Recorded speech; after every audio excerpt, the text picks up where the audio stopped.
Northanger Abbey by Jane Austen. Chapter 1.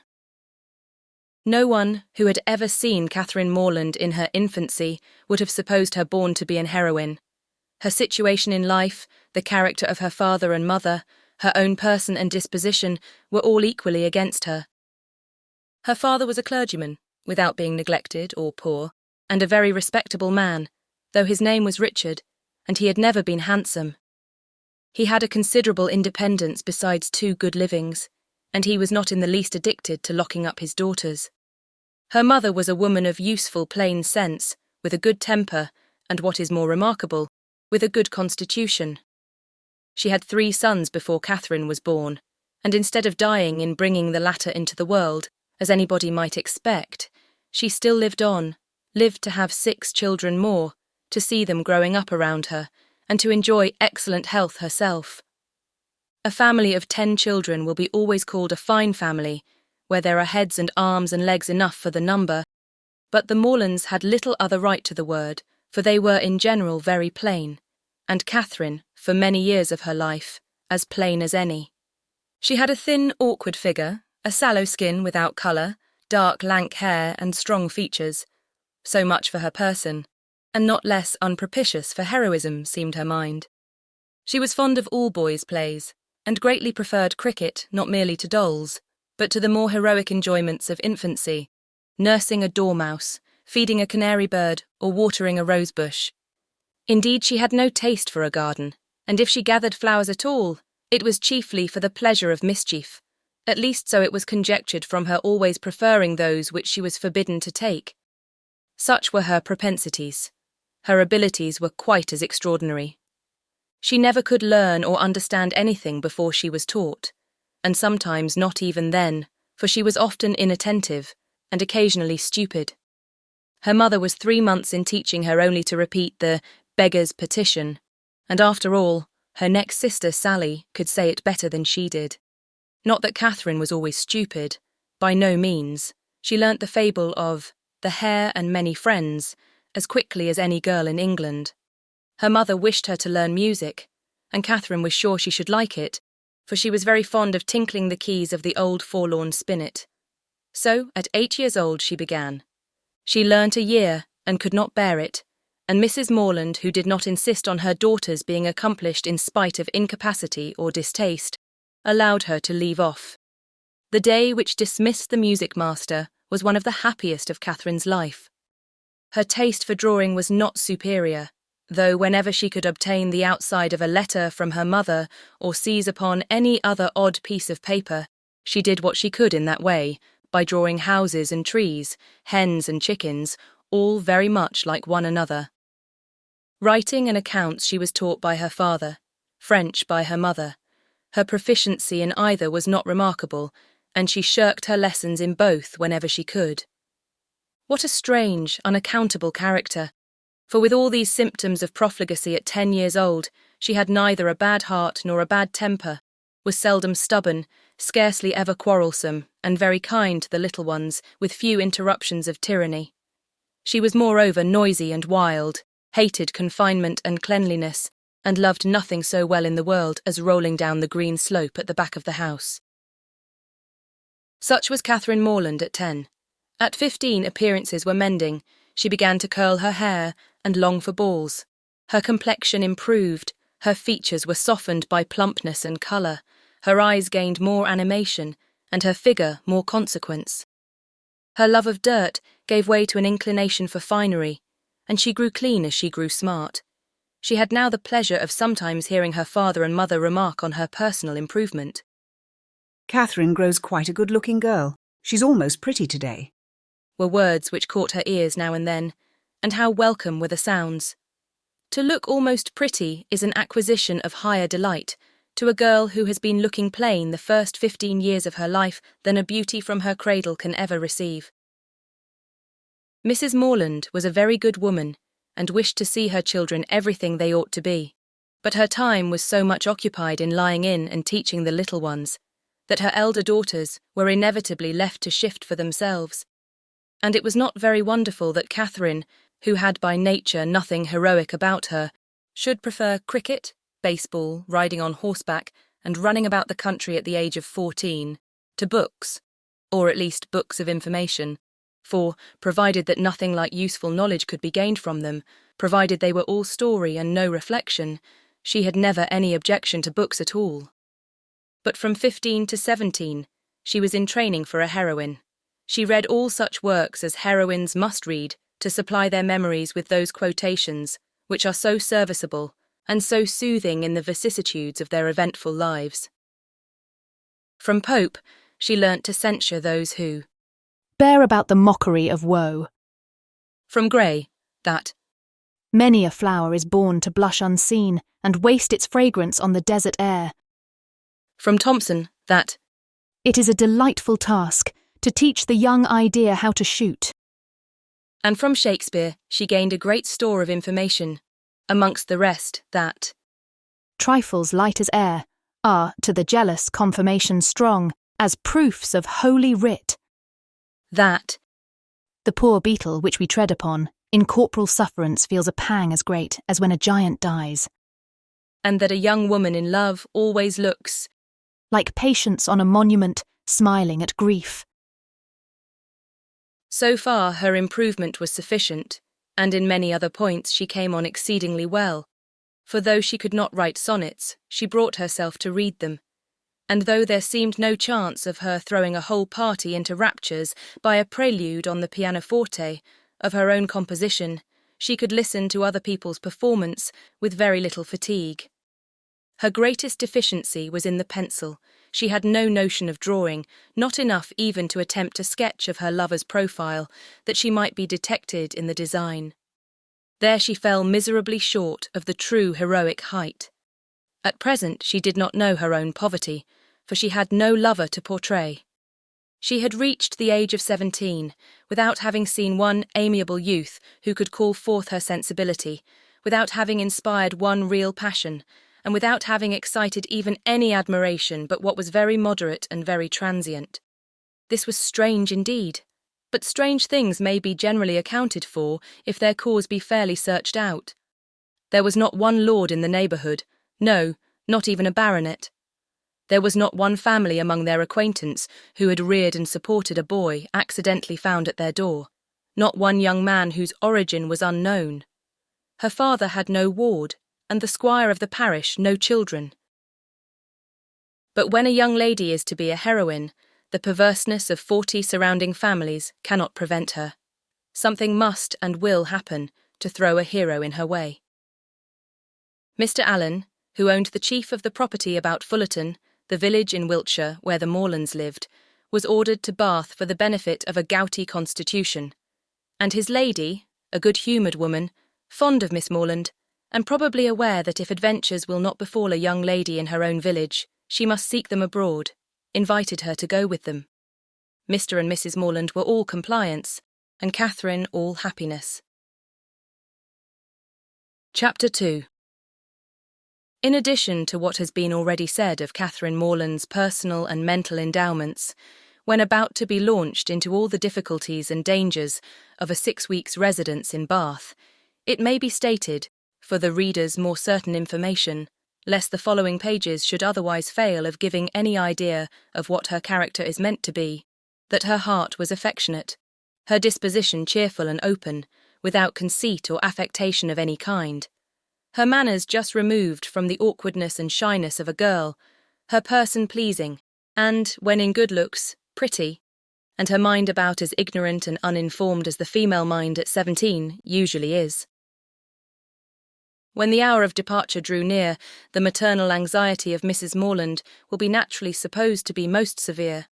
1,000 alarming presentiments of evil to her beloved Catherine from this terrific separation must oppress her heart with sadness and drown her in tears for the last day or two of their being together. And advice of the most important and applicable nature must of course flow from her wise lips in their parting conference in her closet. Cautions against the violence of such noblemen and baronets as delight in forcing young ladies away to some remote farmhouse must, at such a moment, relieve the fullness of her heart. Who would not think so? but Mrs. Morland knew so little of lords and baronets that she entertained no notion of their general mischievousness and was wholly unsuspicious of danger to her daughter from their machinations. Her cautions were confined to the following points. I beg, Catherine, you will always wrap yourself up very warm about the throat when you come from the rooms at night, and I wish you would try to keep some account of the money you spend. I will give you this little book on purpose. Sally, or rather Sarah, for what young lady of common gentility will reach the age of 16 without altering her name as far as she can, must, from situation, be at this time the intimate friend and confidant of her sister. It is remarkable, however, that she neither insisted on Catherine's writing by every post, nor exacted her promise of transmitting the character of every new acquaintance, nor a detail of every interesting conversation that Bath might produce. Everything indeed relative to this important journey was done, on the part of the Morlands, with a degree of moderation and composure which seemed rather consistent with the common feelings of common life than with the refined susceptibilities, the tender emotions which the first separation of a heroine from her family ought always to excite. Her father, instead of giving her an unlimited order on his banker, or even putting £100 bank bill into her hands, gave her only 10 guineas, and promised her more when she wanted it. Under these unpromising auspices, the parting took place, and the journey began. It was performed with suitable quietness and uneventful safety. Neither robbers nor tempests befriended them, nor one lucky overturn to introduce them to the hero. Nothing more alarming occurred than a fear, on Mrs. Allen's side, of having once left her clogs behind her at an inn, and that, fortunately, proved to be groundless. They arrived at Bath. Catherine was all eager delight. Her eyes were here, there, everywhere, as they approached its fine and striking environs, and afterwards drove through those streets which conducted them to the hotel. She was come to be happy, and she felt happy already. They were soon settled in comfortable lodgings in Pulteney Street. It is now expedient to give some description of Mrs. Allen, that the reader may be able to judge in what manner her actions will hereafter tend to promote the general distress of the work, and how she will, probably, contribute to reduce poor Catherine to all the desperate wretchedness of which a last volume is capable, whether by her imprudence, vulgarity, or jealousy, whether by intercepting her letters, ruining her character, or turning her out of doors. Mrs. Allen was one of that numerous class of females whose society can raise no other emotion than surprise at there being any men in the world who could like them well enough to marry them. She had neither beauty, genius, accomplishment, nor manner. The air of a gentlewoman, a great deal of quiet, inactive good temper, and a trifling turn of mind were all that could account for her being the choice of a sensible, intelligent man like Mr. Allen. In one respect, she was admirably fitted to introduce a young lady into public, being as fond of going everywhere and seeing everything herself as any young lady could be. Dress was her passion. She had a most harmless delight in being fine, and our heroine's entree into life could not take place till after 3 or 4 days had been spent in learning what was mostly worn, and her chaperone was provided with a dress of the newest fashion. Catherine, too, made some purchases herself, and when all these matters were arranged, the important evening came which was to usher her into the upper rooms. Her hair was cut and dressed by the best hand, her clothes put on with care, and both Mrs. Allen and her maid declared she looked quite as she should do. With such encouragement, Catherine hoped at least to pass uncensured through the crowd. As for admiration, it was always very welcome when it came, but she did not depend on it. Mrs. Allen was so long in dressing that they did not enter the ballroom till late. The season was full, the room crowded, and the 2 ladies squeezed in as well as they could. As for Mr. Allen, he repaired directly to the card-room, and left them to enjoy a mob by themselves. With more care for the safety of her new gown than for the comfort of her protégée, Mrs. Allen made her way through the throng of men by the door as swiftly as the necessary caution would allow. Catherine, however, kept close at her side, and linked her arm too firmly within her friend's to be torn asunder by any common effort of a struggling assembly. But to her utter amazement, she found that to proceed along the room was by no means the way to disengage themselves from the crowd. It seemed rather to increase as they went on, whereas she had imagined that when once fairly within the door, they should easily find seats and be able to watch the dances with perfect convenience. But this was far from being the case, and though by unwearied diligence they gained even the top of the room, their situation was just the same. They saw nothing of the dancers, but the high feathers of some of the ladies. Still, they moved on. Something better was yet in view, and by a continued exertion of strength and ingenuity, they found themselves at last in the passage behind the highest bench. Here there was something less of crowd than below, and hence Miss Morland had a comprehensive view of all the company beneath her, and of all the dangers of her late passage through them. It was a splendid sight, and she began, for the first time that evening, to feel herself at a ball. She longed to dance, but she had not an acquaintance in the room. Mrs. Allen did all that she could do in such a case by saying very placidly, every now and then, "I wish you could dance, my dear. I wish you could get a partner." For some time her young friend felt obliged to her for these wishes, but they were repeated so often and proved so totally ineffectual that Catherine grew tired at last, and would thank her no more. They were not long able, however, to enjoy the repose of the eminence they had so laboriously gained. Everybody was shortly in motion for tea, and they must squeeze out like the rest. Catherine began to feel something of disappointment. She was tired of being continually pressed against by people, the generality of whose faces possessed nothing to interest, and with all of whom she was so wholly unacquainted that she could not relieve the irksomeness of imprisonment by the exchange of a syllable with any of her fellow captives. And when at last arrived in the tea-room, she felt yet more the awkwardness of having no party to join, no acquaintance to claim, no gentleman to assist them. They saw nothing of Mr. Allen, and after looking about them in vain for a more eligible situation, were obliged to sit down at the end of a table, at which a large party were already placed, without having anything to do there, or anybody to speak to, except each other. Mrs. Allen congratulated herself, as soon as they were seated, on having preserved her gown from injury. "It would have been very shocking to have it torn," said she. "Would not it? It is such a delicate muslin. For my part, I have not seen anything I like so well in the whole room, I assure you." How uncomfortable it is, whispered Catherine. not to have a single acquaintance here. "Yes, my dear," replied Mrs. Allen, with perfect serenity.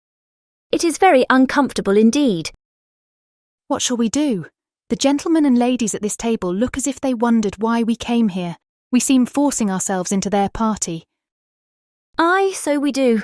That is very disagreeable. I wish we had a large acquaintance here." I wish we had any. It would be somebody to go to. "Very true, my dear. And if we knew anybody, we would join them directly. The Skinners were here last year. I wish they were here now." Had not we better go away as it is? Here are no tea things for us, you see. "No more there are indeed. How very provoking. But I think we had better sit still, for one gets so tumbled in such a crowd. How is my head, my dear? Somebody gave me a push that has hurt it, I'm afraid." No, indeed, it looks very nice. But dear Mrs. Allen, are you sure there is nobody you know in all this multitude of people? I think you must know somebody. "I don't, upon my word. I wish I did. I wish I had a large acquaintance here with all my heart, and then I should get you a partner. I should be so glad to have you dance. There goes a strange-looking woman. What an odd gown she has got on. How old-fashioned it is. Look at the back." After some time, they received an offer of tea from one of their neighbours. It was thankfully accepted, and this introduced a light conversation with the gentleman who offered it, which was the only time that anybody spoke to them during the evening, till they were discovered and joined by Mr. Allen when the dance was over. "Well, Miss Morland," said he directly, "I hope you have had an agreeable ball." Very agreeable indeed, she replied, vainly endeavouring to hide a great yawn. "I wish she had been able to dance," said his wife. "I wish we could have got a partner for her. I have been saying how glad I should be if the Skinners were here this winter instead of last. Or if the Parrys had come, as they talked of once, she might have danced with George Parry. I am so sorry she has not had a partner." We shall do better another evening, I hope. Was Mr. Allen's consolation. The company began to disperse when the dancing was over, enough to leave space for the remainder to walk about in some comfort. And now was the time for a heroine, who had not yet played a very distinguished part in the events of the evening, to be noticed and admired. Every 5 minutes, by removing some of the crowd, gave greater openings for her charms. She was now seen by many young men who had not been near her before. Not one, however, started with rapturous wonder on beholding her. No whisper of eager inquiry ran round the room, nor was she once called a divinity by anybody. Yet Catherine was in very good looks, and had the company only seen her 3 years before, they would now have thought her exceedingly handsome. She was looked at, however, and with some admiration, for in her own hearing 2 gentlemen pronounced her to be a pretty girl. Such words had their due effect. She immediately thought the evening pleasanter than she had found it before. Her humble vanity was contented. She felt more obliged to the 2 young men for this simple praise than a true quality heroine would have been for 15 sonnets in celebration of her charms, and went to her chair in good humour with everybody, and perfectly satisfied with her share of public attention. Chapter 3. Every morning now brought its regular duties. Shops were to be visited, some new part of the town to be looked at, and the pump room to be attended, where they paraded up and down for an hour, looking at everybody and speaking to no one. The wish of a numerous acquaintance in Bath was still uppermost with Mrs. Allen, and she repeated it after every fresh proof, which every morning brought, of her knowing nobody at all. They made their appearance in the lower rooms, and here fortune was more favourable to our heroine. The master of the ceremonies introduced to her a very gentlemanlike young man as a partner. His name was Tilney. He seemed to be about 4 or 5 and 20, was rather tall, had a pleasing countenance, a very intelligent and lively eye, and if not quite handsome, was very near it. His address was good, and Catherine felt herself in high luck. There was little leisure for speaking while they danced, but when they were seated at tea, she found him as agreeable as she had already given him credit for being. He talked with fluency and spirit, and there was an archness and pleasantry in his manner, which interested, though it was hardly understood by her. After chatting some time on such matters as naturally arose from the objects around them, he suddenly addressed her with, "I have hitherto been very remiss, madam, in the proper attentions of a partner here. I have not yet asked you how long you have been in Bath, whether you were ever here before, whether you have been at the upper rooms, the theatre and the concert, and how you like the place altogether. I have been very negligent, but are you now at leisure to satisfy me in these particulars? If you are, I will begin directly." You need not give yourself that trouble, sir. "No trouble, I assure you, madam." Then, forming his features into a set smile, and affectedly softening his voice, he added with a simpering air, "Have you been long in Bath, madam?" About a week, sir. replied Catherine, trying not to laugh, "Really?" with affected astonishment. Why should you be surprised, sir? "Why, indeed? Said he in his natural tone. But some emotion must appear to be raised by your reply, and surprise is more easily assumed and not less reasonable than any other. Now let us go on. Were you never here before, madam?" Never, sir. "Indeed. Have you yet honoured the upper rooms? Yes, sir. I was there last Monday. Have you been to the theatre? Yes, sir. I was at the play on Tuesday. To the concert? Yes, sir. On Wednesday. And are you altogether pleased with Bath? Yes, I like it very well. Now I must give one smirk, and then we may be rational again." Catherine turned away her head, not knowing whether she might venture to laugh. "I see what you think of me," said he gravely. "I shall make but a poor figure in your journal tomorrow." My journal. "Yes, I know exactly what you will say. Friday, went to the lower rooms, wore my sprigged muslin robe with blue trimmings, plain black shoes, appeared to much advantage, but was strangely harassed by a queer, half-witted man who would make me dance with him and distress me by his nonsense." Indeed, I shall say no such thing. "Shall I tell you what you ought to say?" If you please. "I danced with a very agreeable young man, introduced by Mr. King. Had a great deal of conversation with him. Seems a most extraordinary genius. Hope I may know more of him. That, madam, is what I wish you to say. But perhaps I keep no journal. Perhaps you are not sitting in this room, and I'm not sitting by you. These are points in which a doubt is equally possible. Not keep a journal. How are your absent cousins to understand the tenor of your life in Bath without one?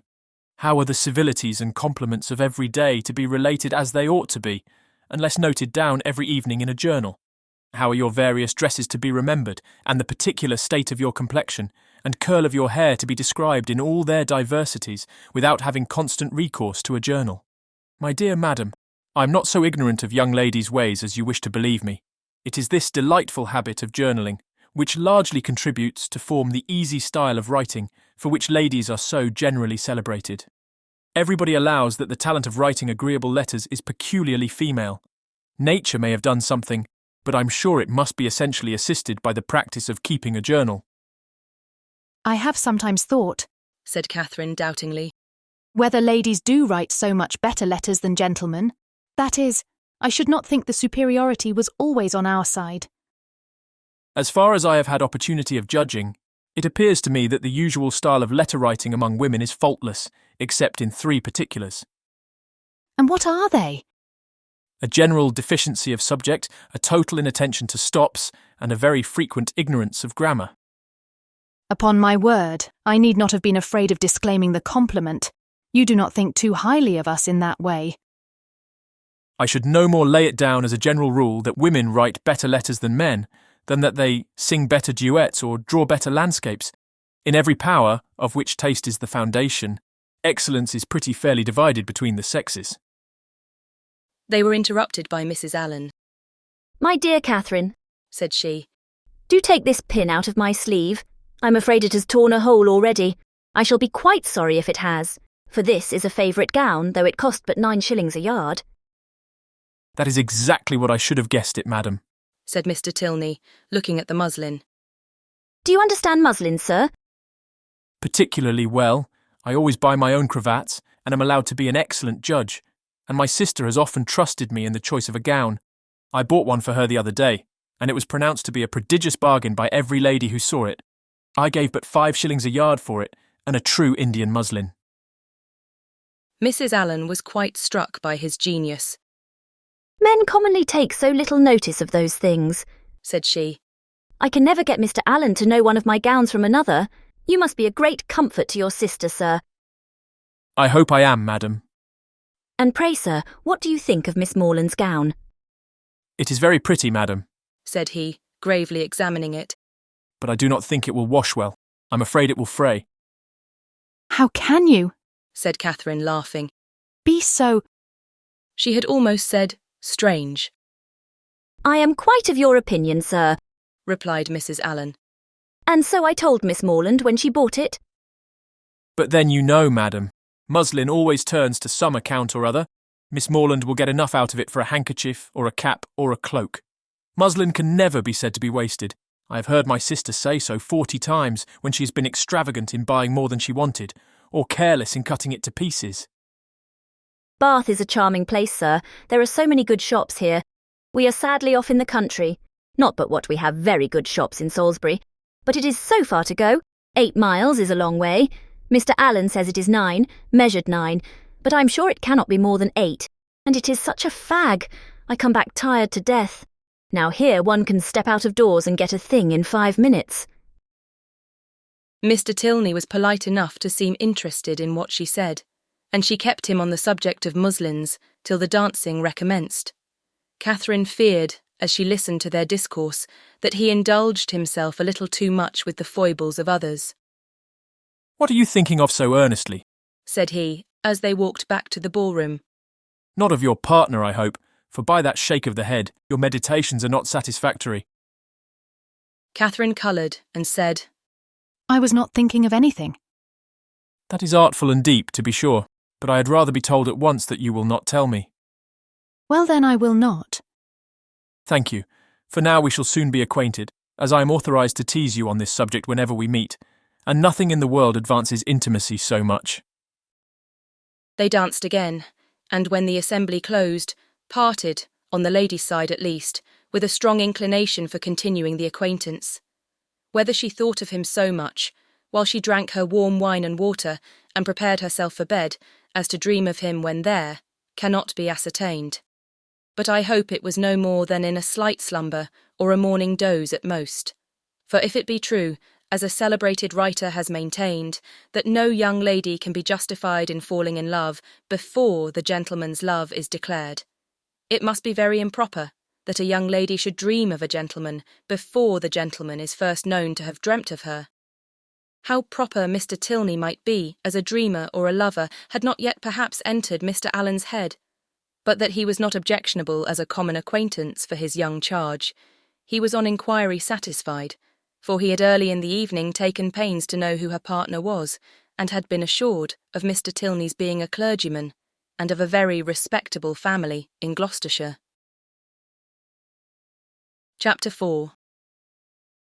With more than usual eagerness did Catherine hasten to the pump-room the next day, secure within herself of seeing Mr. Tilney there before the morning were over, and ready to meet him with a smile. But no smile was demanded. Mr. Tilney did not appear. Every creature in Bath, except himself, was to be seen in the room at different periods of the fashionable hours. Crowds of people were every moment passing in and out, up the steps and down, people whom nobody cared about and nobody wanted to see, and he only was absent. "What a delightful place Bath is," said Mrs. Allen as they sat down near the great clock, after parading the room till they were tired. "and how pleasant it would be if we had any acquaintance here." This sentiment had been uttered so often in vain that Mrs. Allen had no particular reason to hope it would be followed with more advantage now. But we are told to despair of nothing we would attain, as unwearied diligence our point would gain. And the unwearied diligence with which she had every day wished for the same thing was at length to have its just reward, for hardly had she been seated 10 minutes before a lady of about her own age, who was sitting by her, and had been looking at her attentively for several minutes, addressed her with great complacence in these words: "I think, madam, I cannot be mistaken. It is a long time since I had the pleasure of seeing you, but is not your name Allen?" This question answered, as it readily was, the stranger pronounced hers to be Thorpe, and Mrs. Allen immediately recognised the features of a former schoolfellow and intimate, whom she had seen only once since their respective marriages, and that many years ago. Their joy on this meeting was very great, as well it might, since they had been contented to know nothing of each other for the last 15 years. Compliments on good looks now passed, and after observing how time had slipped away since they were last together, how little they had thought of meeting in Bath, and what a pleasure it was to see an old friend, they proceeded to make inquiries and give intelligence as to their families, sisters, and cousins, talking both together, far more ready to give than to receive information, and each hearing very little of what the other said. Mrs. Thorpe, however, had one great advantage as a talker over Mrs. Allen in a family of children, and when she expatiated on the talents of her sons and the beauty of her daughters, when she related their different situations and views, that John was at Oxford, Edward at Merchant Taylor's, and William at sea, and all of them more beloved and respected in their different station than any other 3 beings ever were, Mrs. Allen had no similar information to give, no similar triumphs to press on the unwilling and unbelieving ear of her friend, and was forced to sit and appear to listen to all these maternal effusions, consoling herself, however, with the discovery, which her keen eyes soon made, that the lace on Mrs. Thorpe's pelisse was not half so handsome as that on her own. "Here come my dear girls," cried Mrs. Thorpe, pointing at 3 smart-looking females who, arm in arm, were then moving towards her. "My dear Mrs. Allen, I long to introduce them. They will be so delighted to see you. The tallest is Isabella, my eldest. Is not she a fine young woman? The others are very much admired too, but I believe Isabella is the handsomest." The Miss Thorpes were introduced, and Miss Morland, who had been for a short time forgotten, was introduced likewise. The name seemed to strike them all, and after speaking to her with great civility, the eldest young lady observed aloud to the rest: How excessively like her brother Miss Morland is. "The very picture of him indeed," cried the mother, and I should have known her anywhere for his sister. was repeated by them all 2 or 3 times over. For a moment Catherine was surprised, but Mrs. Thorpe and her daughters had scarcely begun the history of their acquaintance with Mr. James Morland before she remembered that her eldest brother had lately formed an intimacy with a young man of his own college, of the name of Thorpe, and that he had spent the last week of the Christmas vacation with his family, near London. The whole being explained, many obliging things were said by the Miss Thorpes of their wish of being better acquainted with her, of being considered as already friends, through the friendship of their brothers, etc., which Catherine heard with pleasure, and answered with all the pretty expressions she could command, and as the first proof of amity, she was soon invited to accept an arm of the eldest Miss Thorpe and take a turn with her about the room. Catherine was delighted with this extension of her Bath acquaintance, and almost forgot Mr. Tilney while she talked to Miss Thorpe. Friendship is certainly the finest balm for the pangs of disappointed love. Their conversation turned upon those subjects, of which the free discussion has generally much to do in perfecting a sudden intimacy between two young ladies, such as dress, balls, flirtations, and quizzes. Miss Thorpe, however, being 4 years older than Miss Morland, and at least 4 years better informed, had a very decided advantage in discussing such points. She could compare the balls of Bath with those of Tunbridge, its fashions with the fashions of London, could rectify the opinions of her new friend in many articles of tasteful attire, could discover a flirtation between any gentleman and lady who only smiled on each other, and point out a quiz through the thickness of a crowd. These powers received due admiration from Catherine, to whom they were entirely new, and the respect which they naturally inspired might have been too great for familiarity, had not the easy gaiety of Miss Thorpe's manners, and her frequent expressions of delight on this acquaintance with her, softened down every feeling of awe, and left nothing but tender affection. Their increasing attachment was not to be satisfied with 6 turns in the pump-room, but required, when they all quitted it together, that Miss Thorpe should accompany Miss Morland to the very door of Mr. Allen's house, and that they should there part with a most affectionate and lengthened shake of hands, after learning, to their mutual relief, that they should see each other across the theatre at night, and say their prayers in the same chapel the next morning. Catherine then ran directly upstairs, and watched Miss Thorpe's progress down the street from the drawing-room window, admired the graceful spirit of her walk, the fashionable air of her figure and dress, and felt grateful, as well she might, for the chance which had procured her such a friend. Mrs. Thorpe was a widow, and not a very rich one. She was a good-humoured, well-meaning woman, and a very indulgent mother. Personal beauty, and the younger ones, by pretending to be as handsome as their sister, imitating her air, and dressing in the same style, did very well. This brief account of the family is intended to supersede the necessity of a long and minute detail from Mrs. Thorpe herself, of her past adventures and sufferings, which might otherwise be expected to occupy the 3 or 4 following chapters, in which the worthlessness of lords and attorneys might be set forth, and conversations, which had passed 20 years before, be minutely repeated. Chapter 5. Catherine was not so much engaged at the theatre that evening in returning the nods and smiles of Miss Thorpe, though they certainly claimed much of her leisure, as to forget to look with an inquiring eye for Mr. Tilney in every box which her eye could reach, but she looked in vain. Mr. Tilney was no fonder of the play than the pump-room. She hoped to be more fortunate the next day, and when her wishes for fine weather were answered by seeing a beautiful morning, she hardly felt a doubt of it. For a fine Sunday in Bath empties every house of its inhabitants, and all the world appears on such an occasion to walk about and tell their acquaintance what a charming day it is. As soon as divine service was over, the Thorpes and Allens eagerly joined each other, and after staying long enough in the pump-room to discover that the crowd was insupportable, and that there was not a genteel face to be seen, which everybody discovers every Sunday throughout the season, they hastened away to the Crescent, to breathe the fresh air of better company. Here Catherine and Isabella, arm in arm, again tasted the sweets of friendship in an unreserved conversation. They talked much, and with much enjoyment, but again was Catherine disappointed in her hope of re-seeing her partner. He was nowhere to be met with. Every search for him was equally unsuccessful in morning lounges or evening assemblies. Neither at the upper nor lower rooms, at dressed or undressed balls was he perceivable, nor among the walkers, the horsemen, or the curricle drivers of the morning.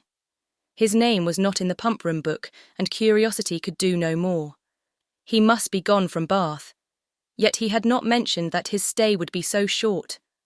This sort of mysteriousness, which is always so becoming in a hero, threw a fresh grace in Catherine's imagination around his person and manners, and increased her anxiety to know more of him. From the Thorpes she could learn nothing, for they had been only 2 days in Bath before they met with Mrs. Allen. It was a subject, however, in which she often indulged with her fair friend, from whom she received every possible encouragement to continue to think of him, and his impression on her fancy was not suffered therefore to weaken. Isabella was very sure that he must be a charming young man, and was equally sure that he must have been delighted with her dear Catherine, and would therefore shortly return. She liked him the better for being a clergyman, for she must confess herself very partial to the profession, and something like a sigh escaped her as she said it. Perhaps Catherine was wrong in not demanding the cause of that gentle emotion, but she was not experienced enough in the finesse of love or the duties of friendship to know when delicate raillery was properly called for, or when a confidence should be forced. Mrs. Allen was now quite happy, quite satisfied with Bath. She had found some acquaintance, had been so lucky too as to find in them the family of a most worthy old friend, and as the completion of good fortune had found these friends by no means so expensively dressed as herself. Her daily expressions were no longer, "I wish we had some acquaintance in Bath." They were changed into, "How glad I am we have met with Mrs. Thorpe." and she was as eager in promoting the intercourse of the two families as her young charge and Isabella themselves could be. Never satisfied with the day unless she spent the chief of it by the side of Mrs. Thorpe in what they called conversation, but in which there was scarcely ever any exchange of opinion, and not often any resemblance of subject, for Mrs. Thorpe talked chiefly of her children, and Mrs. Allen of her gowns. The progress of the friendship between Catherine and Isabella was quick as its beginning had been warm, and they passed so rapidly through every gradation of increasing tenderness that there was shortly no fresh proof of it to be given to their friends or themselves. They called each other by their Christian name, were always arm in arm when they walked, pinned up each other's train for the dance, and were not to be divided in the set. And if a rainy morning deprived them of other enjoyments, in meeting in defiance of wet and dirt, and shut themselves up to read novels together. Yes, novels, for I will not adopt that ungenerous and impolitic custom so common with novel writers, of degrading by their contemptuous censure the very performances, to the number of which they are themselves adding, joining with their greatest enemies in bestowing the harshest epithets on such works, and scarcely ever permitting them to be read by their own heroine, who, if she accidentally take up a novel, is sure to turn over its insipid pages with disgust. Alas, if the heroine of one novel be not patronised by the heroine of another, from whom can she expect protection and regard? I cannot approve of it. Let us leave it to the reviewers to abuse such effusions of fancy at their leisure, and over every new novel to talk in threadbare strains of the trash with which the press now groans. Let us not desert one another. We are an injured body, although our productions have afforded more extensive and unaffected pleasure than those of any other literary corporation in the world. No species of composition has been so much decried. From pride, ignorance, or fashion, our foes are almost as many as our readers. And while the abilities of the 900th abridger of the history of England, or of the man who collects and publishes in a volume some dozen lines of Milton, Pope, and Prior, with a paper from the Spectator, and a chapter from Sterne, are eulogized by 1,000 pens, there seems almost a general wish of decrying the capacity and undervaluing the labour of the novelist, and of slighting the performances which have only genius, wit, and taste to recommend them. I am no novel reader. I seldom look into novels. Do not imagine that I often read novels. It is really very well for a novel. Such is the common cant. And what are you reading, miss? Oh, it is only a novel, replies the young lady, while she lays down her book with affected indifference or momentary shame. It is only Cecilia or Camilla or Belinda. or in short, only some work in which the greatest powers of the mind are displayed, in which the most thorough knowledge of human nature, the happiest delineation of its varieties, the liveliest effusions of wit and humour, are conveyed to the world in the best chosen language. Now, had the same young lady been engaged with a volume of The Spectator, instead of such a work, how proudly would she have produced the book, and told its name, though the chances must be against her being occupied by any part of that voluminous publication, of which either the matter or manner would not disgust a young person of taste.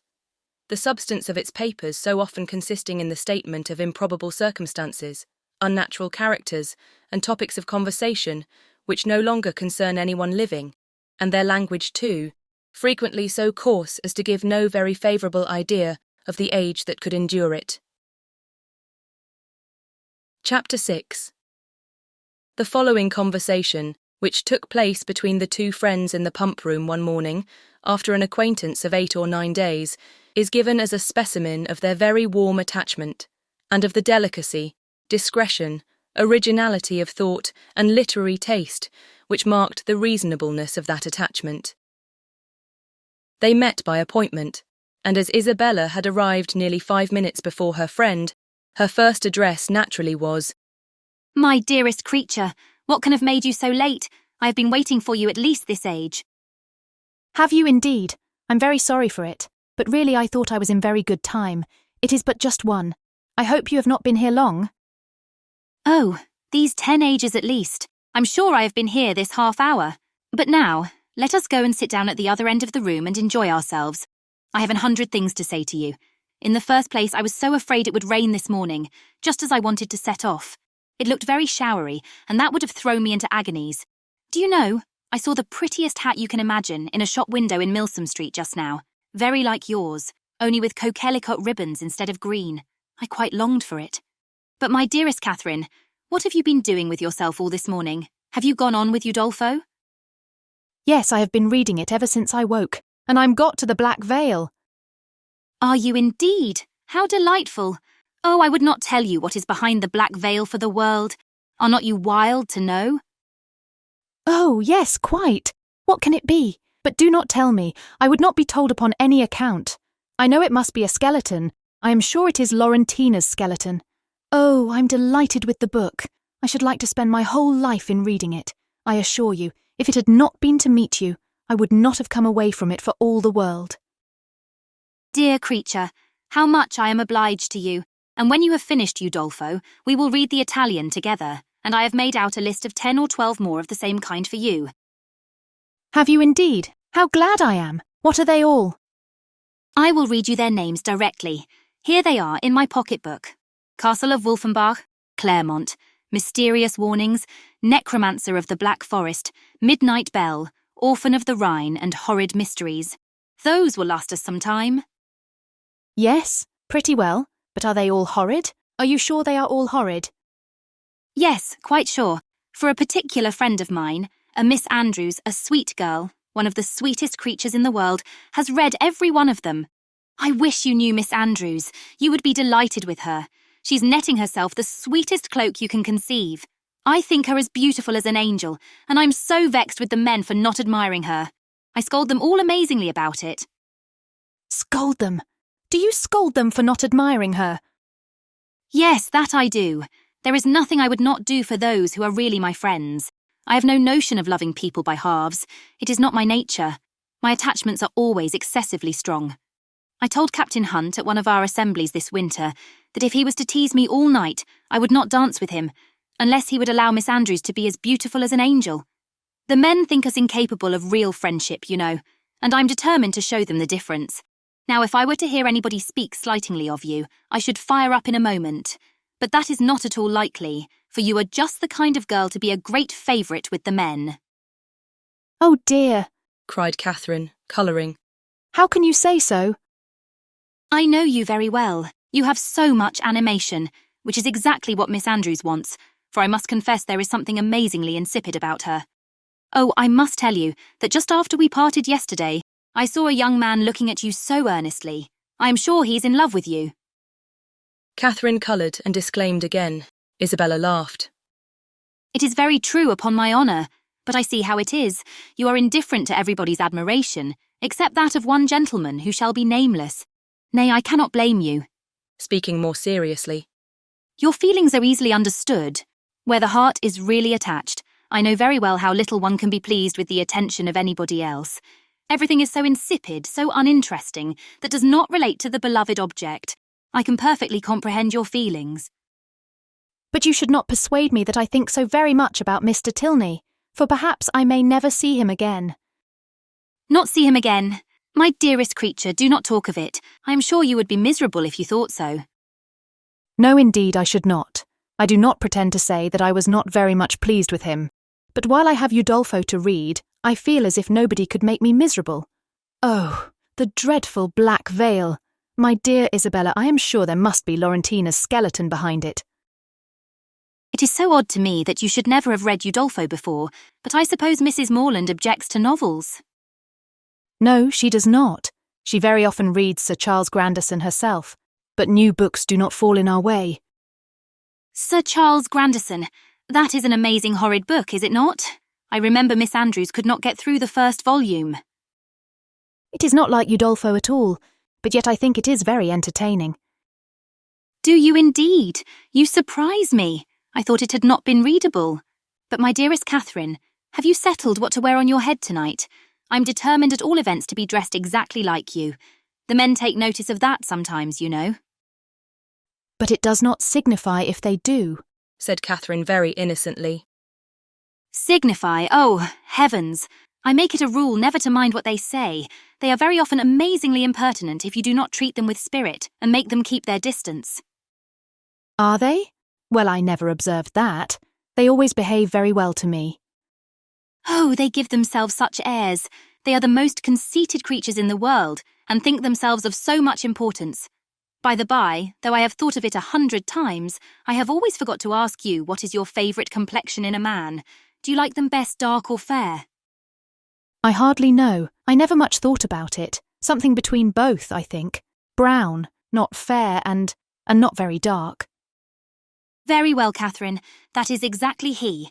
I have not forgot your description of Mr. Tilney. A brown skin with dark eyes and rather dark hair. Well, my taste is different. I prefer light eyes. And as to complexion, do you know, I like a sallow better than any other. You must not betray me if you should ever meet with one of your acquaintance answering that description. Betray you? What do you mean? Nay, do not distress me. I believe I have said too much. Let us drop the subject.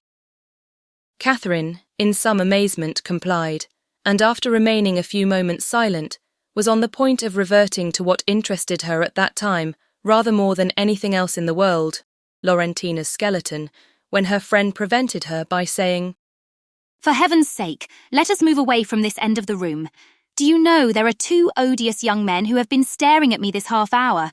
They really put me quite out of countenance. Let us go and look at the arrivals. They will hardly follow us there. Away they walked to the book, and while Isabella examined the names, it was Catherine's employment to watch the proceedings of these alarming young men. They are not coming this way, are they? I hope they are not so impertinent as to follow us. Pray let me know if they are coming. I am determined I will not look up. In a few moments, Catherine, with unaffected pleasure, assured her that she need not be longer uneasy, as the gentlemen had just left the pump-room. And which way are they gone? Said Isabella, turning hastily round. One was a very good-looking young man. They went towards the churchyard. Well, I am amazingly glad I have got rid of them. And now, what say you to going to Edgar's Buildings with me and looking at my new hat? You said you should like to see it. Catherine readily agreed. Only, she added, perhaps we may overtake the 2 young men. Oh, never mind that. If we make haste, we shall pass by them presently, and I am dying to show you my hat. But if we only wait a few minutes, there will be no danger of our seeing them at all. I shall not pay them any such compliment, I assure you. I have no notion of treating men with such respect. That is the way to spoil them. Catherine had nothing to oppose against such reasoning, and therefore, to show the independence of Miss Thorpe and her resolution of humbling the sex, they set off immediately, as fast as they could walk, in pursuit of the 2 young men. Chapter 7. Half a minute conducted them through the pump yard to the archway, opposite Union Passage. But here they were stopped. Everybody acquainted with Bath may remember the difficulties of crossing Cheap Street at this point.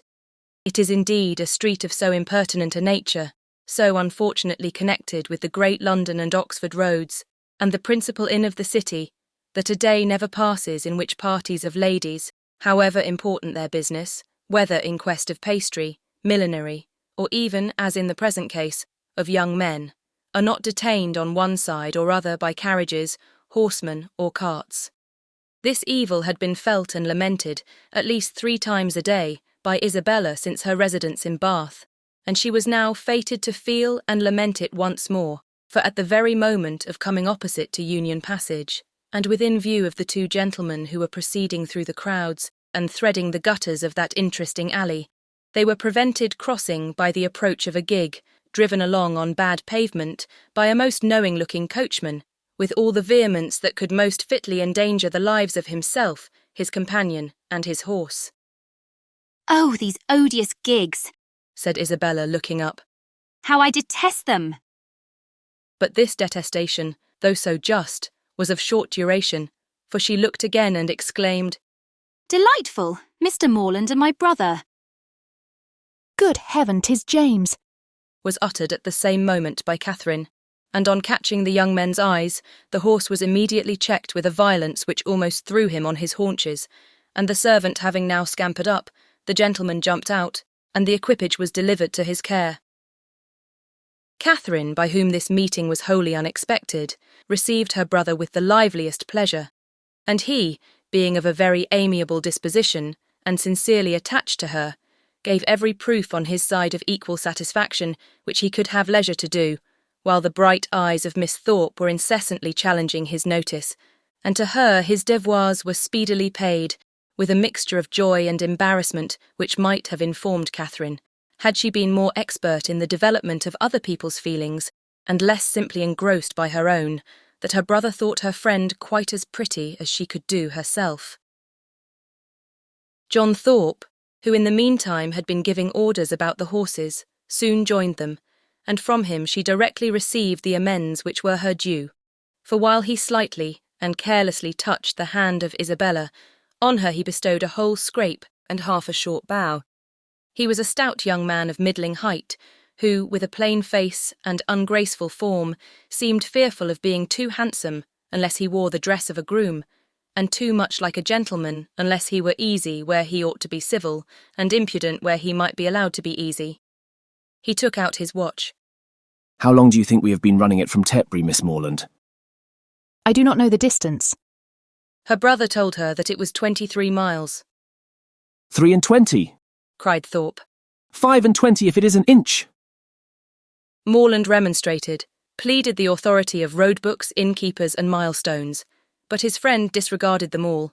He had a surer test of distance. I know it must be 25, said he. By the time we have been doing it, it is now 1:30. We drove out of the inn yard at Tetbury as the town clock struck 11, and I defy any man in England to make my horse go less than 10 miles an hour in harness. That makes it exactly 25. You have lost an hour, said Morland. It was only 10 o'clock when we came from Tetbury. 10 o'clock. It was 11 upon my soul. I counted every stroke. This brother of yours would persuade me out of my senses, Miss Morland. Do but look at my horse. Did you ever see an animal so made for speed in your life? The servant had just mounted the carriage and was driving off. Such true blood. 3 hours and a half indeed, coming only 23 miles. Look at that creature and suppose it possible if you can. He does look very hot, to be sure. Hot. He had not turned a hair till we came to Walcot Church. But look at his forehand, look at his loins. Only see how he moves. That horse cannot go less than 10 miles an hour. Tie his legs and he will get on. What do you think of my gig, Miss Morland? A neat one, is not it? Well hung, town-built. I have not had it a month. It was built for a Christchurch man, a friend of mine, a very good sort of fellow. He ran it a few weeks, till I believe it was convenient to have done with it. I happened just then to be looking out for some light thing of the kind, though I had pretty well determined on a curricle too, but I chanced to meet him on Magdalen Bridge as he was driving into Oxford last term. Ah, Thorpe, said he. Do you happen to want such a little thing as this? It is a capital one of the kind, but I am cursed tired of it. Oh, said I am your man. What do you ask? And how much do you think he did, Miss Morland? I am sure I cannot guess at all. Curricle hung, you see. Seat, trunk, sword case, splashing board, lamps, silver moulding, all you see complete. The ironwork as good as new, or better. He asked 50 guineas. I closed with him directly, threw down the money, and the carriage was mine. And I am sure, said Catherine, I know so little of such things that I cannot judge whether it was cheap or dear. Neither one nor t'other. I might have got it for less, I dare say, but I hate haggling, and poor Freeman wanted cash. That was very good-natured of you, said Catherine, quite pleased. Oh, when one has the means of doing a kind thing by a friend, I hate to be pitiful. An inquiry now took place into the intended movements of the young ladies, and on finding whither they were going, it was decided that the gentlemen should accompany them to Edgar's buildings and pay their respects to Mrs. Thorpe. James and Isabella led the way, and so well satisfied was the latter with her lot, so contentedly was she endeavouring to ensure a pleasant walk to him who brought the double recommendation of being her brother's friend and her friend's brother, so pure and uncoquettish were her feelings, that, though they overtook and passed the two offending young men in Milsom Street, she was so far from seeking to attract their notice that she looked back at them only 3 times. John Thorpe kept, of course, with Catherine, and after a few minutes' silence, renewed the conversation about his gig. You will find, however, Miss Morland, it would be reckoned a cheap thing by some people, for I might have sold it for 10 guineas more the next day. Jackson, of Oriel, bid me 60 at once. Morland was with me at the time. Yes, said Morland, who overheard this. but you forget that your horse was included. My horse. Oh, I would not sell my horse for 100. Are you fond of an open carriage, Miss Morland? Yes, very. I have hardly ever an opportunity of being in one, but I am particularly fond of it. I am glad of it. I will drive you out in mine every day. Thank you, said Catherine in some distress, from a doubt of the propriety of accepting such an offer. I will drive you up Lansdowne Hill tomorrow. Thank you, but will not your horse want rest? Rest? He has only come 23 miles today, all nonsense. Nothing ruins horses so much as rest. Nothing knocks them up so soon. No, I shall exercise mine at the average of 4 hours every day while I am here. Shall you indeed? Said Catherine very seriously. That will be 40 miles a day.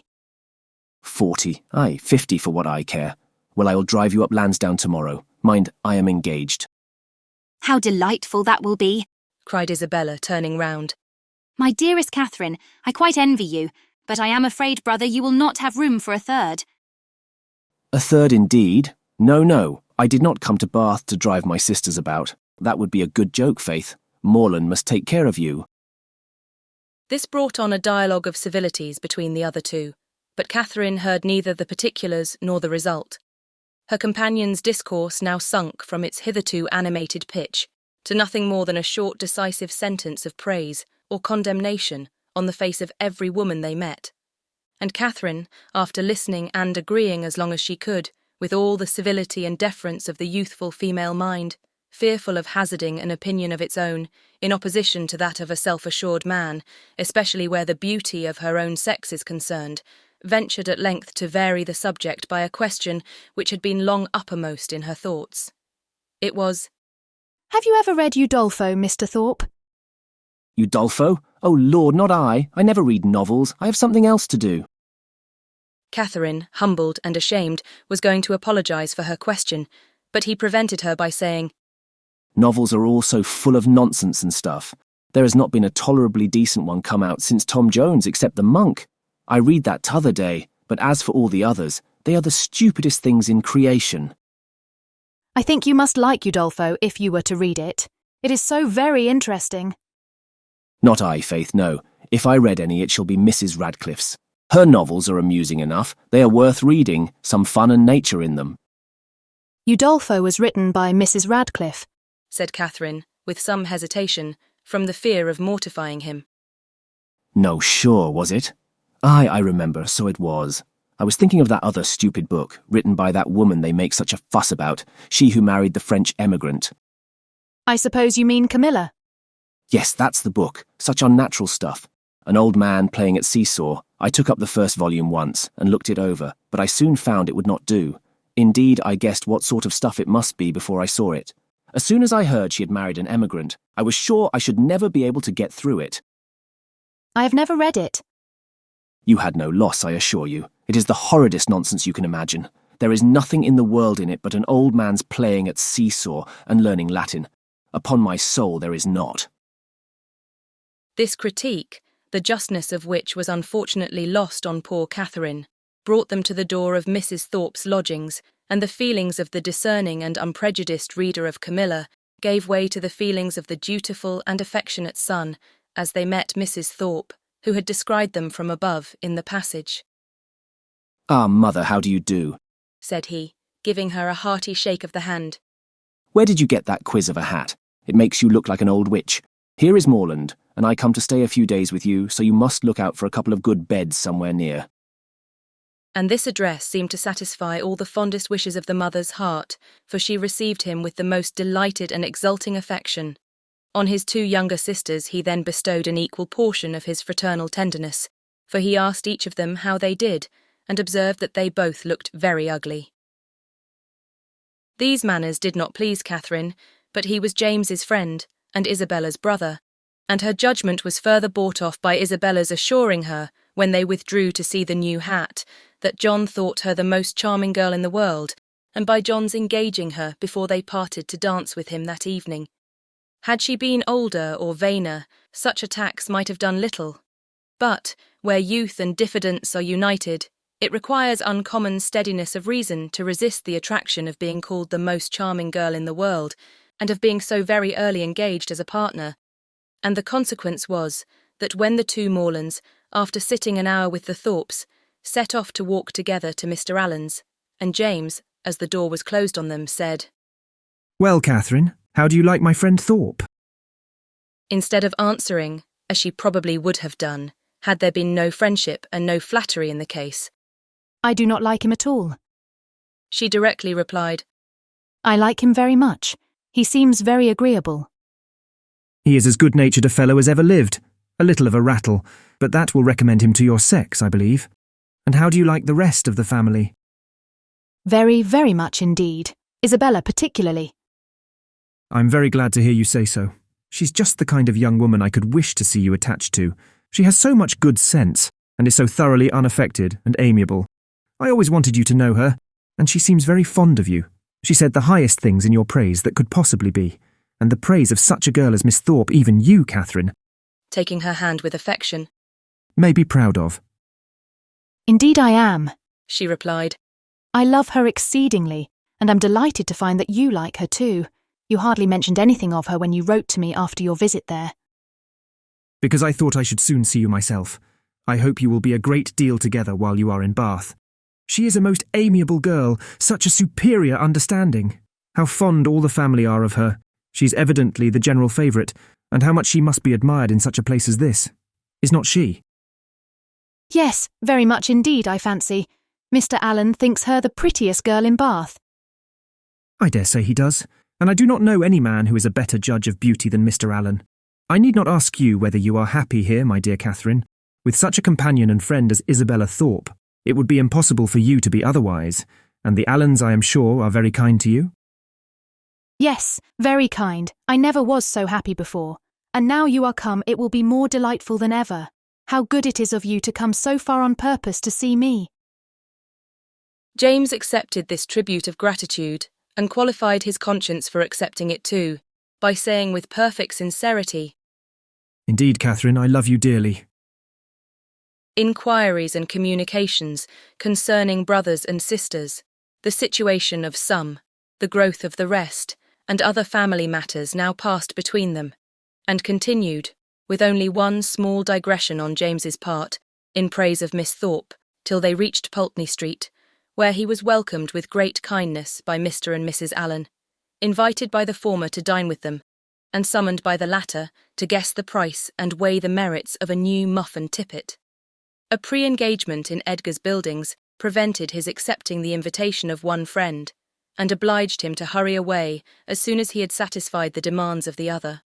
The time of the two parties uniting in the octagon room being correctly adjusted, Catherine was then left to the luxury of a raised, restless and frightened imagination over the pages of Udolpho, lost from all worldly concerns of dressing and dinner, incapable of soothing Mrs. Allen's fears on the delay of an expected dressmaker, and having only 1 minute in 60 to bestow even on the reflection of her own felicity, in being already engaged for the evening. Chapter 8. In spite of Udolpho and the dressmaker, however, the party from Pulteney Street reached the upper rooms in very good time. The Thorpes and James Morland were there only 2 minutes before them, and Isabella, having gone through the usual ceremonial of meeting her friend with the most smiling and affectionate haste, of admiring the set of her gown, and envying the curl of her hair, they followed their chaperones, arm in arm, into the ballroom, whispering to each other whenever a thought occurred, and supplying the place of many ideas by a squeeze of the hand or a smile of affection. The dancing began within a few minutes after they were seated, and James, who had been engaged quite as long as his sister, was very importunate with Isabella to stand up. But John was gone into the card-room to speak to a friend, and nothing, she declared, should induce her to join the set before her dear Catherine could join it too. I assure you, said she, I would not stand up without your dear sister for all the world, for if I did we should certainly be separated the whole evening. Catherine accepted this kindness with gratitude, and they continued as they were for 3 minutes longer, when Isabella, who had been talking to James on the other side of her, turned again to his sister and whispered, My dear creature, I'm afraid I must leave you. Your brother is so amazingly impatient to begin. I know you will not mind my going away, and I dare say John will be back in a moment, and then you may easily find me out. Catherine, though a little disappointed, had too much good nature to make any opposition, and the others rising up, Isabella had only time to press her friend's hand and say, Goodbye, my dear love, before they hurried off.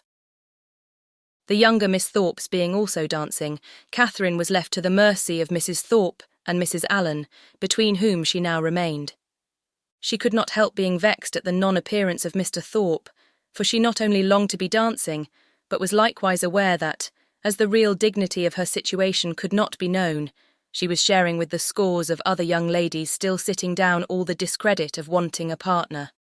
To be disgraced in the eye of the world, to wear the appearance of infamy while her heart is all purity, her actions all innocence, and the misconduct of another the true source of her debasement, is one of those circumstances which peculiarly belong to the heroine's life, and her fortitude under it what particularly dignifies her character. Catherine had fortitude too. She suffered, but no murmur passed her lips. From this state of humiliation, she was roused, at the end of 10 minutes, to a pleasanter feeling by seeing, not Mr. Thorpe, but Mr. Tilney, within 3 yards of the place where they sat. He seemed to be moving that way, but he did not see her, and therefore the smile and the blush, which his sudden reappearance raised in Catherine, passed away without sullying her heroic importance. He looked as handsome and as lively as ever, and was talking with interest to a fashionable and pleasing-looking young woman, who leant on his arm, and whom Catherine immediately guessed to be his sister, thus unthinkingly throwing away a fair opportunity of considering him lost to her forever, by being married already. But guided only by what was simple and probable, it had never entered her head that Mr. Tilney could be married. He had not behaved, he had not talked, like the married men to whom she had been used.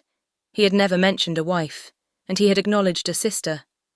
From these circumstances sprang the instant conclusion of his sister's now being by his side, and therefore, instead of turning of a death-like paleness and falling in a fit on Mrs. Allen's bosom, Catherine sat erect, in the perfect use of her senses, and with cheeks only a little redder than usual.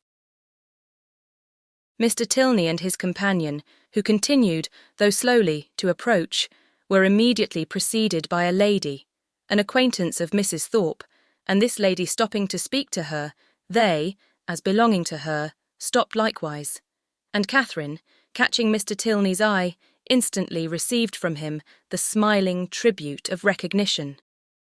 She returned it with pleasure, and then advancing still nearer, he spoke both to her and Mrs. Allen, by whom he was very civilly acknowledged. I am very happy to see you again, sir, indeed. I was afraid you had left Bath. He thanked her for her fears, and said that he had quitted it for a week, on the very morning after his having had the pleasure of seeing her. Well, sir, and I dare say you are not sorry to be back again, for it is just the place for young people, and indeed for everybody else too. I tell Mr. Allen when he talks of being sick of it that I'm sure he should not complain, for it is so very agreeable a place that it is much better to be here than at home at this dull time of year. I tell him he is quite in luck to be sent here for his health. And I hope, madam, that Mr. Allen will be obliged to like the place from finding it of service to him. Thank you, sir, I have no doubt that he will. A neighbour of ours, Dr. Skinner, was here for his health last winter and came away quite stout. That circumstance must give great encouragement. Yes, sir, and Dr. Skinner and his family were here 3 months. So I tell Mr. Allen he must not be in a hurry to get away. Here they were interrupted by a request from Mrs. Thorpe to Mrs. Allen that she would move a little to accommodate Mrs. Hughes and Miss Tilney with seats, as they had agreed to join their party. This was accordingly done, Mr. Tilney still continuing standing before them, and after a few minutes' consideration, he asked Catherine to dance with him.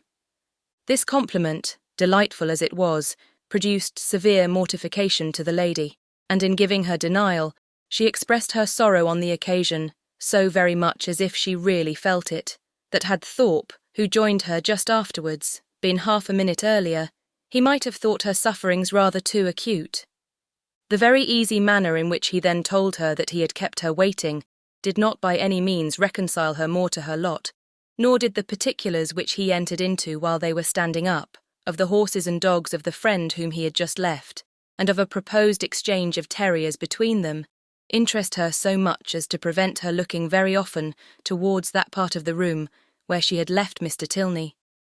Of her dear Isabella, to whom she particularly longed to point out that gentleman, she could see nothing. They were in different sets. She was separated from all her party, and away from all her acquaintance. One mortification succeeded another, and from the whole she deduced this useful lesson, that to go previously engaged to a ball does not necessarily increase either the dignity or enjoyment of a young lady. From such a moralizing strain as this, she was suddenly roused by a touch on the shoulder, and turning round, perceived Mrs. Hughes directly behind her, attended by Miss Tilney and a gentleman. "I beg your pardon, Miss Morland," said she, "for this liberty, but I cannot anyhow get to Miss Thorpe, and Mrs. Thorpe said she was sure you would not have the least objection to letting in this young lady by you." Mrs. Hughes could not have applied to any creature in the room more happy to oblige her than Catherine. The young ladies were introduced to each other, Miss Tilney expressing a proper sense of such goodness, Miss Morland with the real delicacy of a generous mind making light of the obligation, and Mrs. Hughes, satisfied with having so respectably settled her young charge, returned to her party. Miss Tilney had a good figure, a pretty face, and a very agreeable countenance, and her air, though it had not all the decided pretension, the resolute stylishness of Miss Thorpe's, had more real elegance. Her manners showed good sense and good breeding. They were neither shy nor affectedly open, and she seemed capable of being young, attractive, and at a ball without wanting to fix the attention of every man near her, and without exaggerated feelings of ecstatic delight or inconceivable vexation on every little trifling occurrence. Catherine, interested at once by her appearance and her relationship to Mr. Tilney, was desirous of being acquainted with her, and readily talked therefore whenever she could think of anything to say, and had courage and leisure for saying it. But the hindrance thrown in the way of a very speedy intimacy, by the frequent want of one or more of these requisites, prevented their doing more than going through the first rudiments of an acquaintance, by informing themselves how well the other liked Bath, how much she admired its buildings and surrounding country, whether she drew, or played, or sang, and whether she was fond of riding on horseback. The 2 dances were scarcely concluded before Catherine found her arm gently seized by her faithful Isabella, who in great spirits exclaimed, "At last I've got you. My dearest creature, I have been looking for you this hour. What could induce you to come into this set when you knew I was in the other? I've been quite wretched without you." My dear Isabella, how is it possible for me to get at you? I could not even see where you were. So I told your brother all the time, but he would not believe me. Do go and see for her, Mr. Morland, said I, but all in vain. He would not stir an inch. Was not it so, Mr. Morland? But you men are all so immoderately lazy. I have been scolding him to such a degree, my dear Catherine. You would be quite amazed. You know I never stand upon ceremony with such people. Look at that young lady with the white beads round her head, whispered Catherine, detaching her friend from James. It is Mr. Tilney's sister. Oh, heavens, you don't say so. Let me look at her this moment. What a delightful girl. I never saw anything half so beautiful. But where is her all-conquering brother? Is he in the room? Point him out to me this instant, if he is. I die to see him. Mr. Morland, you are not to listen. We are not talking about you. But what is all this whispering about? What is going on? There now, I knew how it would be. You men have such restless curiosity. Talk of the curiosity of women, indeed. 'Tis nothing. But be satisfied, for you are not to know anything at all of the matter. And is that likely to satisfy me, do you think? Well, I declare that I never knew anything like you. What can it signify to you? What we are talking of? Perhaps we are talking about you. Therefore, I would advise you not to listen, or you may happen to hear something not very agreeable. In this commonplace chatter, which lasted some time, the original subject seemed entirely forgotten, and though Catherine was very well pleased to have it dropped for a while, she could not avoid a little suspicion at the total suspension of all Isabella's impatient desire to see Mr. Tilney. When the orchestra struck up a fresh dance, James would have led his fair partner away, but she resisted. I tell you, Mr. Morland, she cried, I would not do such a thing for all the world. How can you be so teasing? Only conceive, my dear Catherine, what your brother wants me to do. He wants me to dance with him again, though I tell him that it is a most improper thing, and entirely against the rules. It would make us the talk of the place if we were not to change partners. Upon my honour, said James. In these public assemblies, it is as often done as not. Nonsense. How can you say so? But when you men have a point to carry, you never stick at anything. My sweet Catherine, do support me. Persuade your brother how impossible it is. Tell him that it would quite shock you to see me do such a thing. Now, would not it? No, not at all. But if you think it wrong, you had much better change. There, cried Isabella. You hear what your sister says, and yet you will not mind her. Well, remember that it is not my fault if we set all the old ladies in Bath in a bustle. Come along, my dearest Catherine, for heaven's sake, and stand by me. And off they went, to regain their former place. John Thorpe, in the meanwhile, had walked away, and Catherine, ever willing to give Mr. Tilney an opportunity of repeating the agreeable request which had already flattered her once, made her way to Mrs. Allen and Mrs. Thorpe as fast as she could, in the hope of finding him still with them, a hope which, when it proved to be fruitless, she felt to have been highly unreasonable. Well, my dear, said Mrs. Thorpe, impatient for praise of her son, I hope you have had an agreeable partner. Very agreeable, madam. I am glad of it. John has charming spirits, has not he? Did you meet Mr. Tilney, my dear? said Mrs. Allen. No, where is he? He was with us just now, and said he was so tired of lounging about that he was resolved to go and dance. So I thought perhaps he would ask you if he met with you. Where can he be? said Catherine, looking round, but she had not looked round long before she saw him leading a young lady to the dance. Ah, he has got a partner. I wish he had asked you, said Mrs. Allen, and after a short silence she added, He is a very agreeable young man. Indeed he is, Mrs. Allen, said Mrs. Thorpe, smiling complacently. I must say it, though I am his mother, that there is not a more agreeable young man in the world.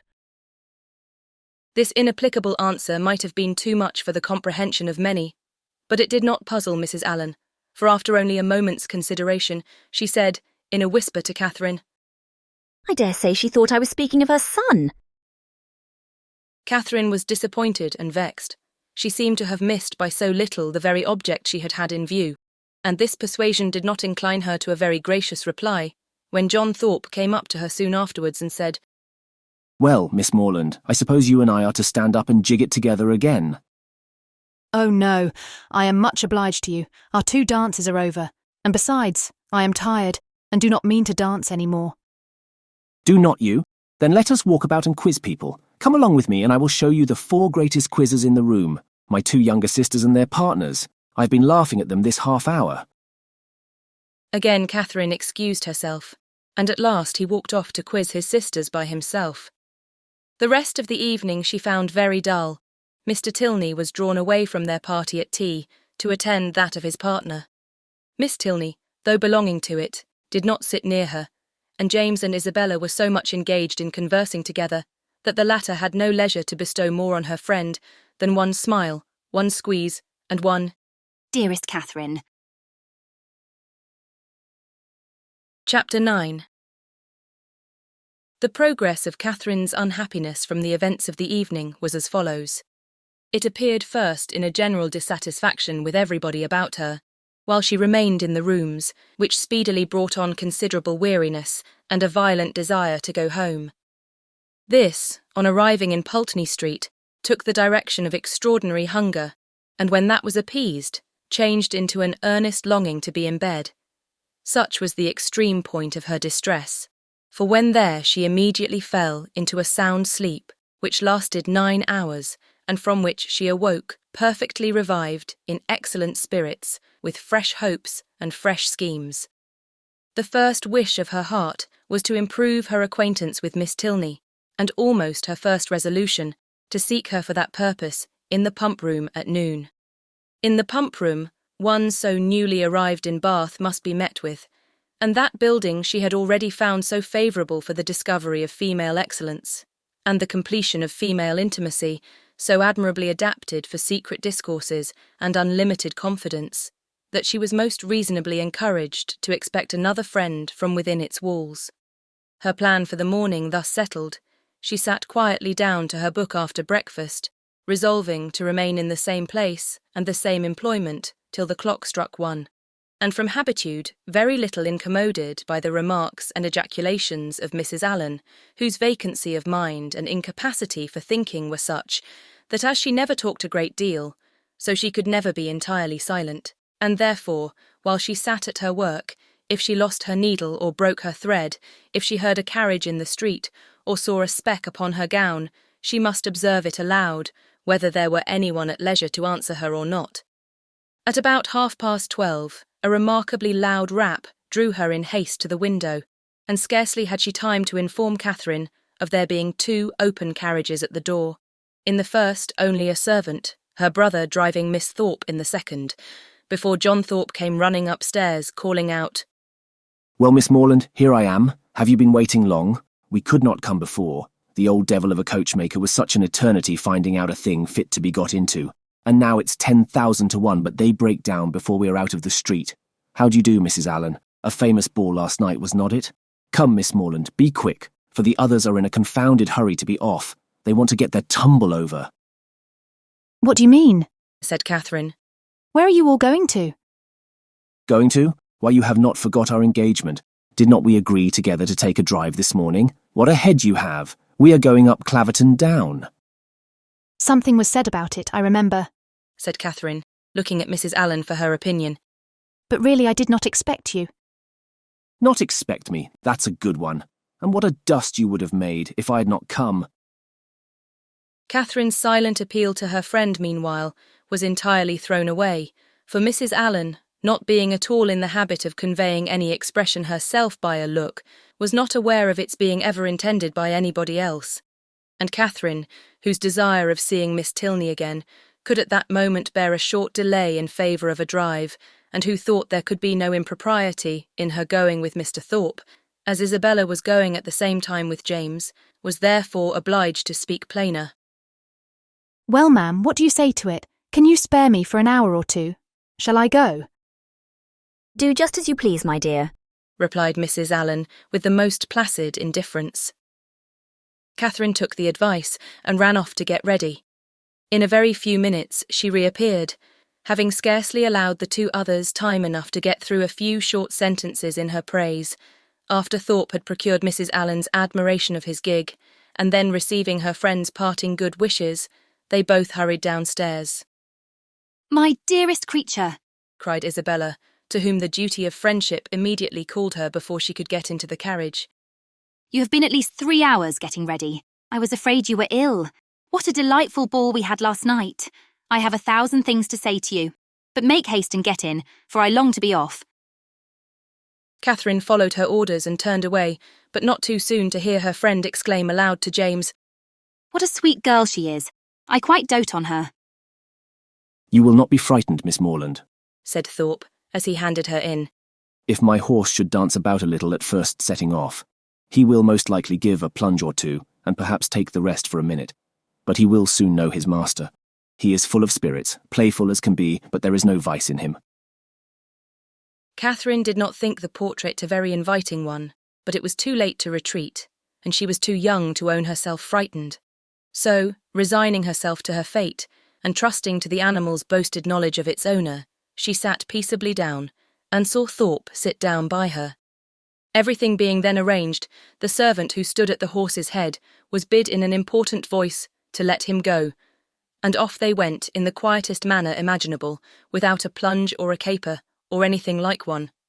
Catherine, delighted at so happy an escape, spoke her pleasure aloud with grateful surprise, and her companion immediately made the matter perfectly simple by assuring her that it was entirely owing to the peculiarly judicious manner in which he had then held the reins, and the singular discernment and dexterity with which he had directed his whip.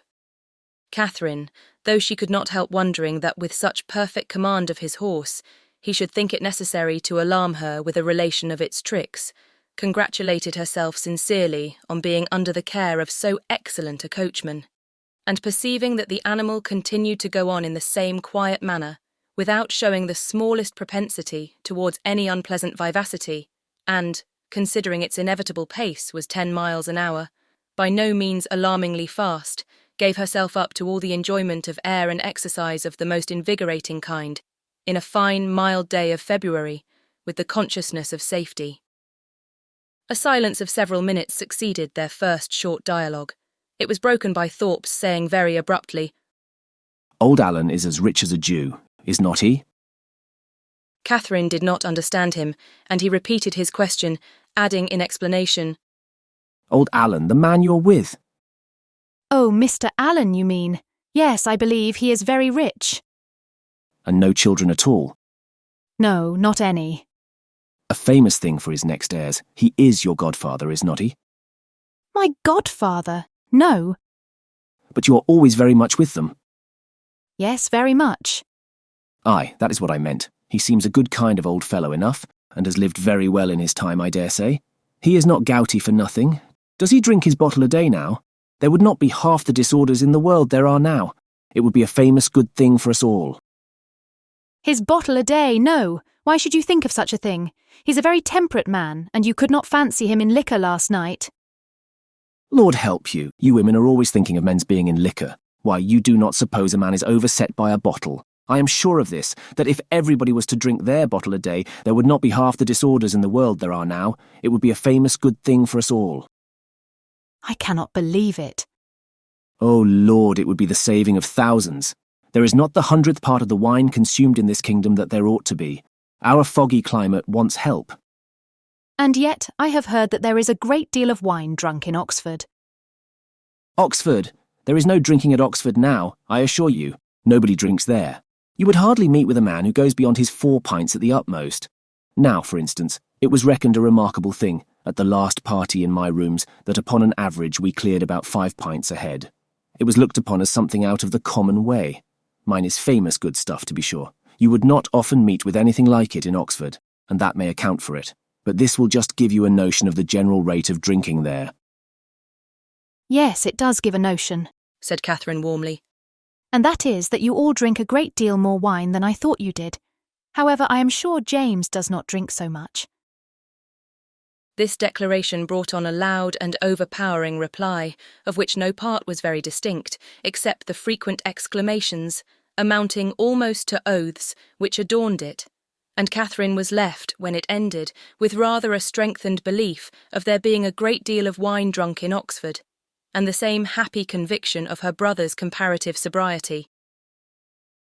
Thorpe's ideas then all reverted to the merits of his own equipage, and she was called on to admire the spirit and freedom with which his horse moved along, and the ease which his paces, as well as the excellence of the springs, gave the motion of the carriage. She followed him in all his admiration as well as she could. To go before or beyond him was impossible. His knowledge and her ignorance of the subject, his rapidity of expression and her diffidence of herself put that out of her power. She could strike out nothing new in commendation, but she readily echoed whatever he chose to assert, and it was finally settled between them without any difficulty that his equipage was altogether the most complete of its kind in England. His carriage the neatest, his horse the best goer, and himself the best coachman. You do not really think, Mr. Thorpe, said Catherine, venturing after some time to consider the matter as entirely decided and to offer some little variation on the subject, that James's gig will break down? Break down? Oh, Lord, did you ever see such a little tit-uppy thing in your life? There is not a sound piece of iron about it. The wheels have been fairly worn out these 10 years at least. And as for the body, upon my soul, you might shake it to pieces yourself with a touch. It is the most devilish little rickety business I ever beheld. Thank God we have got a better. I would not be bound to go to 2 miles in it for £50,000. Good heavens! cried Catherine, quite frightened. Then pray let us turn back. They will certainly meet with an accident if we go on. Do let us turn back, Mr. Thorpe. Stop and speak to my brother, and tell him how very unsafe it is. Unsafe? Oh, Lord, what is there in that? They will only get a roll if it does break down, and there is plenty of dirt. It will be excellent falling. Oh, curse it.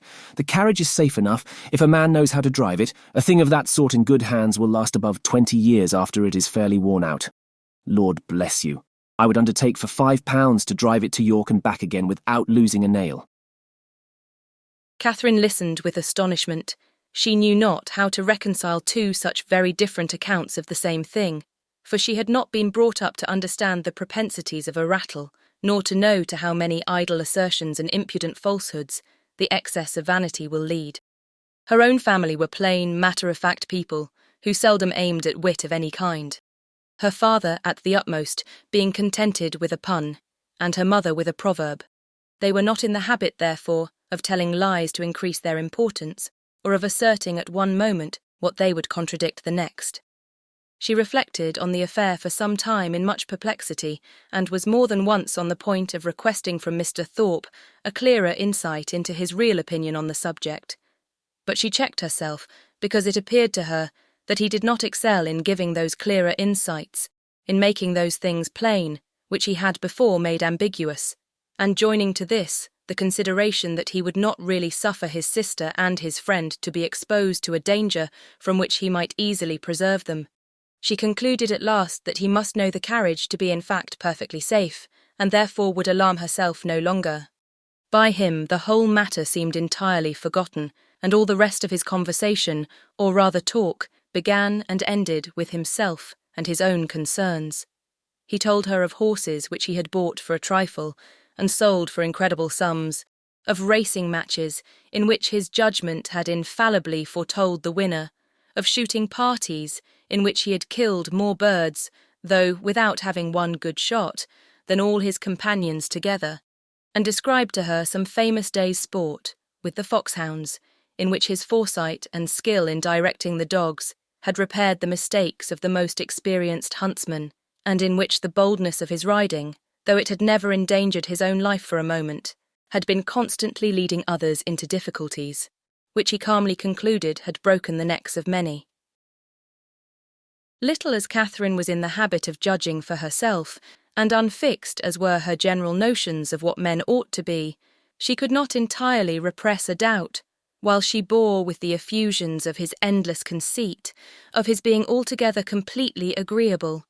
It was a bold surmise, for he was Isabella's brother, and she had been assured by James that his manners would recommend him to all her sex. But in spite of this, the extreme weariness of his company, which crept over her before they had been out an hour, and which continued unceasingly to increase till they stopped in Pulteney Street again, induced her, in some small degree, to resist such high authority, and to distrust his powers of giving universal pleasure. When they arrived at Mrs. Allen's door, the astonishment of Isabella was hardly to be expressed, on finding that it was too late in the day for them to attend her friend into the house. Past 3 o'clock.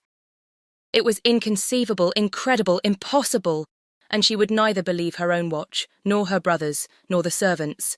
She would believe no assurance of it founded on reason or reality, till Morland produced his watch and ascertained the fact. To have doubted a moment longer then would have been equally inconceivable, incredible, and impossible, and she could only protest, over and over again, that no 2 hours and a half had ever gone off so swiftly before as Catherine was called on to confirm. Catherine could not tell a falsehood, even to please Isabella, but the latter was spared the misery of her friend's dissenting voice by not waiting for her answer. Her own feelings entirely engrossed her. Her wretchedness was most acute on finding herself obliged to go directly home. It was ages since she had had a moment's conversation with her dearest Catherine, and though she had such thousands of things to say to her, it appeared as if they were never to be together again. So, with smiles of most exquisite misery, and the laughing eye of utter despondency, she bade her friend adieu and went on. Catherine found Mrs. Allen just returned from all the busy idleness of the morning, and was immediately greeted with, "Well, my dear, here you are," a truth which she had no greater inclination than power to dispute. "And I hope you have had a pleasant airing." Yes, ma'am, I thank you. We could not have had a nicer day. So Mrs. Thorpe said. She was vastly pleased at your all going. You have seen Mrs. Thorpe, then? Yes, I went to the pump room as soon as you were gone, and there I met her, and we had a great deal of talk together. She says there was hardly any veal to be got at market this morning. It is so uncommonly scarce.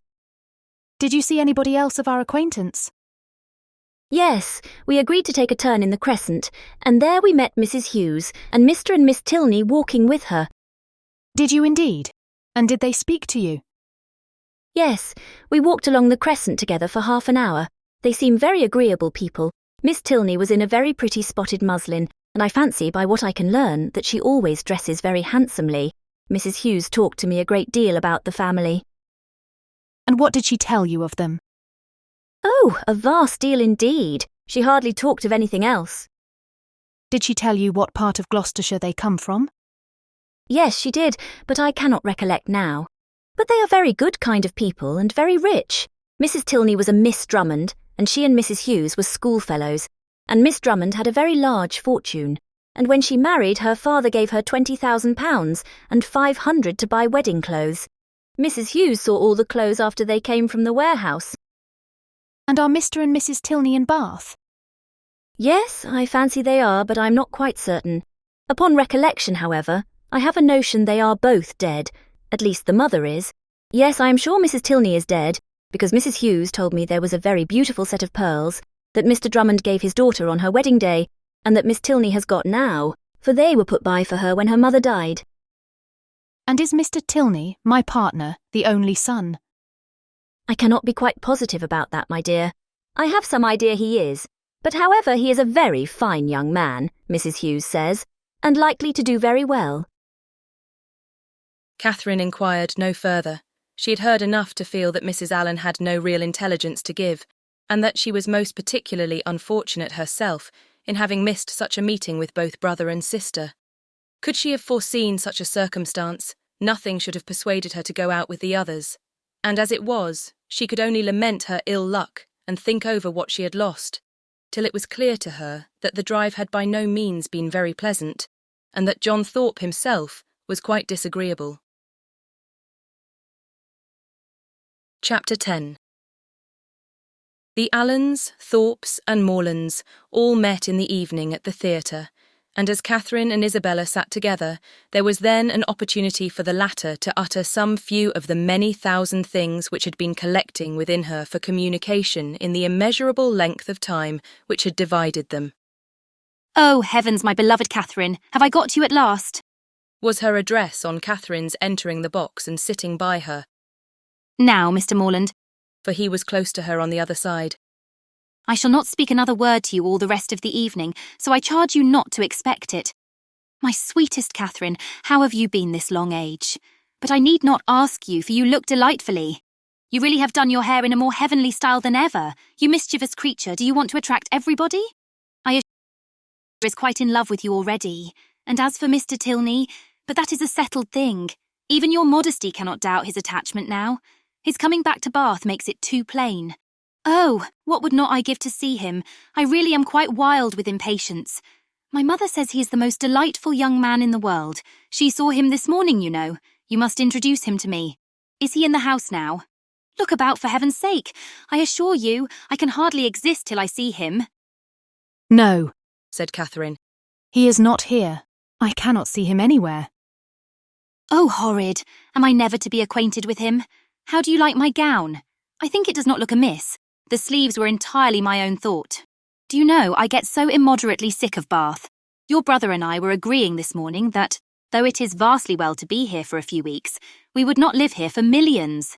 We soon found out that our tastes were exactly alike in preferring the country to every other place. Really, our opinions were so exactly the same. It was quite ridiculous. There was not a single point in which we differed. I would not have had you by for the world. You are such a sly thing. I'm sure you would have made some droll remark or other about it. No, indeed I should not. Oh, yes, you would indeed. I know you better than you know yourself. You would have told us that we seemed born for each other, or some nonsense of that kind, which would have distressed me beyond conception. My cheeks would have been as red as your roses. I would not have had you by for the world. Indeed you do me injustice. I would not have made so improper a remark upon any account, and besides, I'm sure it would never have entered my head. Isabella smiled incredulously and talked the rest of the evening to James. Catherine's resolution of endeavouring to meet Miss Tilney again continued in full force the next morning. Until the usual moment of going to the pump-room, she felt some alarm from the dread of a second prevention. But nothing of that kind occurred, no visitors appeared to delay them, and they all three set off in good time for the pump-room, where the ordinary course of events and conversation took place. Mr. Allen, after drinking his glass of water, joined some gentlemen to talk over the politics of the day and compare the accounts of their newspapers, and the ladies walked about together, noticing every new face and almost every new bonnet in the room. The female part of the Thorpe family, attended by James Morland, appeared among the crowd in less than a quarter of an hour, and Catherine immediately took her usual place by the side of her friend. James, who was now in constant attendance, maintained a similar position, and separating themselves from the rest of their party, they walked in that manner for some time, till Catherine began to doubt the happiness of a situation which, confining her entirely to her friend and brother, gave her very little share in the notice of either. They were always engaged in some sentimental discussion or lively dispute, but their sentiment was conveyed in such whispering voices, and their vivacity attended with so much laughter, that though Catherine's supporting opinion was not unfrequently called for by one or the other, she was never able to give any from not having heard a word of the subject. At length, however, she was empowered to disengage herself from her friend by the avowed necessity of speaking to Miss Tilney, whom she most joyfully saw just entering the room with Mrs. Hughes, and whom she instantly joined, with a firmer determination to be acquainted than she might have had courage to command, had she not been urged by the disappointment of the day before. Miss Tilney met her with great civility, returned her advances with equal goodwill, and they continued talking together as long as both parties remained in the room. And though in all probability not an observation was made, nor an expression used by either which had not been made, and used some thousands of times before, under that roof, in every Bath season, yet the merit of their being spoken with simplicity and truth, and without personal conceit, might be something uncommon. How well your brother dances! Was an artless exclamation of Catherine's towards the close of their conversation, which at once surprised and amused her companion. Henry, she replied with a smile. Yes, he does dance very well. He must have thought it very odd to hear me say I was engaged the other evening when he saw me sitting down, but I really had been engaged the whole day to Mr. Thorpe. Miss Tilney could only bow. You cannot think, added Catherine after a moment's silence, how surprised I was to see him again. I felt so sure of his being quite gone away. When Henry had the pleasure of seeing you before, he was in Bath but for a couple of days. He came only to engage lodgings for us. That never occurred to me, and of course, not seeing him anywhere, I thought he must be gone. Was not the young lady he danced with on Monday a Miss Smith? Yes, an acquaintance of Mrs. Hughes. I dare say she was very glad to dance. Do you think her pretty? Not very. He never comes to the pump room, I suppose? Yes, sometimes, but he has rid out this morning with my father. Mrs. Hughes now joined them and asked Miss Tilney if she was ready to go. I hope I shall have the pleasure of seeing you again soon, said Catherine. Shall you be at the cotillion ball tomorrow? Yes, I think we certainly shall.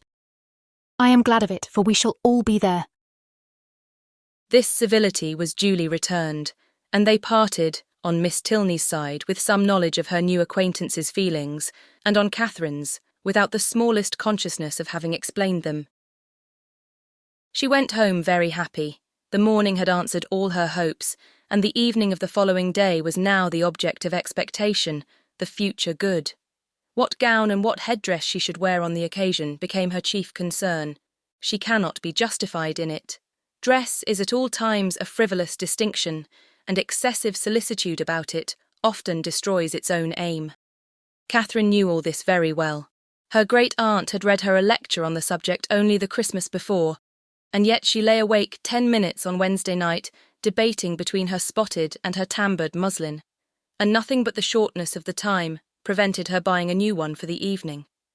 This would have been an error in judgment, great though not uncommon, from which one of the other sex, rather than her own, a brother rather than a great-aunt, might have warned her, for man only can be aware of the insensibility of man towards a new gown.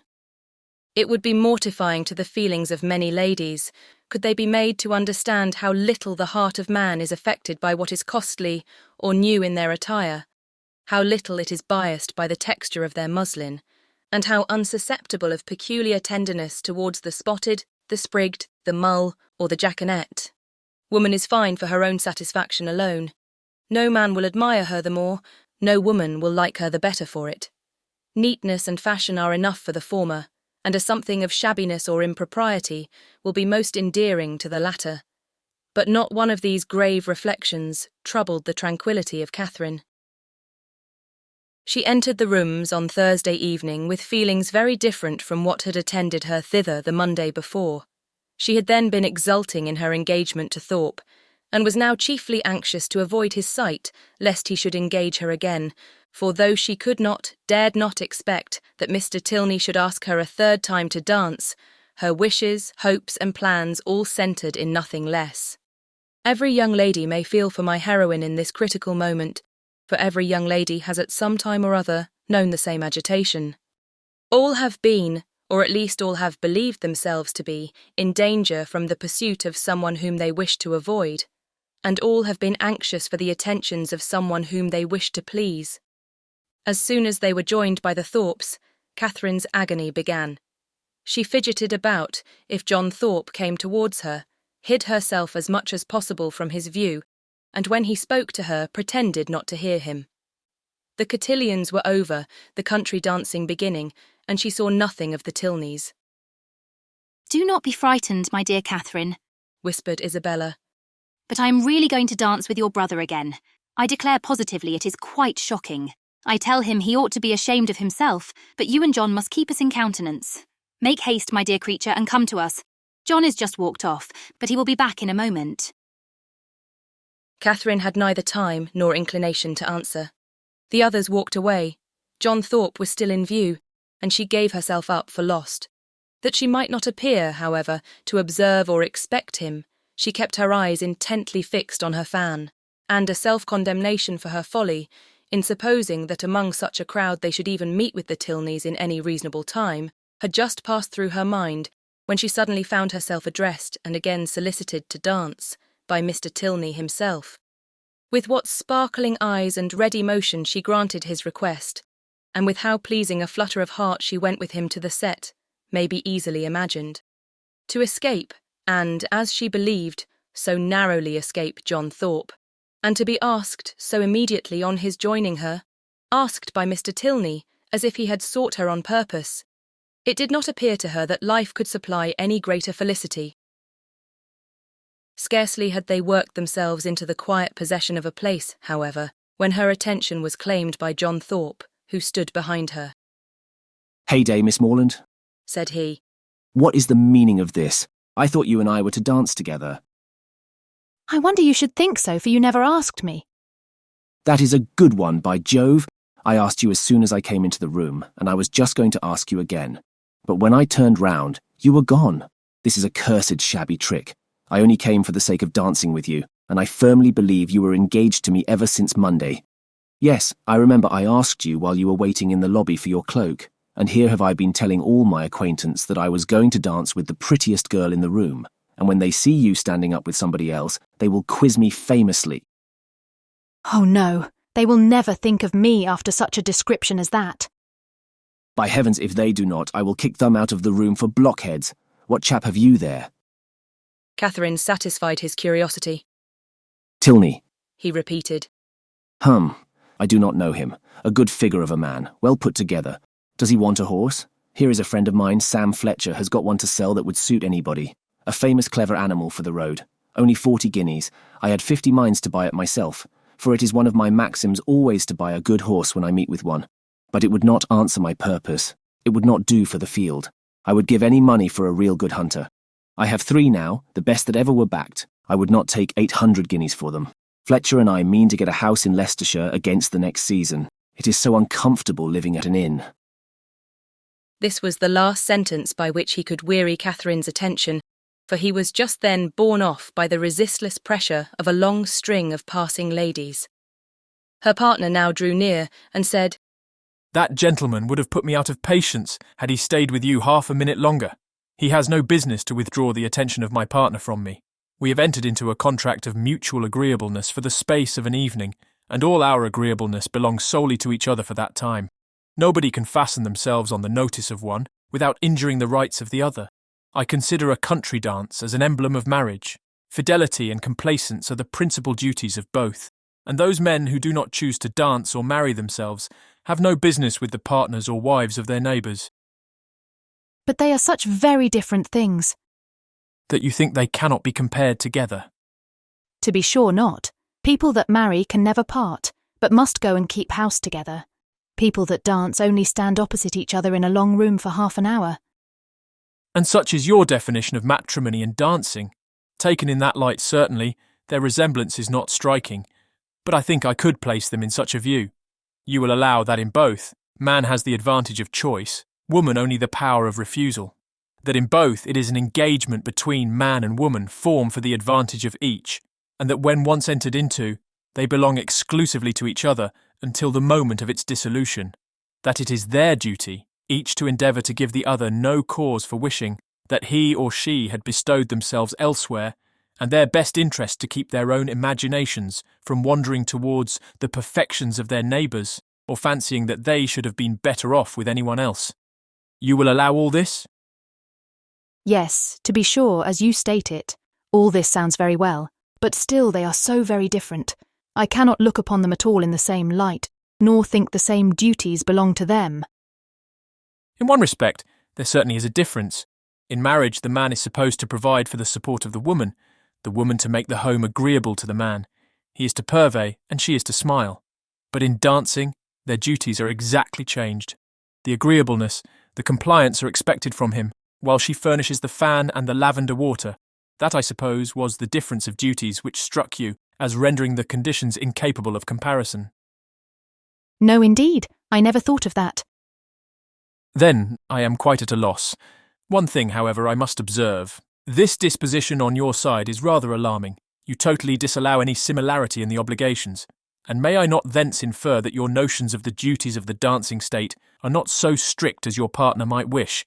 Have I not reason to fear that if the gentleman who spoke to you just now were to return, or if any other gentleman were to address you, there would be nothing to restrain you from conversing with him as long as you chose? Mr. Thorpe is such a very particular friend of my brother's that if he talks to me, I must talk to him again. But there are hardly 3 young men in the room besides him that I have any acquaintance with. And is that to be my only security? Alas, alas! Nay, I'm sure you cannot have a better, for if I do not know anybody, it is impossible for me to talk to them. And besides, I do not want to talk to anybody.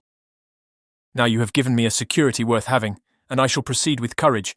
Do you find Bath as agreeable as when I had the honour of making the inquiry before? Yes, quite. More so indeed. More so. Take care, or you will forget to be tired of it at the proper time. You ought to be tired at the end of 6 weeks. I do not think I should be tired if I were to stay here 6 months.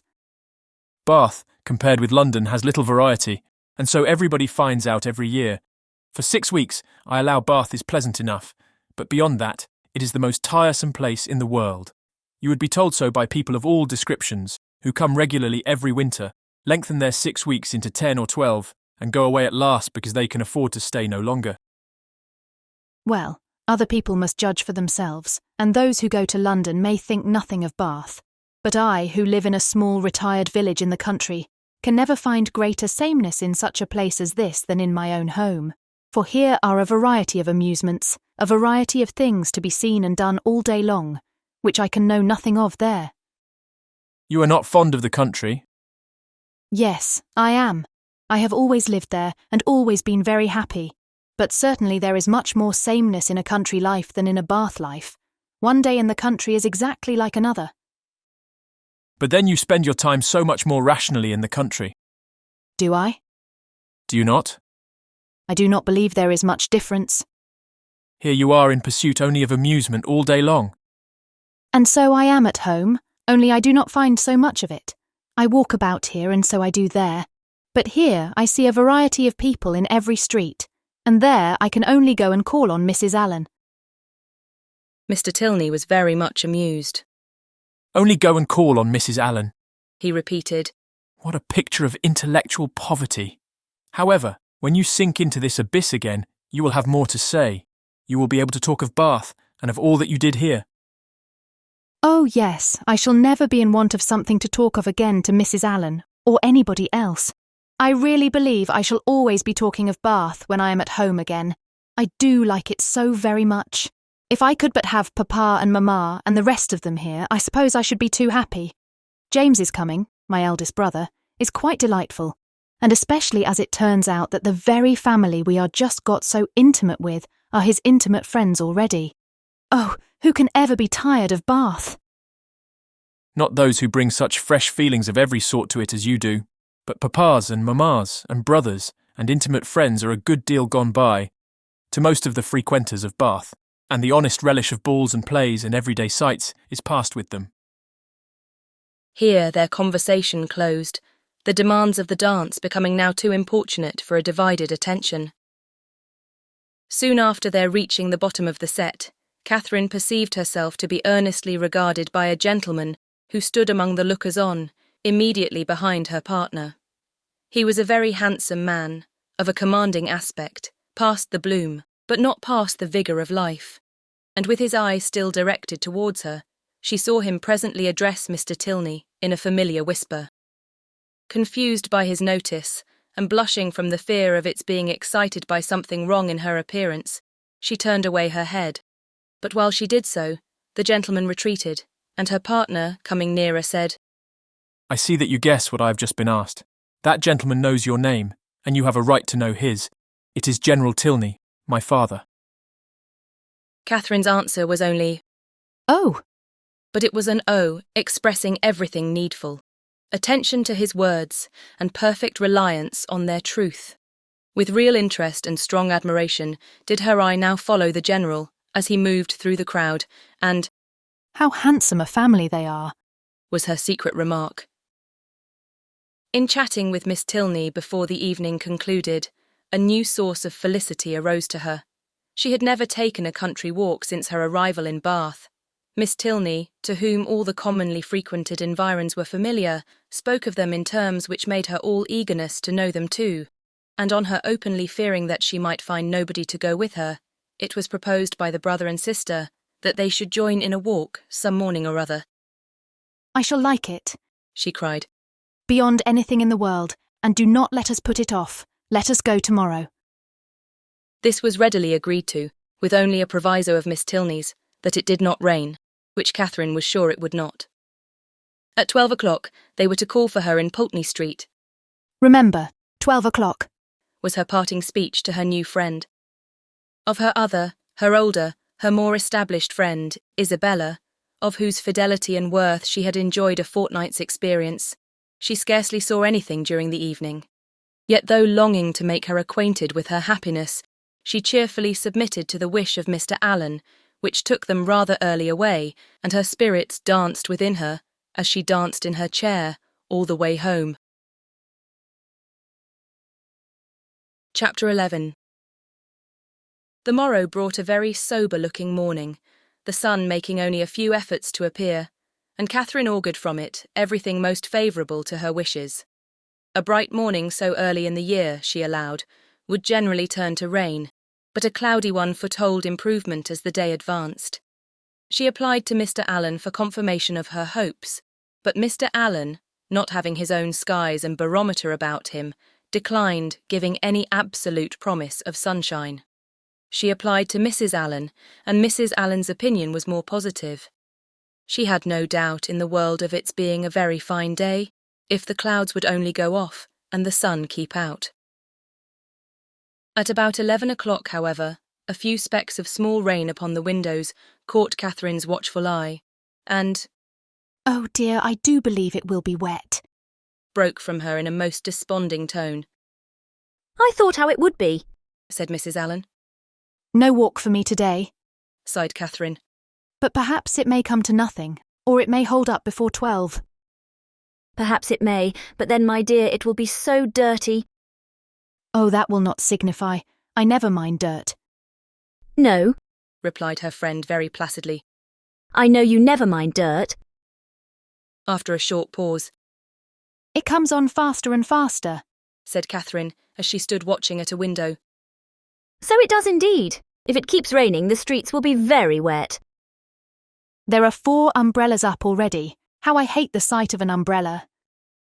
"They are disagreeable things to carry. I would much rather take a chair at any time." "It was such a nice-looking morning. I felt so convinced it would be dry." "Anybody would have thought so indeed. There will be very few people in the pump room if it rains all the morning. I hope Mr. Allen will put on his greatcoat when he goes, but I dare say he will not, for he had rather do anything in the world than walk out in a greatcoat. I wonder he should dislike it. It must be so comfortable." The rain continued, fast, though not heavy. Catherine went every 5 minutes to the clock, threatening on each return that, if it still kept on raining another 5 minutes, she would give up the matter as hopeless. The clock struck 12, and it still rained. "You will not be able to go, my dear." "I do not quite despair yet. I shall not give it up till 12:15. This is just the time of day for it to clear up, and I do think it looks a little lighter.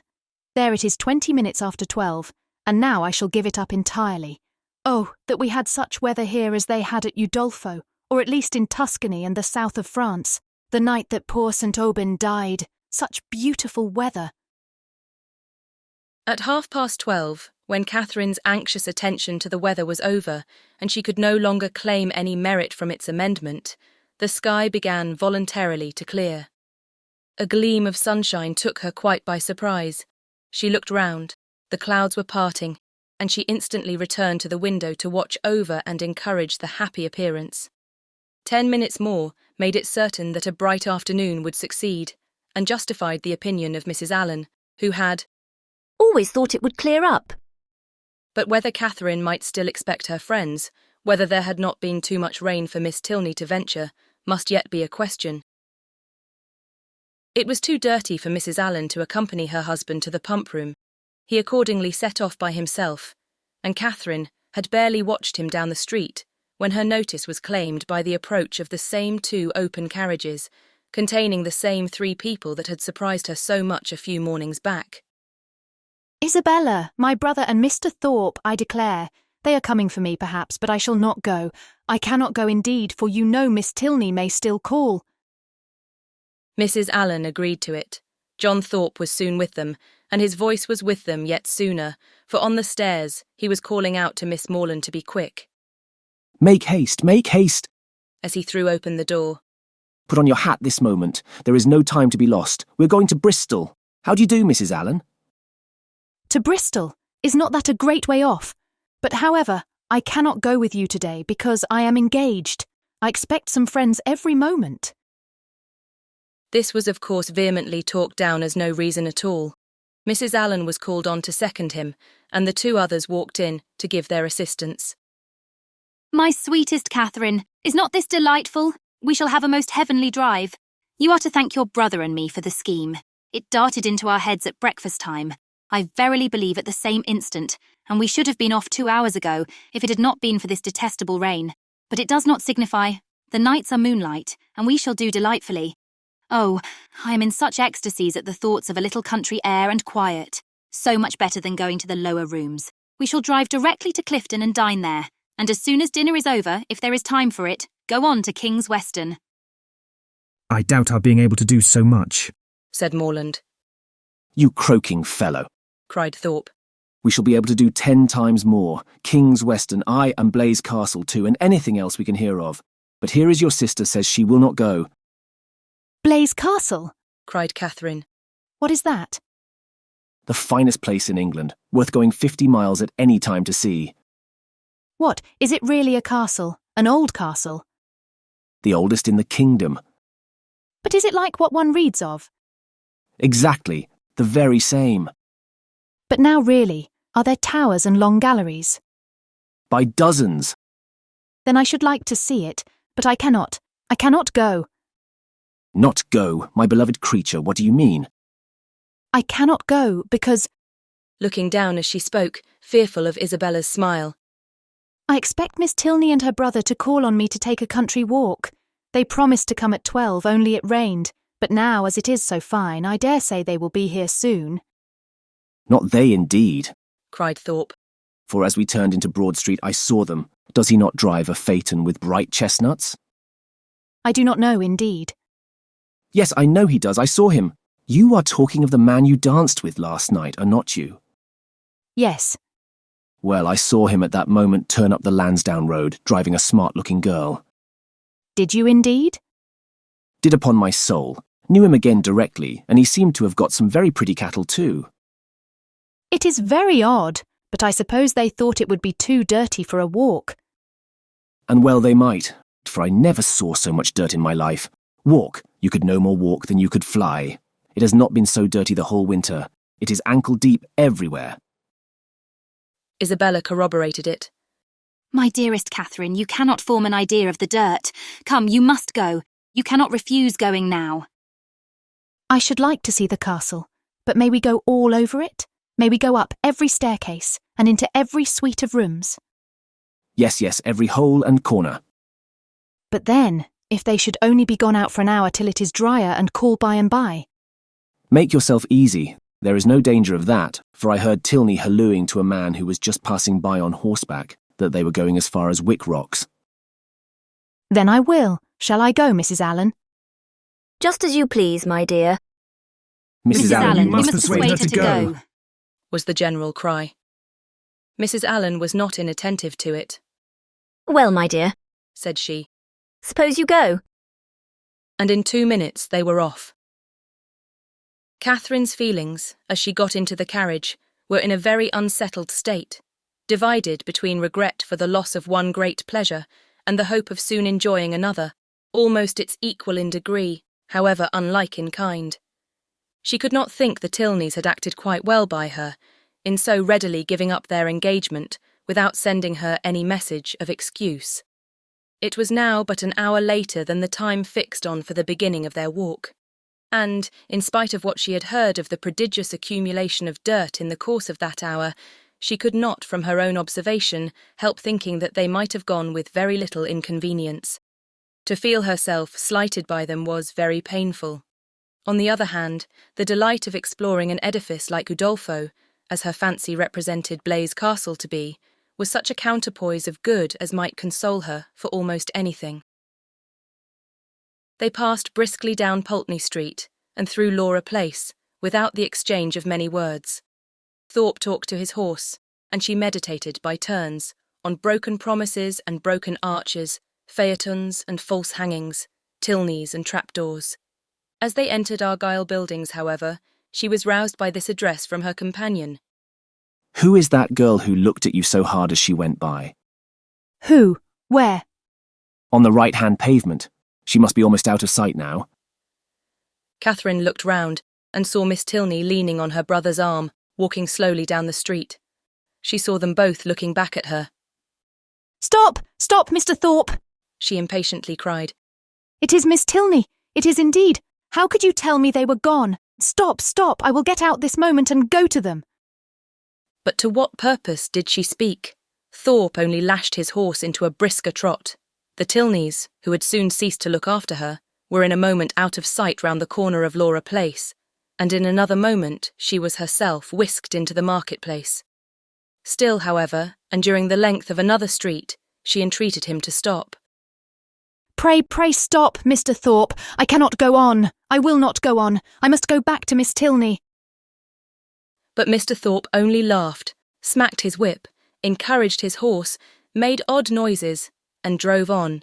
And Catherine, angry and vexed as she was, having no power of getting away, was obliged to give up the point and submit. Her reproaches, however, were not spared. How could you deceive me so, Mr. Thorpe? How could you say that you saw them driving up the Lansdowne Road? I would not have had it happen so for the world. They must think it so strange, so rude of me, to go by them too without saying a word. You do not know how vexed I am. I shall have no pleasure at Clifton, nor in anything else. I had rather, 10,000 times rather, get out now and walk back to them. How could you say you saw them driving out in a phaeton?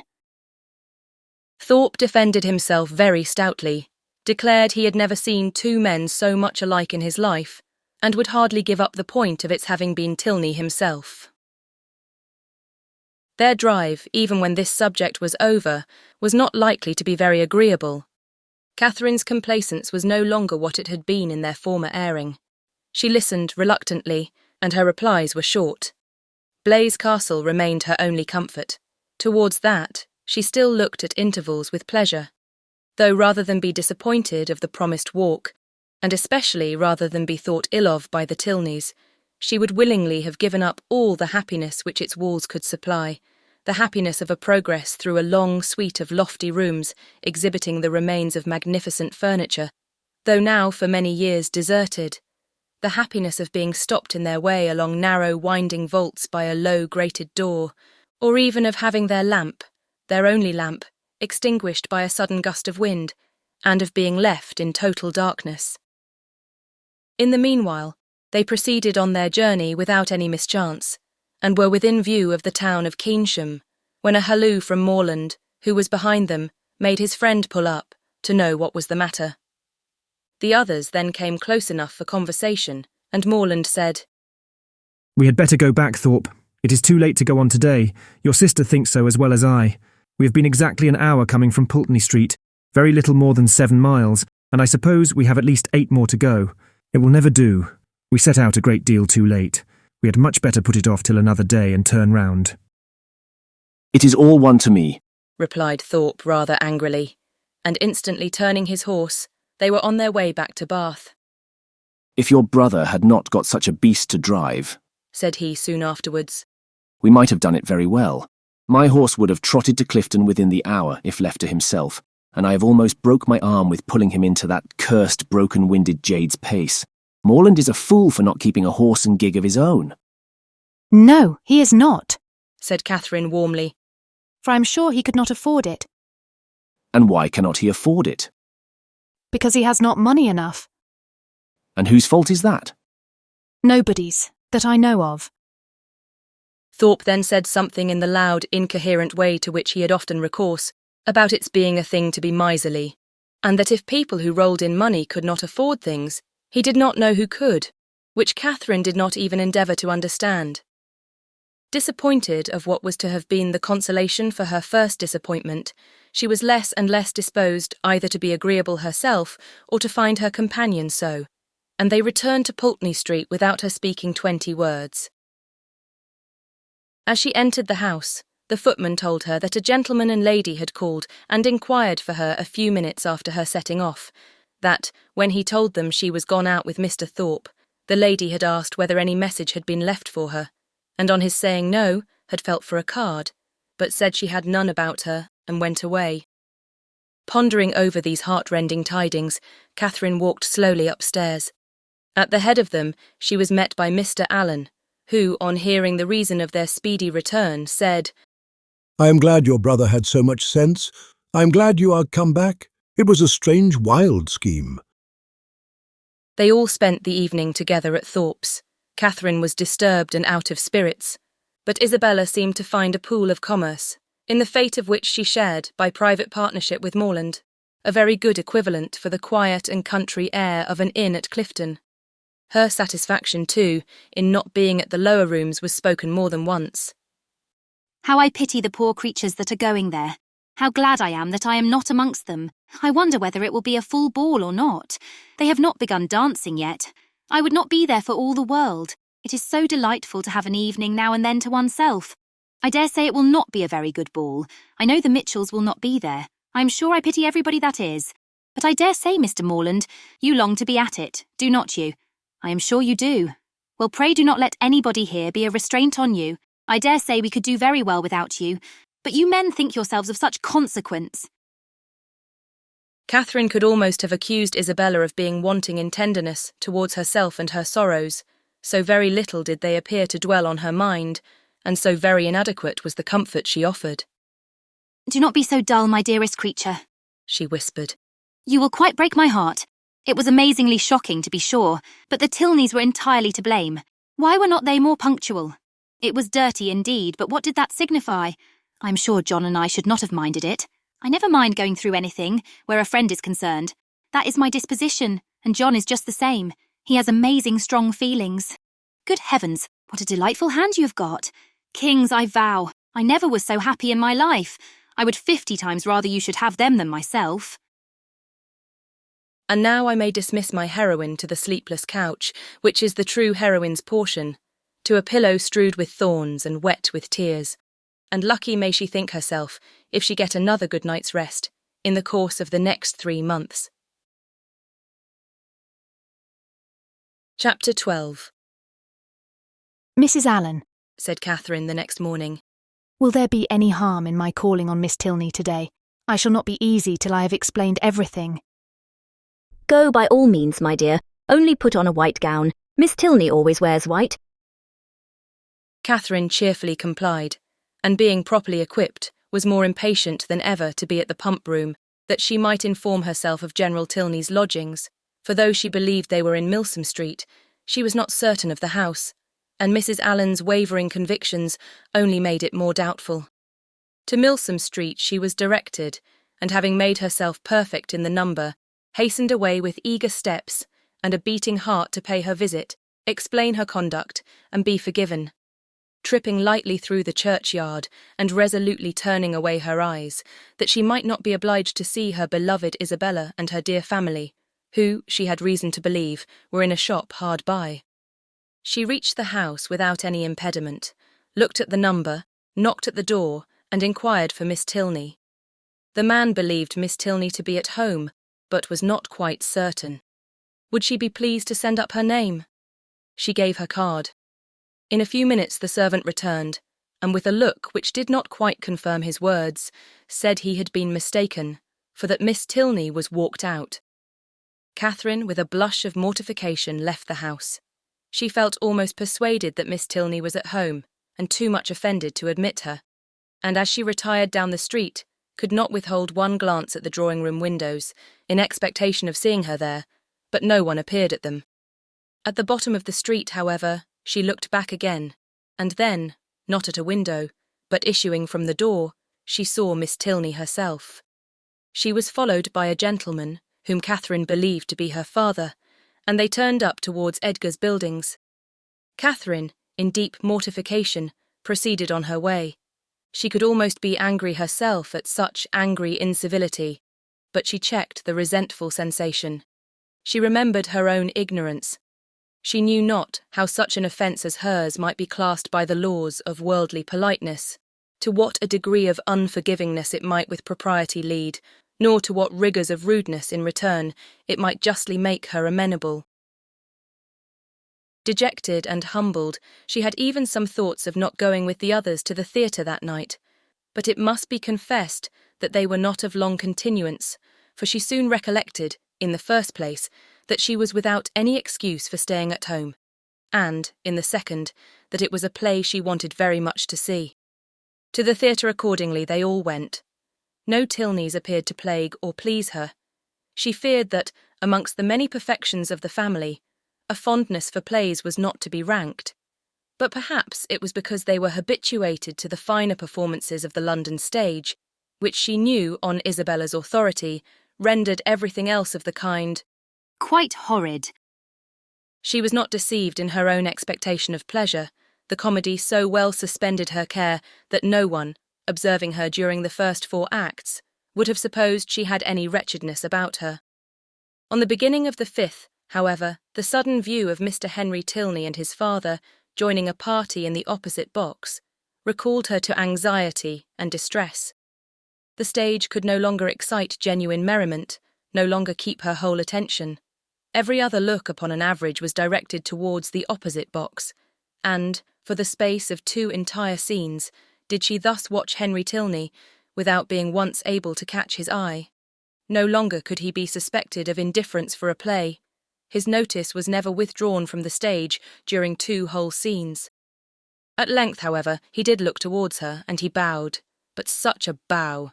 No smile, no continued observance attended it. His eyes were immediately returned to their former direction. Catherine was restlessly miserable. She could almost have run round to the box in which he sat, and forced him to hear her explanation. Feelings rather natural than heroic possessed her. Instead of considering her own dignity injured by this ready condemnation, instead of proudly resolving in conscious innocence to show her resentment towards him who could harbour a doubt of it, to leave to him all the trouble of seeking an explanation, and to enlighten him on the past only by avoiding his sight or flirting with somebody else, she took to herself all the shame of misconduct, or at least of its appearance, and was only eager for an opportunity of explaining its cause. The play concluded, the curtain fell. Henry Tilney was no longer to be seen where he had hitherto sat, but his father remained, and perhaps he might be now coming round to their box. She was right. In a few minutes he appeared, and making his way through the then thinning rows, spoke with like calm politeness to Mrs. Allen and her friend. Not with such calmness was he answered by the latter. "Oh, Mr. Tilney, I have been quite wild to speak to you and make my apologies. You must have thought me so rude, but indeed it was not my own fault, was it, Mrs. Allen? Did not they tell me that Mr. Tilney and his sister were gone out in a phaeton together? And then what could I do? But I had 10,000 times rather have been with you. Now had not I, Mrs. Allen?" "My dear, you tumble my gown," was Mrs. Allen's reply. Her assurance, however, standing sole as it did, was not thrown away. It brought a more cordial, more natural smile into his countenance, and he replied in a tone which retained only a little affected reserve. "We were much obliged to you at any rate for wishing us a pleasant walk after our passing you in Argyle Street. You were so kind as to look back on purpose." "But indeed I did not wish you a pleasant walk. I never thought of such a thing. But I begged Mr. Thorpe so earnestly to stop. I called out to him as soon as ever I saw you. Now Mrs. Allen did not— oh, you were not there. But indeed I did, and if Mr. Thorpe would only have stopped, I would have jumped out and run after you." Is there a Henry in the world who could be insensible to such a declaration? Henry Tilney, at least, was not. With a yet sweeter smile, he said everything that need be said of his sister's concern, regret, and dependence on Catherine's honour. "Oh, do not say Miss Tilney was not angry," cried Catherine. "because I know she was, for she would not see me this morning when I called. I saw her walk out of the house the next minute after my leaving it. I was hurt, but I was not affronted. Perhaps you did not know I had been there." "I was not within at the time, but I heard of it from Eleanor, and she has been wishing ever since to see you, to explain the reason of such incivility. But perhaps I can do it as well. It was nothing more than that my father— they were just preparing to walk out, and he being hurried for time and not caring to have it put off, made a point of her being denied. That was all, I do assure you. She was very much vexed, and meant to make her apology as soon as possible." Catherine's mind was greatly eased by this information, yet a something of solicitude remained, from which sprang the following question, thoroughly artless in itself, though rather distressing to the gentleman. "But Mr. Tilney, why were you less generous than your sister? If she felt such confidence in my good intentions and could suppose it to be only a mistake, Why should you be so ready to take offence? Me, I take offence. Nay, I'm sure by your look when you came into the box you were angry. I angry. I could have no right. Well, nobody would have thought you had no right who saw your face. He replied by asking her to make room for him and talking of the play. He remained with them some time and was only too agreeable for Catherine to be contented when he went away. Before they parted, however, it was agreed that the projected walk should be taken as soon as possible, and setting aside the misery of his quitting their box, she was, upon the whole, left one of the happiest creatures in the world.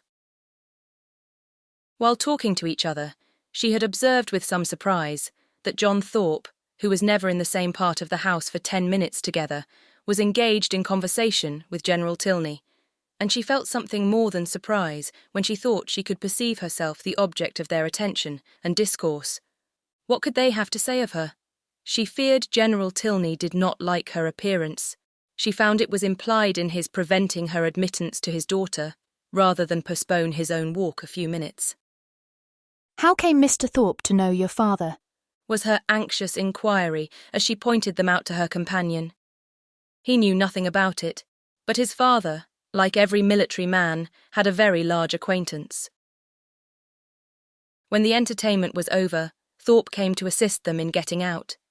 Catherine was the immediate object of his gallantry, and while they waited in the lobby for a chair, he prevented the inquiry which had travelled from her heart almost to the tip of her tongue, by asking in a consequential manner whether she had seen him talking with General Tilney. He is a fine old fellow, upon my soul. Stout, active, looks as young as his son. I have a great regard for him, I assure you. A gentleman-like, good sort of fellow as ever lived. But how came you to know him? Know him? There are few people much about town that I do not know. I have met him forever at the Bedford, and I knew his face again today, the moment he came into the billiard room.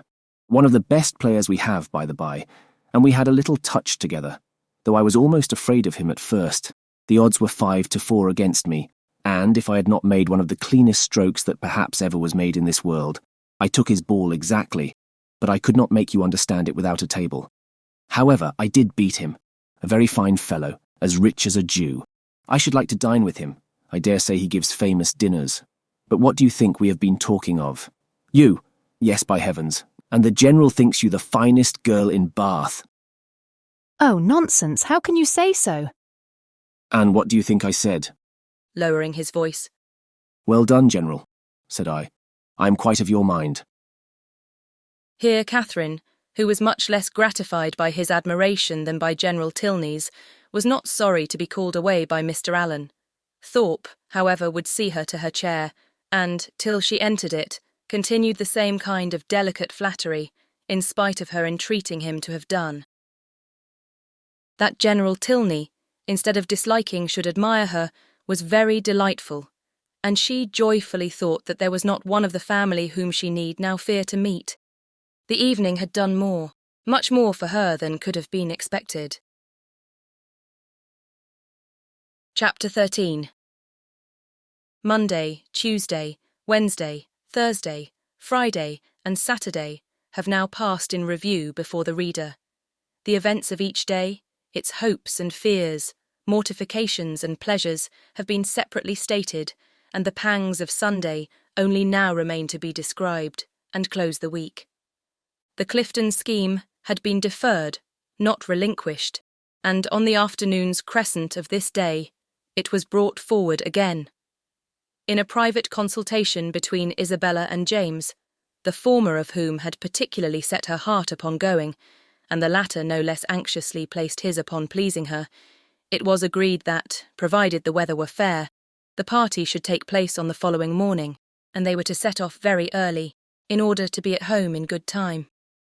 The affair thus determined, and Thorpe's approbation secured, Catherine only remained to be apprised of it. She had left them for a few minutes to speak to Miss Tilney. In that interval, the plan was completed, and as soon as she came again, her agreement was demanded. But instead of the gay acquiescence expected by Isabella, Catherine looked grave, was very sorry, but could not go. The engagement which ought to have kept her from joining in the former attempt would make it impossible for her to accompany them now. She had that moment settled with Miss Tilney to take their proposed walk tomorrow. It was quite determined, and she would not, upon any account, retract. But that she must and should retract was instantly the eager cry of both the Thorpes. They must go to Clifton tomorrow. They would not go without her. It would be nothing to put off a mere walk for one day longer, and they would not hear of a refusal. Catherine was distressed, but not subdued. Do not urge me, Isabella. I am engaged to Miss Tilney. I cannot go. This availed nothing. The same arguments assailed her again. She must go, she should go, and they would not hear of a refusal. It would be so easy to tell Miss Tilney that you had just been reminded of a prior engagement and must only beg to put off the walk till Tuesday. No, it would not be easy. I could not do it. There has been no prior engagement. But Isabella became only more and more urgent, calling on her in the most affectionate manner, addressing her by the most endearing names. She was sure her dearest, sweetest Catherine would not seriously refuse such a trifling request to a friend who loved her so dearly. She knew her beloved Catherine to have so feeling a heart, so sweet a temper, to be so easily persuaded by those she loved. But all in vain. Catherine felt herself to be in the right, and though pained by such tender, such flattering supplication, could not allow it to influence her. Isabella then tried another method. She reproached her with having more affection for Miss Tilney, though she had known her so little a while, than for her best and oldest friends, with being grown cold and indifferent, in short, towards herself. I cannot help being jealous, Catherine, when I see myself slighted for strangers, I who love you so excessively. When once my affections are placed, it is not in the power of anything to change them. But I believe my feelings are stronger than anybody's. I am sure they are too strong for my own peace. And to see myself supplanted in your friendship by strangers does cut me to the quick, I own. These Tilneys seem to swallow up everything else. Catherine thought this reproach equally strange and unkind. Was it the part of a friend thus to expose her feelings to the notice of others? Isabella appeared to her ungenerous and selfish, regardless of everything but her own gratification. These painful ideas crossed her mind, though she said nothing. Isabella, in the meanwhile, had applied her handkerchief to her eyes, and Morland, miserable at such a sight, could not help saying, Nay, Catherine, I think you cannot stand out any longer now. The sacrifice is not much, and to oblige such a friend, I shall think you quite unkind if you still refuse. This was the first time of her brother's openly siding against her, and anxious to avoid his displeasure, she proposed a compromise. If they would only put off their scheme till Tuesday, which they might easily do, as it depended only on themselves, she could go with them, and everybody might then be satisfied. But No, no, no, was the immediate answer. That could not be, for Thorpe did not know that he might not go to town on Tuesday. Catherine was sorry, but could do no more, and a short silence ensued, which was broken by Isabella, who in a voice of cold resentment said, Very well, then there is an end of the party. If Catherine does not go, I cannot. I cannot be the only woman. I would not, upon any account in the world, do so improper a thing. Catherine, you must go, said James. But why cannot Mr. Thorpe drive one of his other sisters? I dare say either of them would like to go. Thank ye, cried Thorpe. but I did not come to Bath to drive my sisters about and look like a fool. No, if you do not go, darn me if I do. I only go for the sake of driving you. That is a compliment which gives me no pleasure. I dare say either of them would like to go. But her words were lost on Thorpe, who had turned abruptly away. The three others still continued together, walking in a most uncomfortable manner to poor Catherine. Sometimes not a word was said, sometimes she was again attacked with supplications or reproaches, and her arm was still linked within Isabella's, though their hearts were at war. At one moment she was softened, at another irritated, always distressed, but always steady. I did not think you had been so obstinate, Catherine, said James. You were not used to be so hard to persuade. You once were the kindest, best-tempered of my sisters. I hope I am not less so now, she replied very feelingly. But indeed I cannot go. If I am wrong, I am doing what I believe to be right. I suspect, said Isabella in a low voice. there is no great struggle. Catherine's heart swelled. She drew away her arm, and Isabella made no opposition. Thus passed a long 10 minutes, till they were again joined by Thorpe, who, coming to them with a gayer look, said, Well, I have settled the matter, and now we may all go tomorrow with a safe conscience. I have been to Miss Tilney and made your excuses. You have not, cried Catherine. I have, upon my soul, left her this moment, told her you had sent me to say that, having just recollected a prior engagement of going to Clifton with us tomorrow, you could not have the pleasure of walking with her till Tuesday. She said very well. Tuesday was just as convenient to her. So there is an end of all our difficulties. A pretty good thought of mine, hey? Isabella's countenance was once more all smiles and good humour, and James too looked happy again. A most heavenly thought indeed. Now, my sweet Catherine, all our distresses are over. You are honourably acquitted, and we shall have a most delightful party. This will not do, said Catherine. I cannot submit to this. I must run after Miss Tilney directly and set her right. Isabella, however, caught hold of one hand, Thorpe of the other, and remonstrances poured in from all three. Even James was quite angry. When everything was settled, when Miss Tilney herself said that Tuesday would suit her as well, it was quite ridiculous, quite absurd, to make any further objection. I do not care. Mr. Thorpe had no business to invent any such message. If I had thought it right to put it off, I could have spoken to Miss Tilney myself. This is only doing it in a ruder way. And how do I know that Mr. Thorpe has...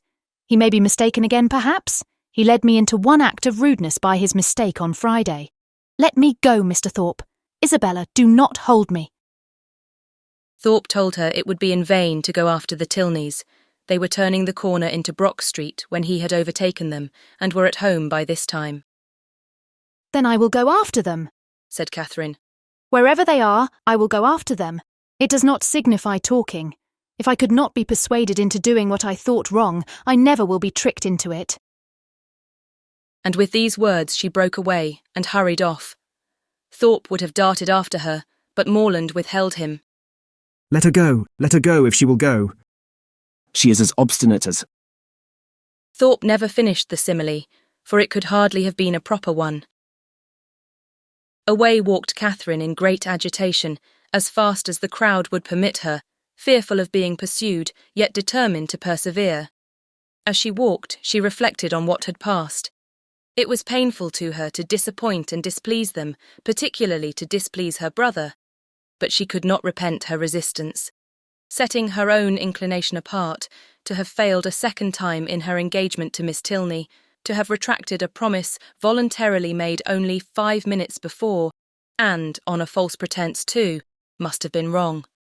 She had not been withstanding them on selfish principles alone. She had not consulted merely her own gratification. That might have been ensured in some degree by the excursion itself, by seeing Blaise Castle.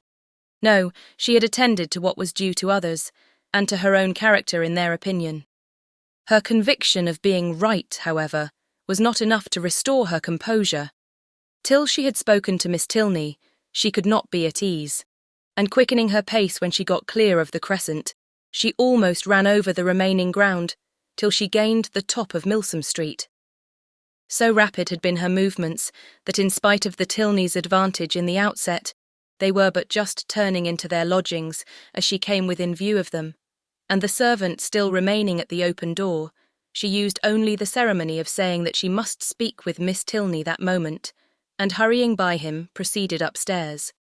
Then, opening the first door before her, which happened to be the right, she immediately found herself in the drawing-room with General Tilney, his son and daughter.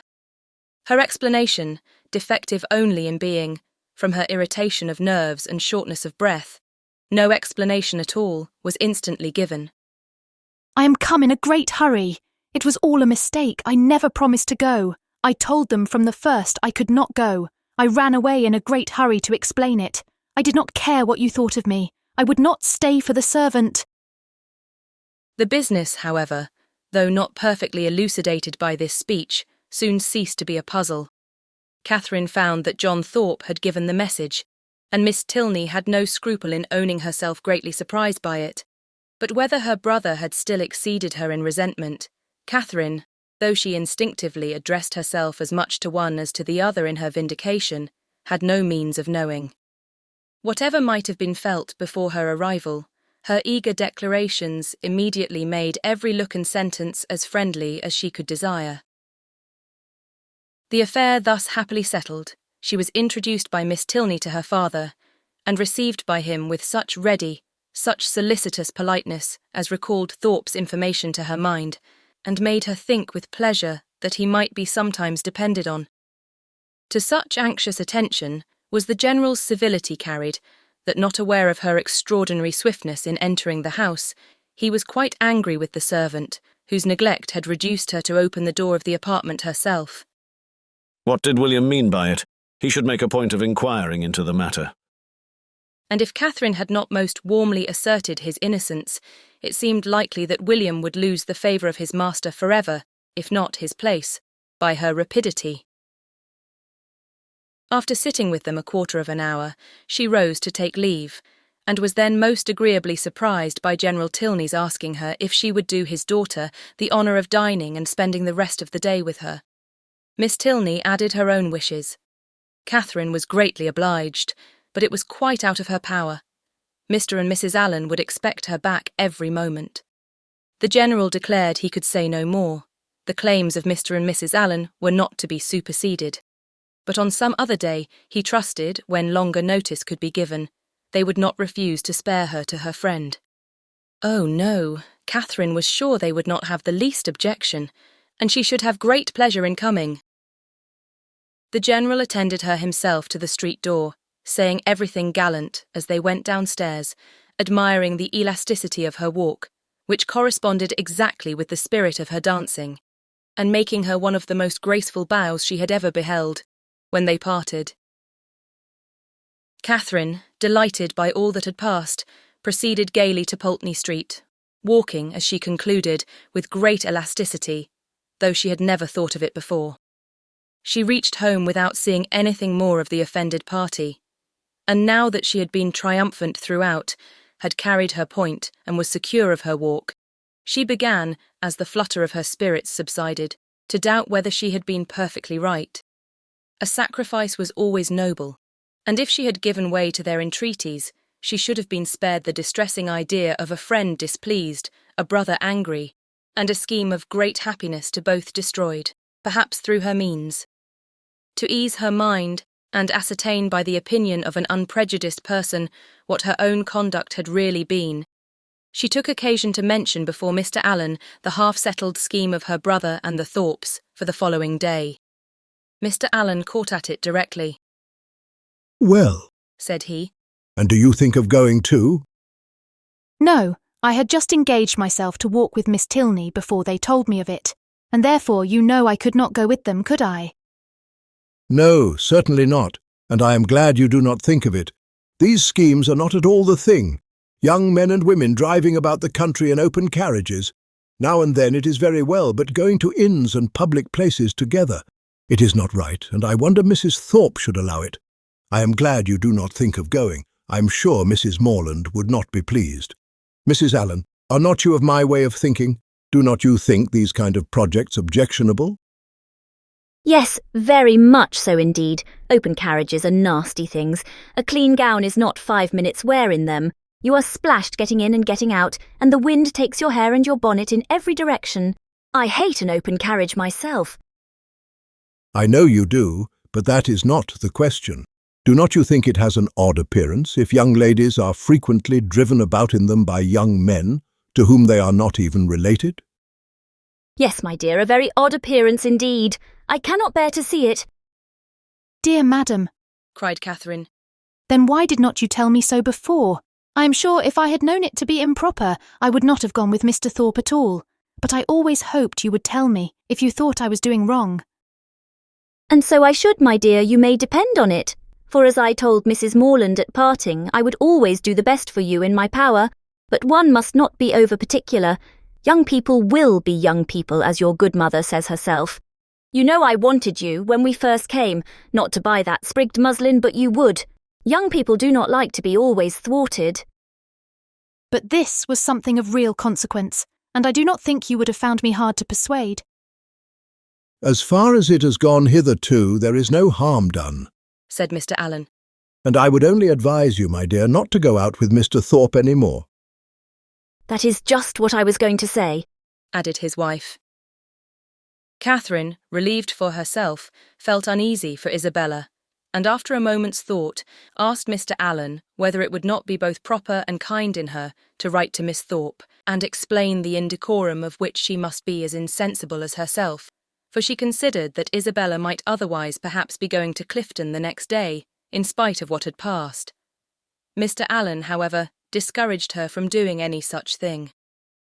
You had better leave her alone, my dear. She is old enough to know what she is about, and if not, has a mother to advise her. Mrs. Thorpe is too indulgent beyond a doubt. But however, you had better not interfere. She and your brother choose to go, and you will be only getting ill will. Catherine submitted, and though sorry to think that Isabella should be doing wrong, felt greatly relieved by Mr. Allen's approbation of her own conduct, and truly rejoiced to be preserved by his advice from the danger of falling into such an error herself. Her escape from being one of the party to Clifton was now an escape indeed, for what would the Tilneys have thought of her if she had broken her promise to them in order to do what was wrong in itself, if she had been guilty of one breach of propriety, only to enable her to be guilty of another? Chapter 14. The next morning was fair, and Catherine almost expected another attack from the assembled party. With Mr. Allen to support her, she felt no dread of the event, but she would gladly be spared a contest, where victory itself was painful, and was heartily rejoiced therefore at neither seeing nor hearing anything of them. The Tilneys called for her at the appointed time, and no new difficulty arising, no sudden recollection, no unexpected summons, no impertinent intrusion to disconcert their measures, my heroine was most unnaturally able to fulfil her engagement, though it was made with the hero himself. They determined on walking round Beechen Cliff, that noble hill, whose beautiful verdure and hanging coppice render it so striking an object from almost every opening in Bath. I never look at it, said Catherine, as they walked along the side of the river, without thinking of the south of France. You have been abroad, then? said Henry, a little surprised. Oh no, I only mean what I have read about. It always puts me in mind of the country that Emily and her father travelled through in The Mysteries of Udolpho. But you never read novels, I dare say. Why not? Because they are not clever enough for you. Gentlemen read better books. The person, be it gentleman or lady, who has not pleasure in a good novel, must be intolerably stupid. I have read all Mrs. Radcliffe's works, and most of them with great pleasure. The Mysteries of Udolpho, when I had once begun it, I could not lay down again. I remember finishing it in 2 days, my hair standing on end the whole time. Yes, added Miss Tilney. And I remember that you undertook to read it aloud to me, and that when I was called away for only 5 minutes to answer a note, instead of waiting for me, you took the volume into the Hermitage Walk, and I was obliged to stay till you had finished it. Thank you, Eleanor. A most honourable testimony. You see, Miss Morland, the injustice of your suspicions. Here was I, in my eagerness to get on, refusing to wait only 5 minutes for my sister, breaking the promise I had made of reading it aloud, and keeping her in suspense at a most interesting part by running away with the volume which, you are to observe, was her own, particularly her own. I'm proud when I reflect on it, and I think it must establish me in your good opinion. I am very glad to hear it indeed, and now I shall never be ashamed of liking Udolpho myself, but I really thought before, young men despised novels amazingly. It is amazingly. It may well suggest amazement if they do, for they read nearly as many as women. I myself have read hundreds and hundreds. Do not imagine that you can cope with me in a knowledge of Julius and Louisa's, if we proceed to particulars and engage in the never-ceasing inquiry of, have you read this? And, have you read that? I shall soon leave you as far behind me as, what shall I say? I want an appropriate simile.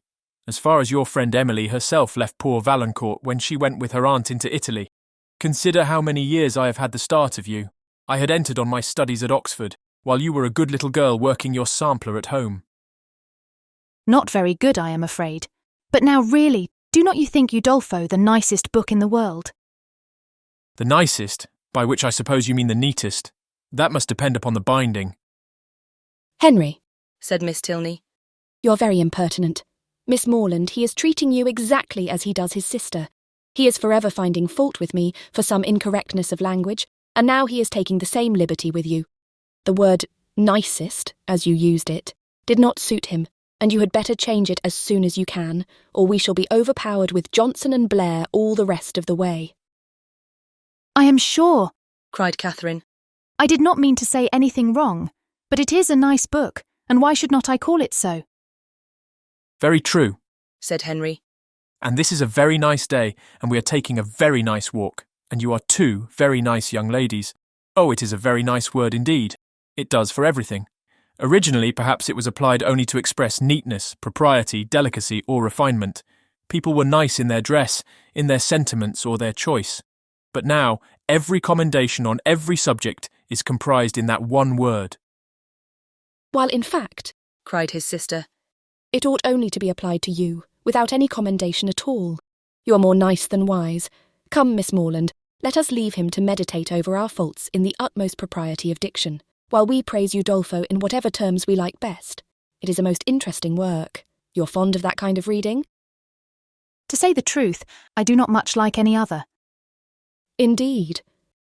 That is, I can read poetry and plays and things of that sort, and do not dislike travels, but history, real solemn history, I cannot be interested in. Can you? Yes, I am fond of history. I wish I were too. I read it a little as a duty, but it tells me nothing that does not either vex or weary me. The quarrels of popes and kings with wars or pestilences in every page, the men all so good for nothing, and hardly any women at all. It is very tiresome, and yet I often think it odd that it should be so dull, for a great deal of it must be invention. The speeches that are put into the heroes' mouths, their thoughts and designs, the chief of all this must be invention, and invention is what delights me in other books. Historians, you think, said Miss Tilney, are not happy in their flights of fancy. They display imagination without raising interest. I am fond of history, and am very well contented to take the false with the true. In the principal facts, they have sources of intelligence in former histories and records, which may be as much depended on, I conclude, as anything that does not actually pass under one's own observation. And as for the little embellishments you speak of, they are embellishments, and I like them as such. If a speech be well drawn up, I read it with pleasure, by whomsoever it may be made, and probably with much greater, if the production of Mr. Hume or Mr. Robertson, than if the genuine words of Caractacus, Agricola, or Alfred the Great. You are fond of history, and so are Mr. Allen and my father, and I have 2 brothers who do not dislike it. So many instances within my small circle of friends is remarkable. At this rate, I shall not pity the writers of history any longer. If people like to read their books, it is all very well, but to be at so much trouble in filling great volumes which, as I used to think, nobody would willingly ever look into, to be labouring only for the torment of little boys and girls, always struck me as a hard fate. And though I know it is all very right and necessary, I've often wondered at the person's courage that could sit down on purpose to do it. That little boys and girls should be tormented, said Henry, is what no one at all acquainted with human nature in a civilized state can deny. But in behalf of our most distinguished historians, I must observe that they might well be offended at being supposed to have no higher aim, and that by their method and style they are perfectly well qualified to torment readers of the most advanced reason and mature time of life. I use the verb to torment, as I observe to be your own method, instead of to instruct, supposing them to be now admitted as synonymous. You think me foolish to call instruction a torment, but if you had been as much used as myself to hear poor little children first learning their letters and then learning to spell, if you had ever seen how stupid they can be for a whole morning together, and how tired my poor mother is at the end of it, as I am in the habit of seeing almost every day of my life at home, you would allow that to torment and to instruct might sometimes be used as synonymous words. Very probably, but historians are not accountable for the difficulty of learning to read, and even you yourself, who do not altogether seem particularly friendly to very severe, very intense application, may perhaps be brought to acknowledge that it is very well worthwhile to be tormented for 2 or 3 years of one's life, for the sake of being able to read all the rest of it. Consider, if reading had not been taught, Mrs. Radcliffe would have written in vain, or perhaps might not have written at all. Catherine assented, and a very warm panegyric from her on that lady's merits closed the subject. The Tilneys were soon engaged in another, on which she had nothing to say. They were viewing the country with the eyes of persons accustomed to drawing, and decided on its capability of being formed into pictures, with all the eagerness of real taste. Here Catherine was quite lost. She knew nothing of drawing, nothing of taste, and she listened to them with an attention which brought her little profit, for they talked in phrases which conveyed scarcely any idea to her. The little which she could understand, however, appeared to contradict the very few notions she had entertained on the matter before. It seemed as if a good view were no longer to be taken from the top of an high hill, and that a clear blue sky was no longer a proof of a fine day. She was heartily ashamed of her ignorance, a misplaced shame. Where people wish to attach, they should always be ignorant. To come with a well-informed mind is to come with an inability of administering to the vanity of others, which a sensible person would always wish to avoid. A woman especially, if she have the misfortune of knowing anything, should conceal it as well as she can. The advantages of natural folly in a beautiful girl have been already set forth by the capital pen of a sister author, and to her treatment of the subject I will only add, in justice to men, that though to the larger and more trifling part of the sex, imbecility in females is a great enhancement of their personal charms, there is a portion of them too reasonable and too well informed themselves to desire anything more in woman than ignorance. But Catherine did not know her own advantages, did not know that a good-looking girl, with an affectionate heart and a very ignorant mind, cannot fail of attracting a clever young man unless circumstances are particularly untoward. In the present instance, she confessed and lamented her want of knowledge, declared that she would give anything in the world to be able to draw, and a lecture on the picturesque immediately followed, in which his instructions were so clear that she soon began to see beauty in everything admired by him, and her attention was so earnest that he became perfectly satisfied of her having a great deal of natural taste. He talked of foregrounds, distances, and second distances, side screens and perspectives, lights and shades, and Catherine was so hopeful a scholar that when they gained the top of Beechen Cliff, she voluntarily rejected the whole city of Bath as unworthy to make part of a landscape. Delighted with her progress, and fearful of wearying her with too much wisdom at once, Henry suffered the subject to decline, and by an easy transition from a piece of rocky fragment and the withered oak which he had placed near its summit, to oaks in general, to forests, the enclosure of them, wastelands, crown lands, and government, he shortly found himself arrived at politics, and from politics it was an easy step to silence. The general pause which succeeded his short disquisition on the state of the nation was put an end to by Catherine, who, in rather a solemn tone of voice, uttered these words. I have heard that something very shocking indeed will soon come out in London. Miss Tilney, to whom this was chiefly addressed, was startled, and hastily replied, Indeed, and of what nature? That I do not know, nor who is the author. I have only heard that it is to be more horrible than anything we have met with yet. Good heaven, where could you hear of such a thing? A particular friend of mine had an account of it in a letter from London yesterday. It is to be uncommonly dreadful. I shall expect murder, and everything of the kind.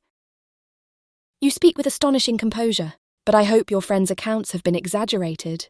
And if such a design is known beforehand, proper measures will undoubtedly be taken by government to prevent its coming to effect. Government, said Henry, endeavouring not to smile, neither desires nor dares to interfere in such matters. There must be murder, and government cares not how much. The ladies stared. He laughed and added, Come, shall I make you understand each other, or leave you to puzzle out an explanation as you can? No, I will be noble. I will prove myself a man, no less by the generosity of my soul than the clearness of my head. I have no patience with such of my sex as disdain to let themselves sometimes down to the comprehension of yours. Perhaps the abilities of women are neither sound nor acute, neither vigorous nor keen. Perhaps they may want observation, discernment, judgment, fire, genius, and wit. Miss Morland, do not mind what he says, but have the goodness to satisfy me as to this dreadful riot. Riot? What riot? My dear Eleanor, the riot is only in your own brain.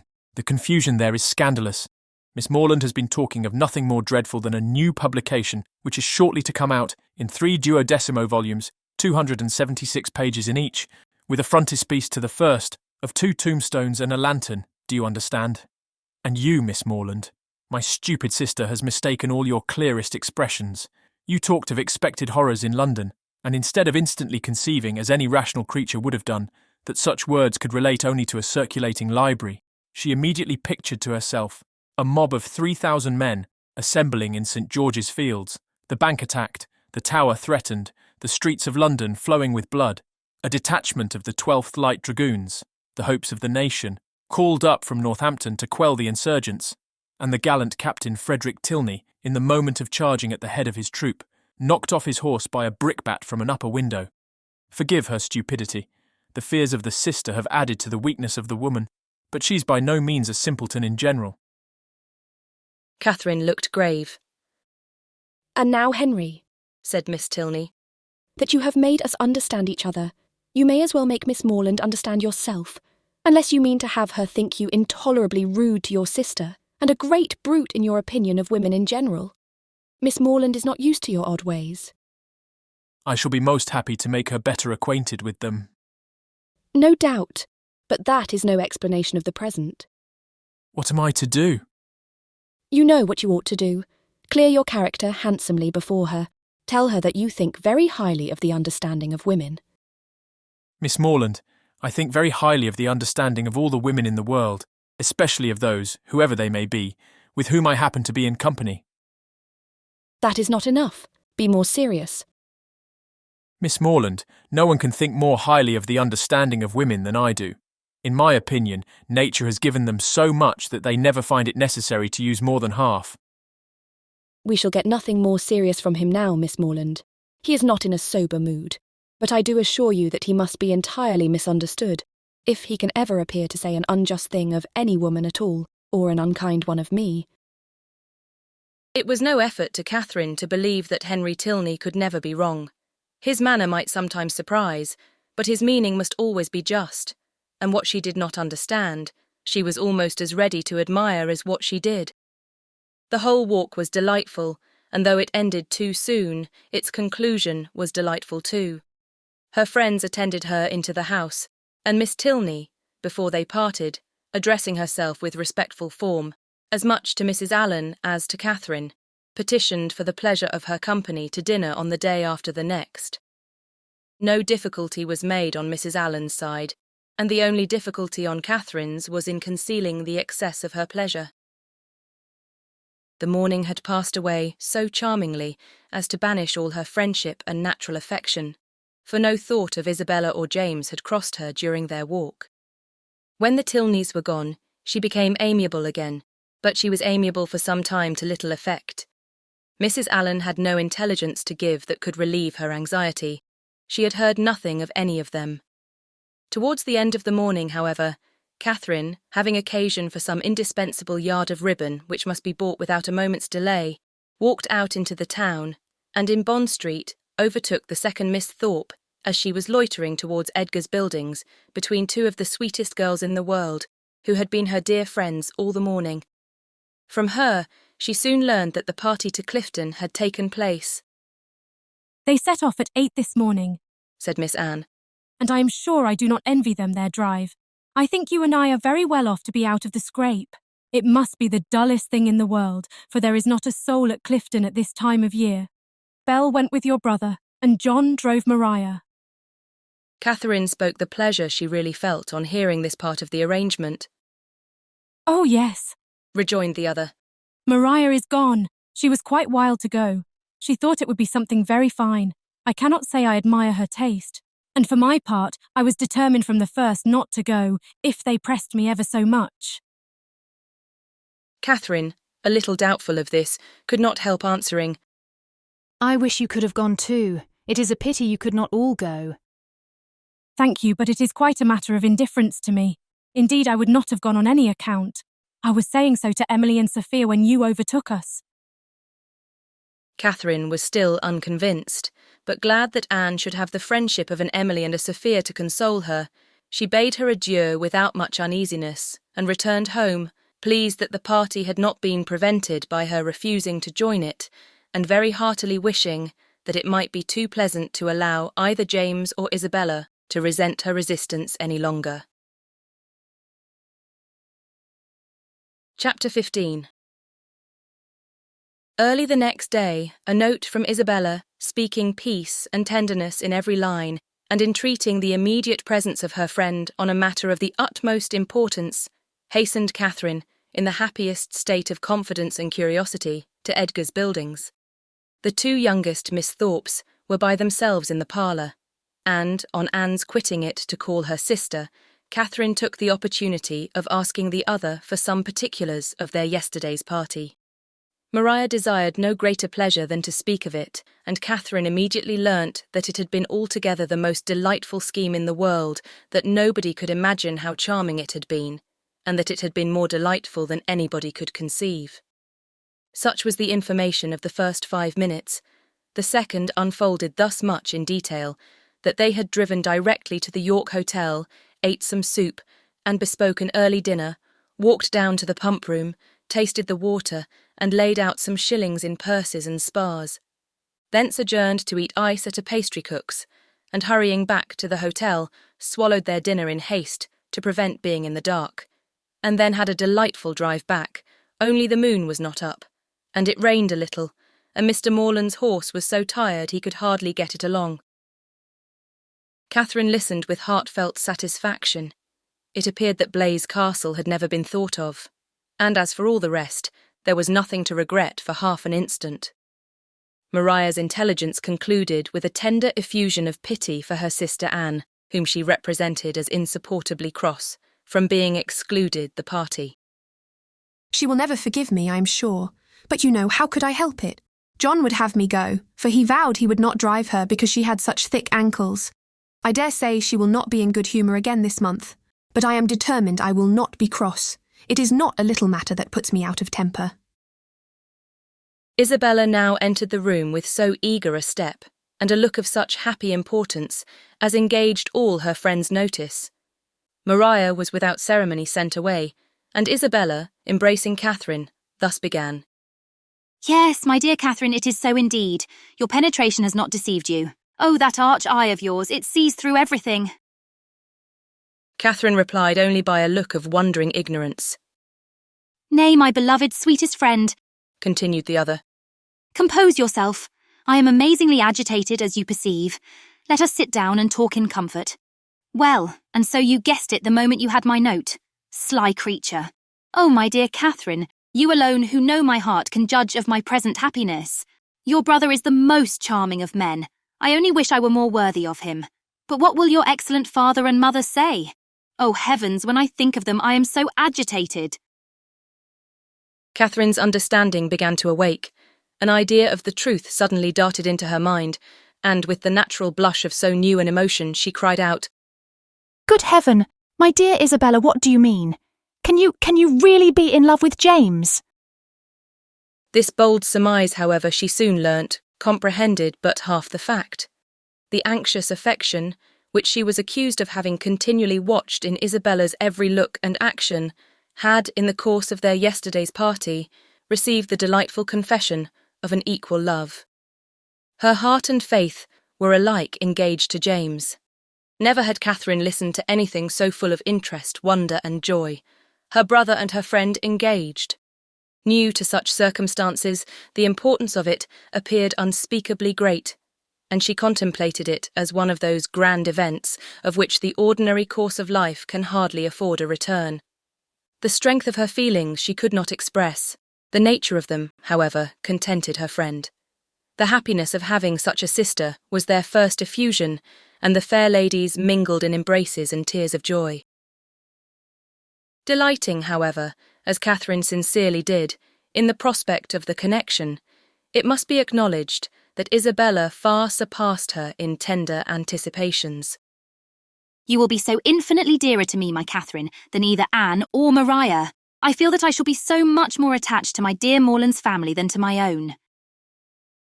This was a pitch of friendship beyond Catherine. You are so like your dear brother, continued Isabella, that I quite doted on you the first moment I saw you, but so it always is with me. The first moment settles everything. The very first day that Morland came to us last Christmas, the very first moment I beheld him, my heart was irrecoverably gone. I remember I wore my yellow gown with my hair done up in braids, and when I came into the drawing room and John introduced him, I thought I never saw anybody so handsome before.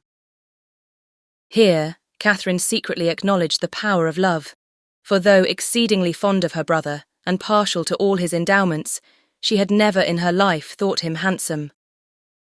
I remember too, Miss Andrews drank tea with us that evening and wore her puce-coloured sarcenet, and she looked so heavenly that I thought your brother must certainly fall in love with her. I could not sleep a wink all night for thinking of it. Oh, Catherine, the many sleepless nights I have had on your brother's account. I would not have you suffer half what I have done.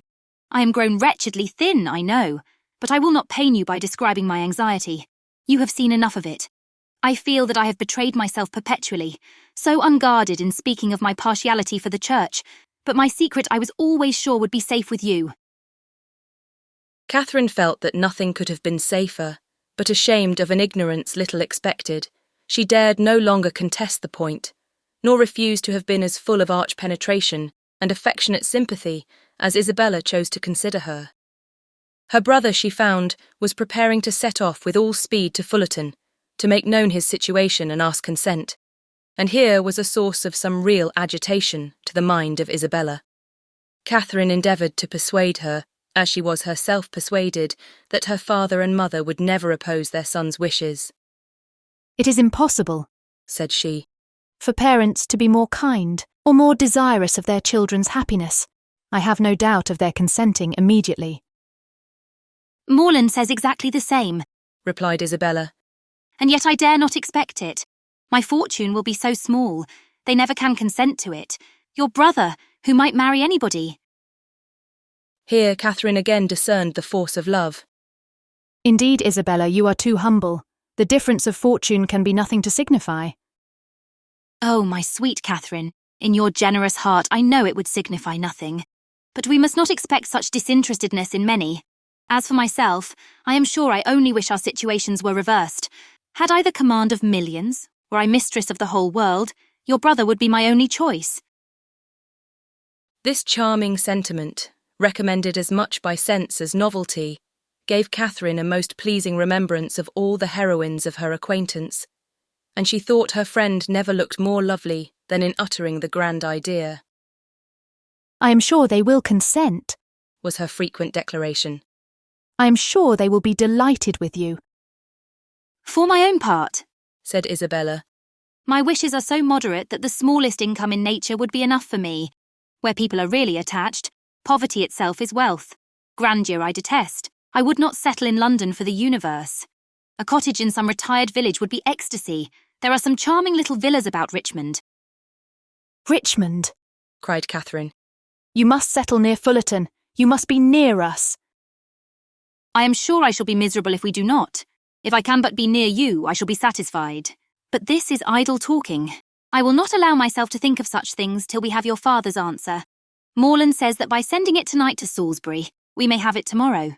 Tomorrow, I know I shall never have courage to open the letter. I know it will be the death of me. A reverie succeeded this conviction, and when Isabella spoke again, it was to resolve on the quality of her wedding gown. Their conference was put an end to by the anxious young lover himself, who came to breathe his parting sigh before he set off for Wiltshire. Catherine wished to congratulate him, but knew not what to say, and her eloquence was only in her eyes.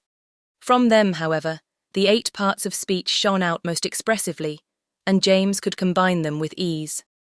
Impatient for the realization of all that he hoped at home, his adieus were not long, and they would have been yet shorter had he not been frequently detained by the urgent entreaties of his fair one that he would go.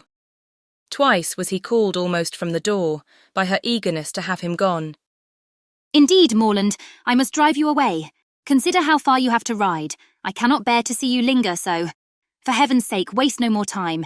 There, go, go. I insist on it. The two friends, with hearts now more united than ever, were inseparable for the day, and in schemes of sisterly happiness the hours flew along. Mrs. Thorpe and her son, who were acquainted with everything, and who seemed only to want Mr. Morland's consent, to consider Isabella's engagement as the most fortunate circumstance imaginable for their family, were allowed to join their counsels and add their quota of significant looks and mysterious expressions to fill up the measure of curiosity to be raised in the unprivileged younger sisters.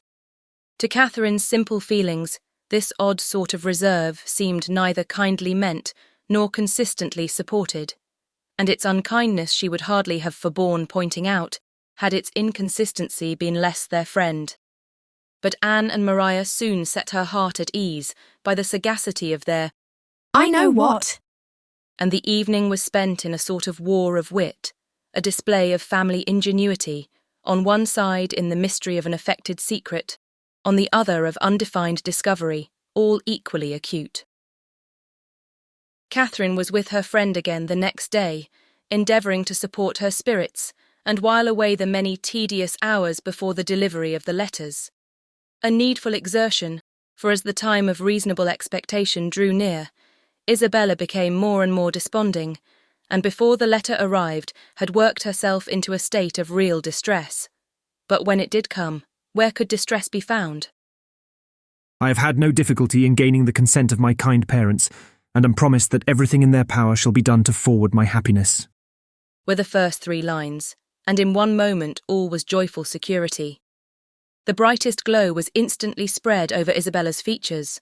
All care and anxiety seemed removed, her spirits became almost too high for control, and she called herself without scruple the happiest of mortals.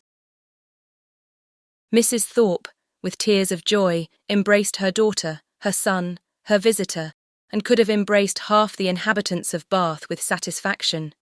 Her heart was overflowing with tenderness. It was, "Dear John," and "Dear Catherine," at every word, "Dear Anne and dear Maria," must immediately be made sharers in their felicity, and 2 dears at once, before the name of Isabella were not more than that beloved child had now well earned. John himself was no skulker in joy. He not only bestowed on Mr. Morland the high commendation of being one of the finest fellows in the world, but swore off many sentences in his praise. The letter, whence sprang all this felicity, was short, containing little more than this assurance of success, and every particular was deferred till James could write again. But for particulars, Isabella could well afford to wait. The needful was comprised in Mr. Morland's promise. His honour was pledged to make everything easy, and by what means their income was to be formed, whether landed property were to be resigned or funded money made over, was a matter in which her disinterested spirit took no concern. She knew enough to feel secure of an honourable and speedy establishment, and her imagination took a rapid flight over its attendant felicities. She saw herself at the end of a few weeks, the gaze and admiration of every new acquaintance at Fullerton, the envy of every valued old friend in Putney, with a carriage at her command, a new name on her tickets, and a brilliant exhibition of hoop rings on her finger. When the contents of the letter were ascertained, John Thorpe, who had only waited its arrival to begin his journey to London, prepared to set off. "Well, Miss Morland," said he, on finding her alone in the parlour, "I am come to bid you good-bye." Catherine wished him a good journey. Without appearing to hear her, he walked to the window, fidgeted about, hummed a tune, and seemed wholly self-occupied. "Shall not you be late at Devizes?" said Catherine. He made no answer, but after a minute's silence burst out with, "A famous good thing, this marrying scheme, upon my soul. A clever fancy of Morland's and Bell's. What do you think of it, Miss Morland? I say it is no bad notion." "I am sure I think it a very good one." "Do you? That's honest, by heavens. I'm glad you are no enemy to matrimony, however. Did you ever hear the old song, 'Going to one wedding brings on another'? I say you will come to Bell's wedding, I hope." "Yes, I have promised your sister to be with her, if possible. And then you know. Twisting himself about and forcing a foolish laugh. I say, then you know we may try the truth of this same old song. May we? But I never sing. Well, I wish you a good journey. I dine with Miss Tilney today and must now be going home. Nay, but there is no such confounded hurry. Who knows when we may be together again? Not but that I shall be down again by the end of a fortnight, and a devilish long fortnight it will appear to me. Then why do you stay away so long? Replied Catherine, finding that he waited for an answer. That is kind of you, however, kind and good-natured. I shall not forget it in a hurry, but you have more good nature and all that than anybody living, I believe. A monstrous deal of good nature, and it is not only good nature, but you have so much of everything, and then you have such, upon my soul, I do not know anybody like you. Oh dear, there are a great many people like me, I dare say, only a great deal better. Good morning to you. But I say, Miss Morland, I shall come and pay my respects at Fullerton before it is long, if not disagreeable. Pray do. My father and mother will be very glad to see you. And I hope, Miss Morland, you will not be sorry to see me. Oh dear, not at all. There are very few people I'm sorry to see. Company is always cheerful. That is just my way of thinking. Give me but a little cheerful company. Let me only have the company of the people I love. Let me only be where I like and with whom I like, and the devil take the rest, say I. And I am heartily glad to hear you say the same. But I have a notion, Miss Morland, you and I think pretty much alike upon most matters. Perhaps we may, but it is more than I ever thought of. And as to most matters, to say the truth, there are not many that I know my own mind about. By Jove, no more do I. It is not my way to bother my brains with what does not concern me. My notion of things is simple enough. Let me only have the girl I like, say I, with a comfortable house over my head, and what care I for all the rest? Fortune is nothing. I am sure of a good income of my own, and if she had not a penny, why so much the better. Very true. I think like you there. If there is a good fortune on one side, there can be no occasion for any on the other, no matter which has it, so that there is enough. I hate the idea of one great fortune looking out for another, and to marry for money I think the wickedest thing in existence. Good day. We shall be very glad to see you at Fullerton, whenever it is convenient. And away she went. It was not in the power of all his gallantry to detain her longer. With such news to communicate and such a visit to prepare for, her departure was not to be delayed by anything in his nature to urge, and she hurried away, leaving him to the undivided consciousness of his own happy address and her explicit encouragement. The agitation which she had herself experienced, on first learning her brother's engagement, made her expect to raise no inconsiderable emotion in Mr. and Mrs. Allen by the communication of the wonderful event. How great was her disappointment! The important affair, which many words of preparation ushered in, had been foreseen by them both ever since her brother's arrival, and all that they felt on the occasion was comprehended in a wish for the young people's happiness, with a remark on the gentleman's side in favour of Isabella's beauty, and on the lady's of her great good luck.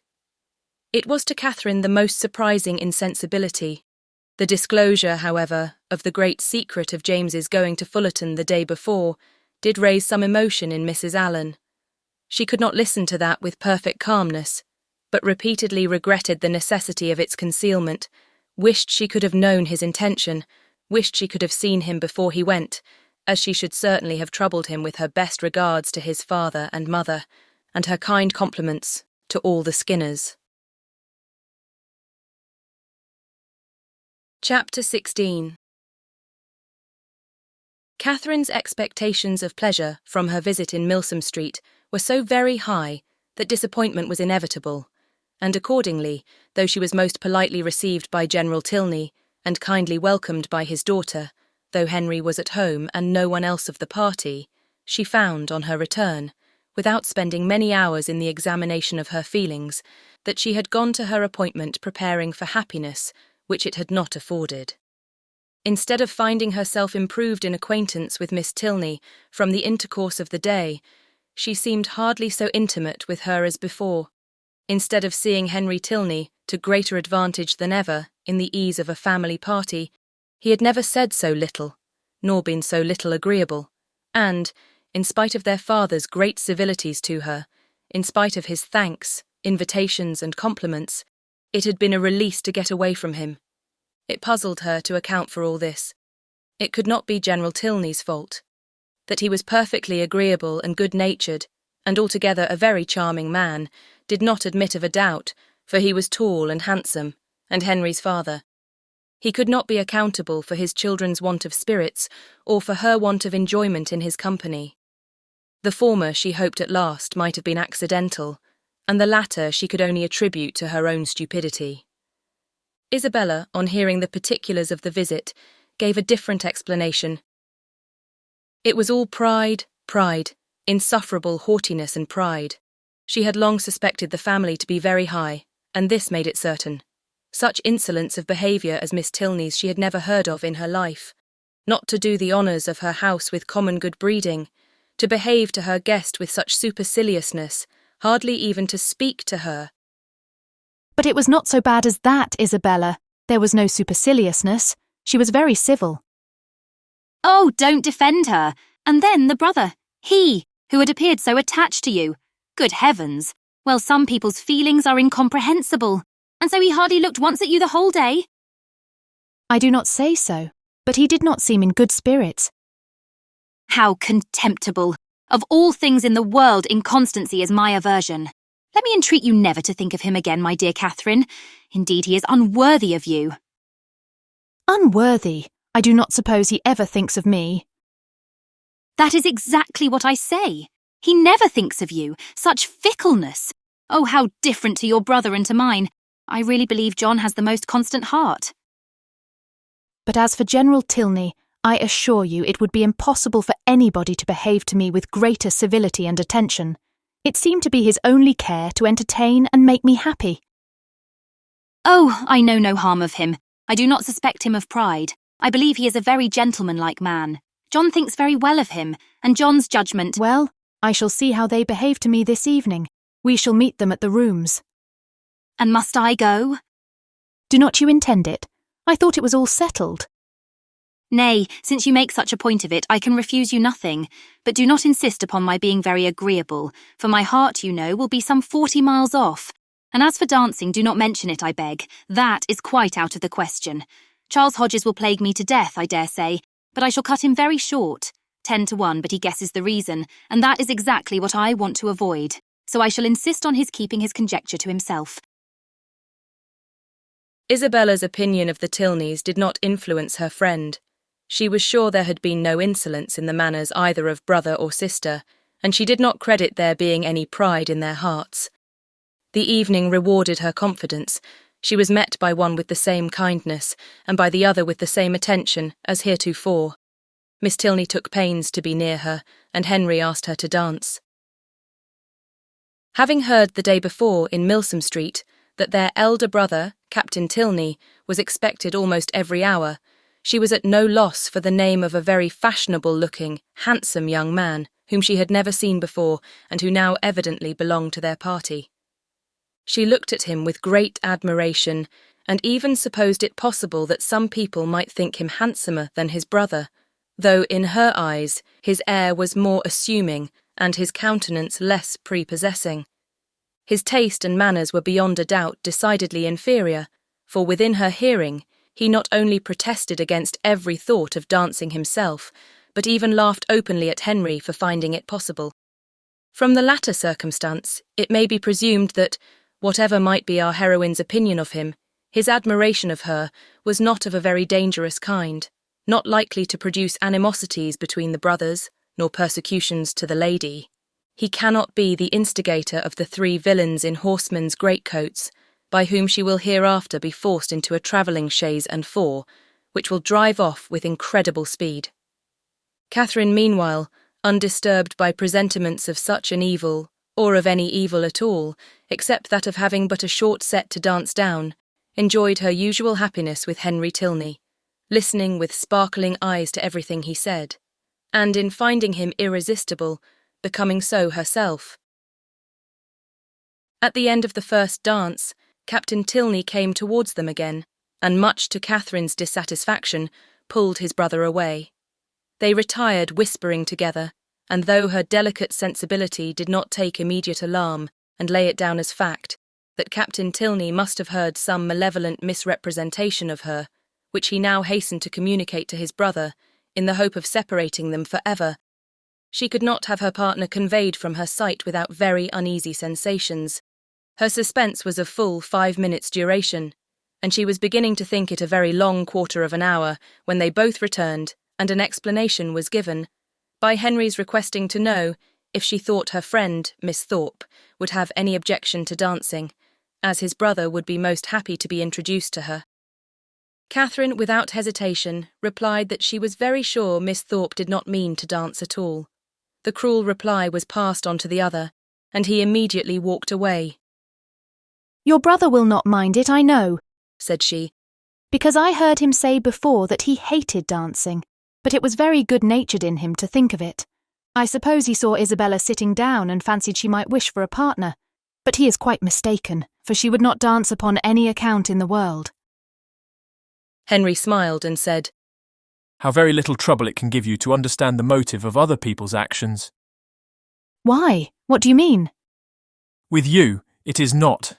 How is such a one likely to be influenced? What is the inducement most likely to act upon such a person's feelings, age, situation, and probable habits of life considered?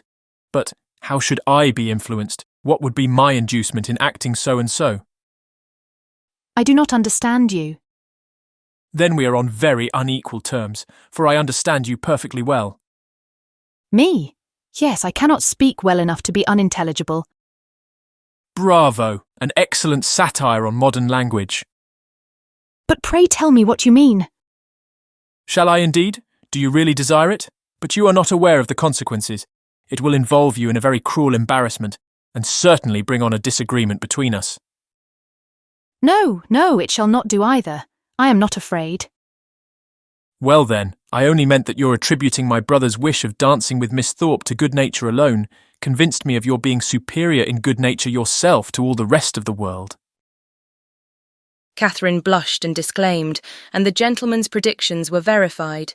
There was a something, however, in his words which repaid her for the pain of confusion, and that something occupied her mind so much that she drew back for some time, forgetting to speak or to listen, and almost forgetting where she was. Till, roused by the voice of Isabella, she looked up and saw her with Captain Tilney preparing to give them hands across.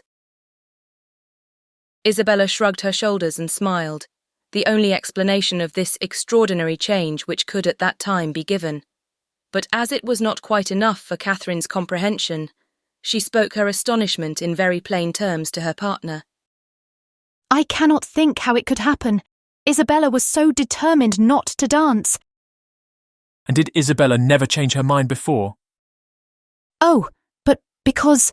And your brother, after what you told him from me, how could he think of going to ask her?" "I cannot take surprise to myself on that head.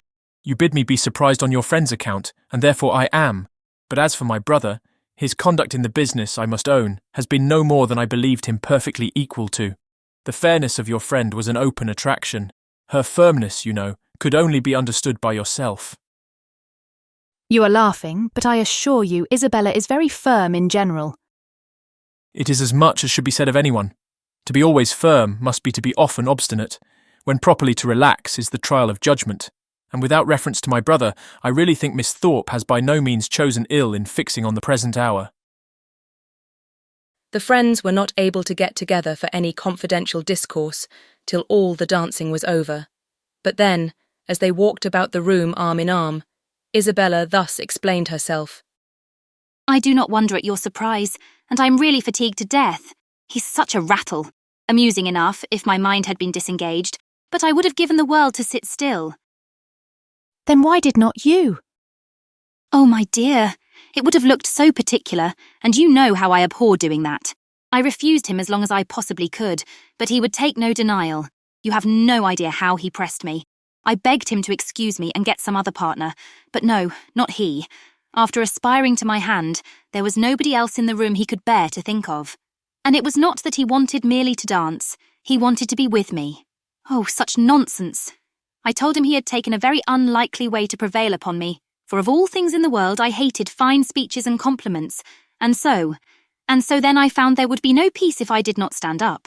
Besides, I thought Mrs. Hughes, who introduced him, might take it ill if I did not. And your dear brother, I'm sure he would have been miserable if I had sat down the whole evening. I am so glad it is over. My spirits are quite jaded with listening to his nonsense. And then, being such a smart young fellow, I saw every eye was upon us. He is very handsome indeed.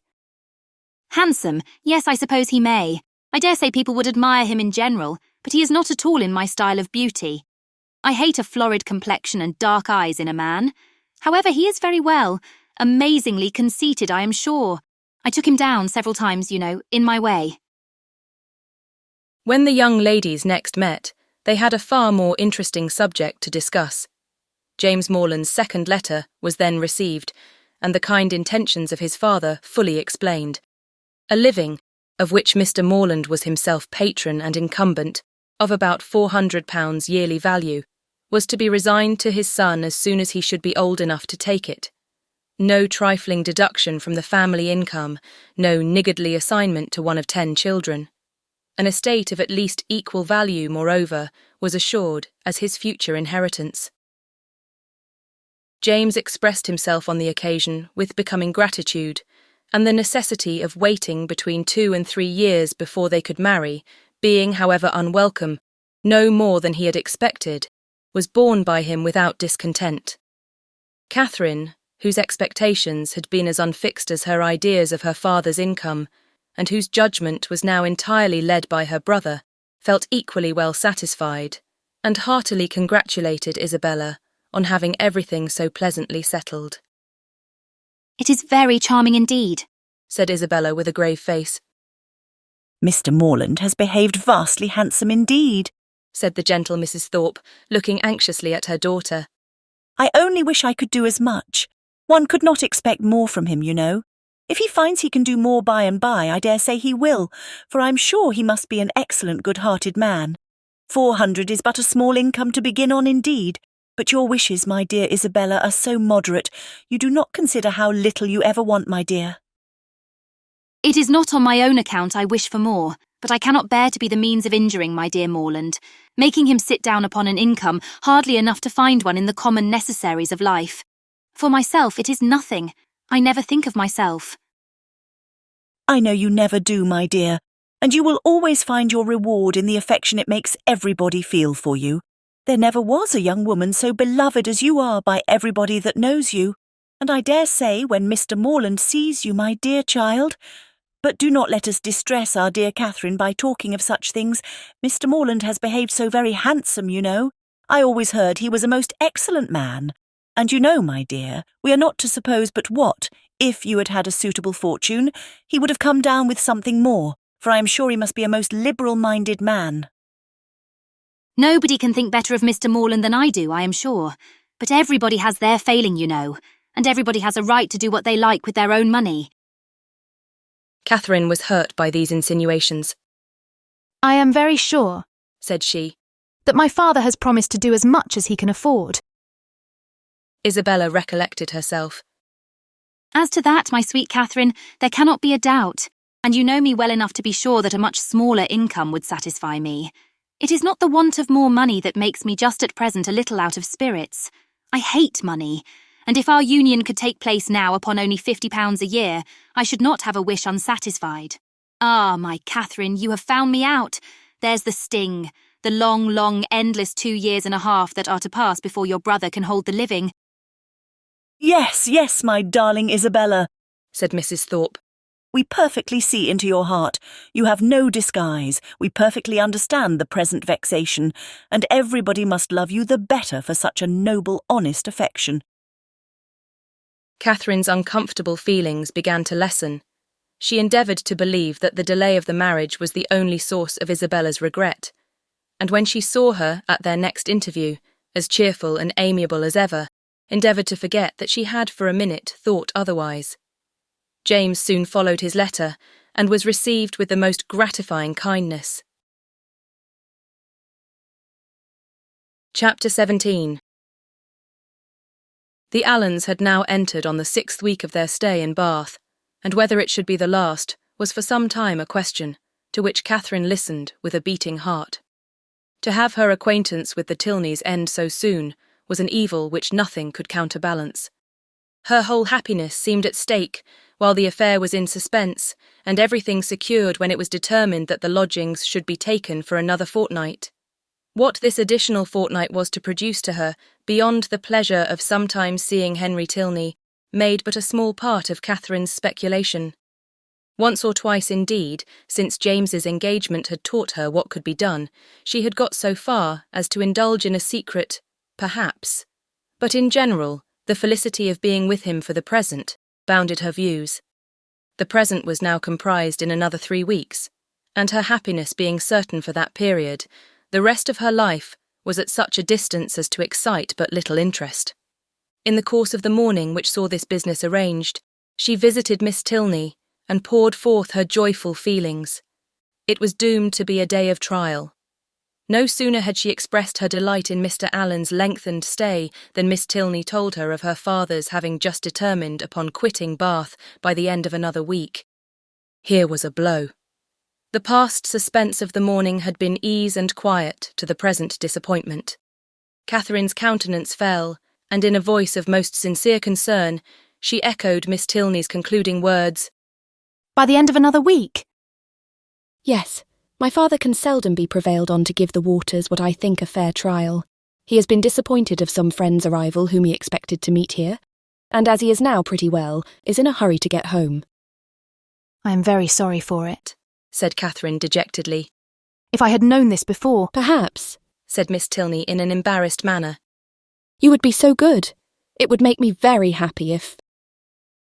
The entrance of her father put a stop to the civility, which Catherine was beginning to hope might introduce a desire of their corresponding. After addressing her with his usual politeness, he turned to his daughter and said, Well, Eleanor, may I congratulate you on being successful in your application to your fair friend? I was just beginning to make the request, sir, as you came in. Well, proceed by all means. I know how much your heart is in it.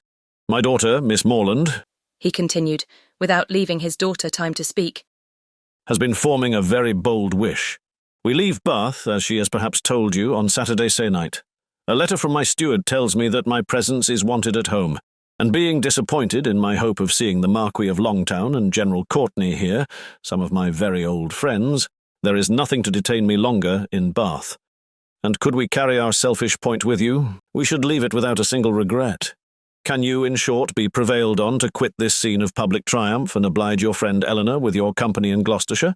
I am almost ashamed to make the request, though its presumption would certainly appear greater to every creature in Bath than yourself. Modesty, such as yours, but not for the world would I pain it by open praise. If you can be induced to honour us with a visit, you will make us happy beyond expression. 'Tis true, we can offer you nothing like the gaieties of this lively place. We can tempt you neither by amusement nor splendour, for our mode of living, as you see, is plain and unpretending. Yet no endeavours shall be wanting on our side to make Northanger Abbey not wholly disagreeable. Northanger Abbey. These were thrilling words, and wound up Catherine's feelings to the highest point of ecstasy. Her grateful and gratified heart could hardly restrain its expressions within the language of tolerable calmness. To receive so flattering an invitation, to have her company so warmly solicited, everything honourable and soothing, every present enjoyment and every future hope was contained in it, and her acceptance, with only the saving clause of Papa and Mamma's approbation, was eagerly given.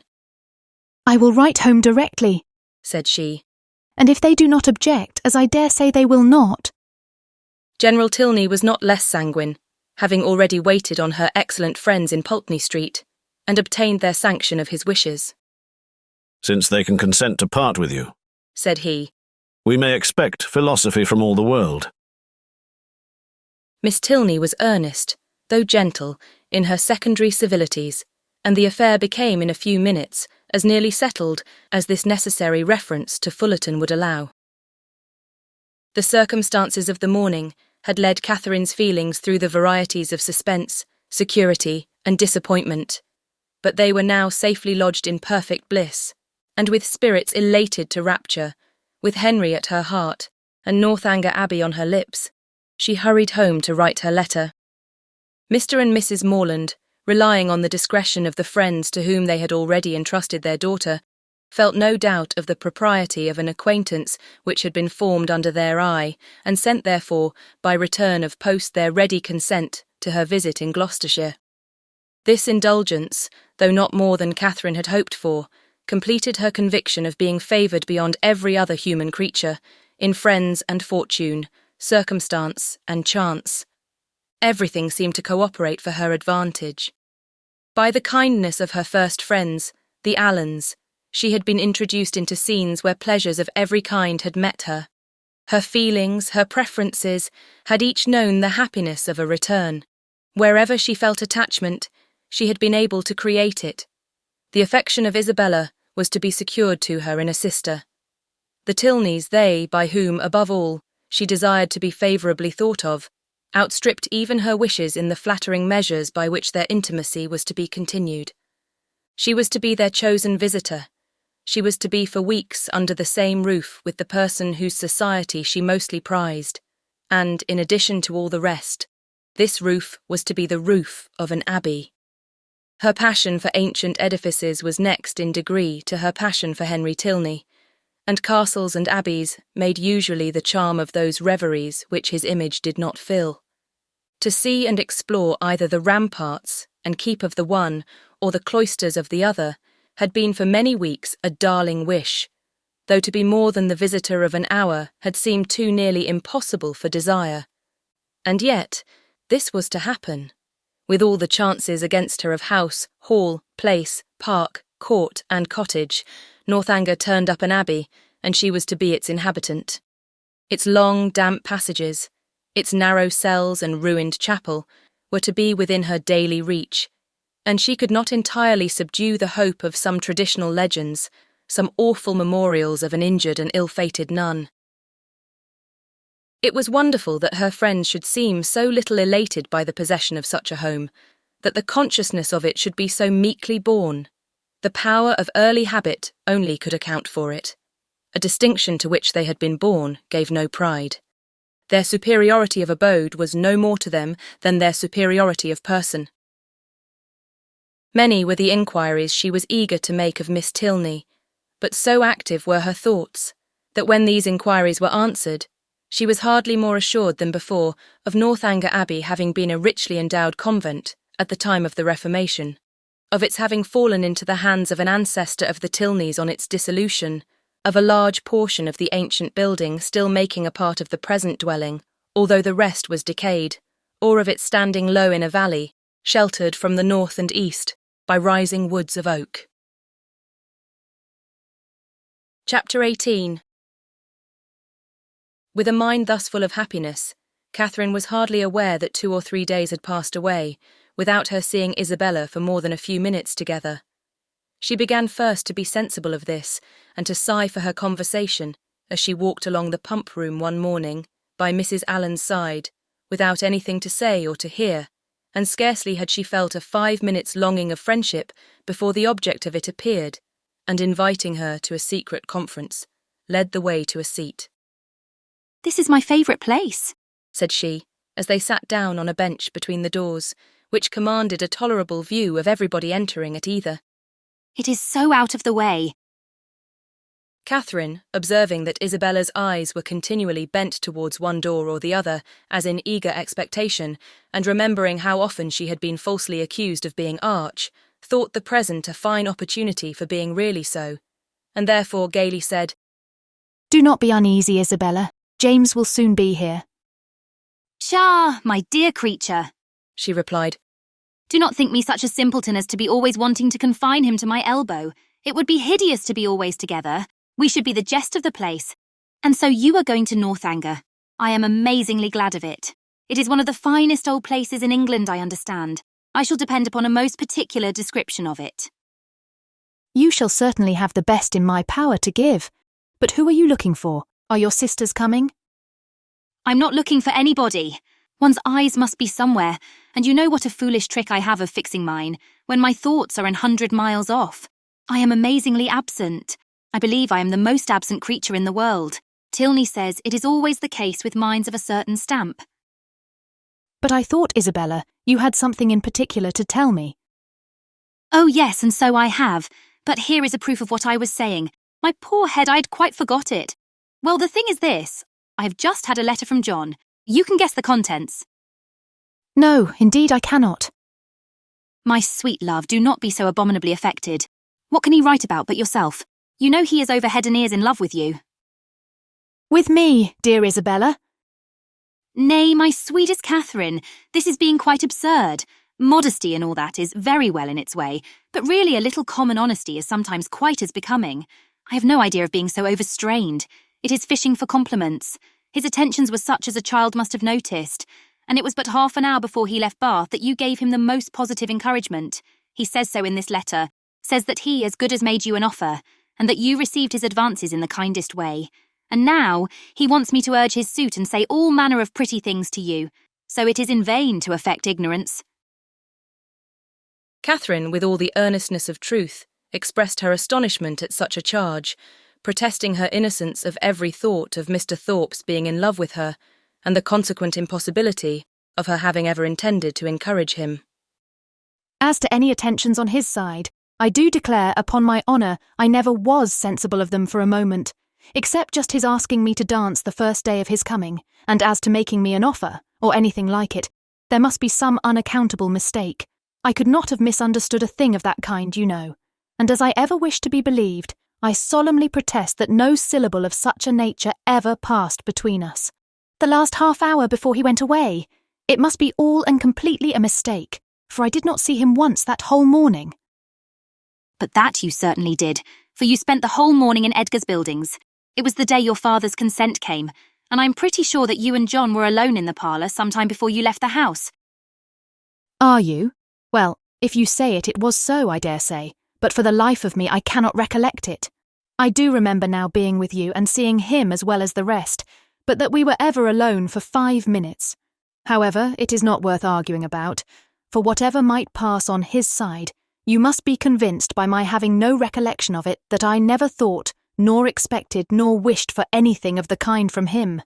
I'm excessively concerned that he should have any regard for me, but indeed it has been quite unintentional on my side. I never had the smallest idea of it. Pray undeceive him as soon as you can and tell him I beg his pardon. That is, I do not know what I ought to say, but make him understand what I mean in the properest way. I would not speak disrespectfully of a brother of yours, Isabella, I am sure, but you know very well that if I could think of one man more than another, he is not the person. Isabella was silent. My dear friend, you must not be angry with me. I cannot suppose your brother cares so very much about me, and you know, we shall still be sisters. Yes, yes, with a blush. There are more ways than one of our being sisters, but where am I wandering to? Well, my dear Catherine, the case seems to be that you are determined against poor John. Is not it so? I certainly cannot return his affection, and have certainly never meant to encourage it. Since that is the case, I am sure I shall not tease you any further. John desired me to speak to you on the subject, and therefore I have. But I confess, as soon as I read his letter, I thought it a very foolish, imprudent business, and not likely to promote the good of either. For what were you to live upon, supposing you came together? You have both of you something, to be sure, but it is not a trifle that will support a family nowadays, and after all that romancers may say, there is no doing without money. I only wonder John could think of it. He could not have received my last. You do acquit me, then, of anything wrong? You are convinced that I never meant to deceive your brother, never suspected him of liking me till this moment. Oh, as to that, answered Isabella laughingly, I do not pretend to determine what your thoughts and designs in time past may have been. All that is best known to yourself. A little harmless flirtation or so will occur, and one is often drawn on to give more encouragement than one wishes to stand by. But you may be assured that I am the last person in the world to judge you severely. All those things should be allowed for in youth and high spirits. What one means one day, you know, one may not mean the next. Circumstances change, opinions alter. But my opinion of your brother never did alter. It was always the same. You are describing what never happened. My dearest Catherine, continued the other, without at all listening to her, I would not for all the world be the means of hurrying you into an engagement before you knew what you were about. I do not think anything would justify me in wishing you to sacrifice all your happiness merely to oblige my brother, because he is my brother, and who perhaps after all, you know, might be just as happy without you. For people seldom know what they would be at, young men especially. They are so amazingly changeable and inconstant. What I say is, why should a brother's happiness be dearer to me than a friend's? You know I carry my notions of friendship pretty high. But above all things, my dear Catherine, do not be in a hurry. Take my word for it, that if you are in too great a hurry, you will certainly live to repent it. Tilney says there is nothing people are so often deceived in as the state of their own affections, and I believe he is very right. Ah, here he comes. Never mind, he will not see us, I'm sure. Catherine, looking up, perceived Captain Tilney, and Isabella, earnestly fixing her eye on him as she spoke, soon caught his notice. He approached immediately, and took the seat to which her movements invited him. His first address made Catherine start. Though spoken low, she could distinguish. What? Always to be watched, in person or by proxy? Pshaw, nonsense, was Isabella's answer in the same half-whisper. Why do you put such things into my head? If I could believe it. My spirit, you know, is pretty independent. I wish your heart were independent. That would be enough for me. My heart, indeed. What can you have to do with hearts? You men have none of you any hearts. If we have not hearts, we have eyes, and they give us torment enough. Do they? I am sorry for it. I'm sorry they find anything so disagreeable in me. I will look another way. I hope this pleases you. Turning her back on him. I hope your eyes are not tormented now. Never more so, for the edge of a blooming cheek is still in view, at once too much and too little. Catherine heard all this, and quite out of countenance, could listen no longer. Amazed that Isabella could endure it, and jealous for her brother, she rose up, and saying she should join Mrs. Allen, proposed their walking. But for this, Isabella showed no inclination. She was so amazingly tired, and it was so odious to parade about the pump-room, and if she moved from her seat, she should miss her sisters. She was expecting her sisters every moment, so that her dearest Catherine must excuse her, and must sit quietly down again. But Catherine could be stubborn too, and Mrs. Allen just then coming up to propose their returning home, she joined her and walked out of the pump-room, leaving Isabella still sitting with Captain Tilney. With much uneasiness did she thus leave them. It seemed to her that Captain Tilney was falling in love with Isabella, and Isabella unconsciously encouraging him. Unconsciously, it must be, for Isabella's attachment to James was as certain and well acknowledged as her engagement. To doubt her truth or good intentions was impossible, and yet, during the whole of their conversation, her manner had been odd. She wished Isabella had talked more, like her usual self, and not so much about money, and had not looked so well pleased at the sight of Captain Tilney. How strange that she should not perceive his admiration. Catherine longed to give her a hint of it, to put her on her guard, and prevent all the pain which her too lively behaviour might otherwise create both for him and her brother. The compliment of John Thorpe's affection did not make amends for this thoughtlessness in his sister. She was almost as far from believing as from wishing it to be sincere, for she had not forgotten that he could mistake, and his assertion of the offer and of her encouragement convinced her that his mistakes could sometimes be very egregious. In vanity, therefore, she gained but little. Her chief profit was in wonder. That he should think it worth his while to fancy himself in love with her was a matter of lively astonishment. Isabella talked of his attentions. She had never been sensible of any, but Isabella had said many things which she hoped had been spoken in haste and would never be said again. And upon this, she was glad to rest altogether for present ease and comfort. Chapter 19. A few days passed away, and Catherine, though not allowing herself to suspect her friend, could not help watching her closely. The result of her observations was not agreeable. Isabella seemed an altered creature. When she saw her, indeed, surrounded only by their immediate friends in Edgar's Buildings or Pulteney Street, her change of manners was so trifling that had it gone no farther, it might have passed unnoticed.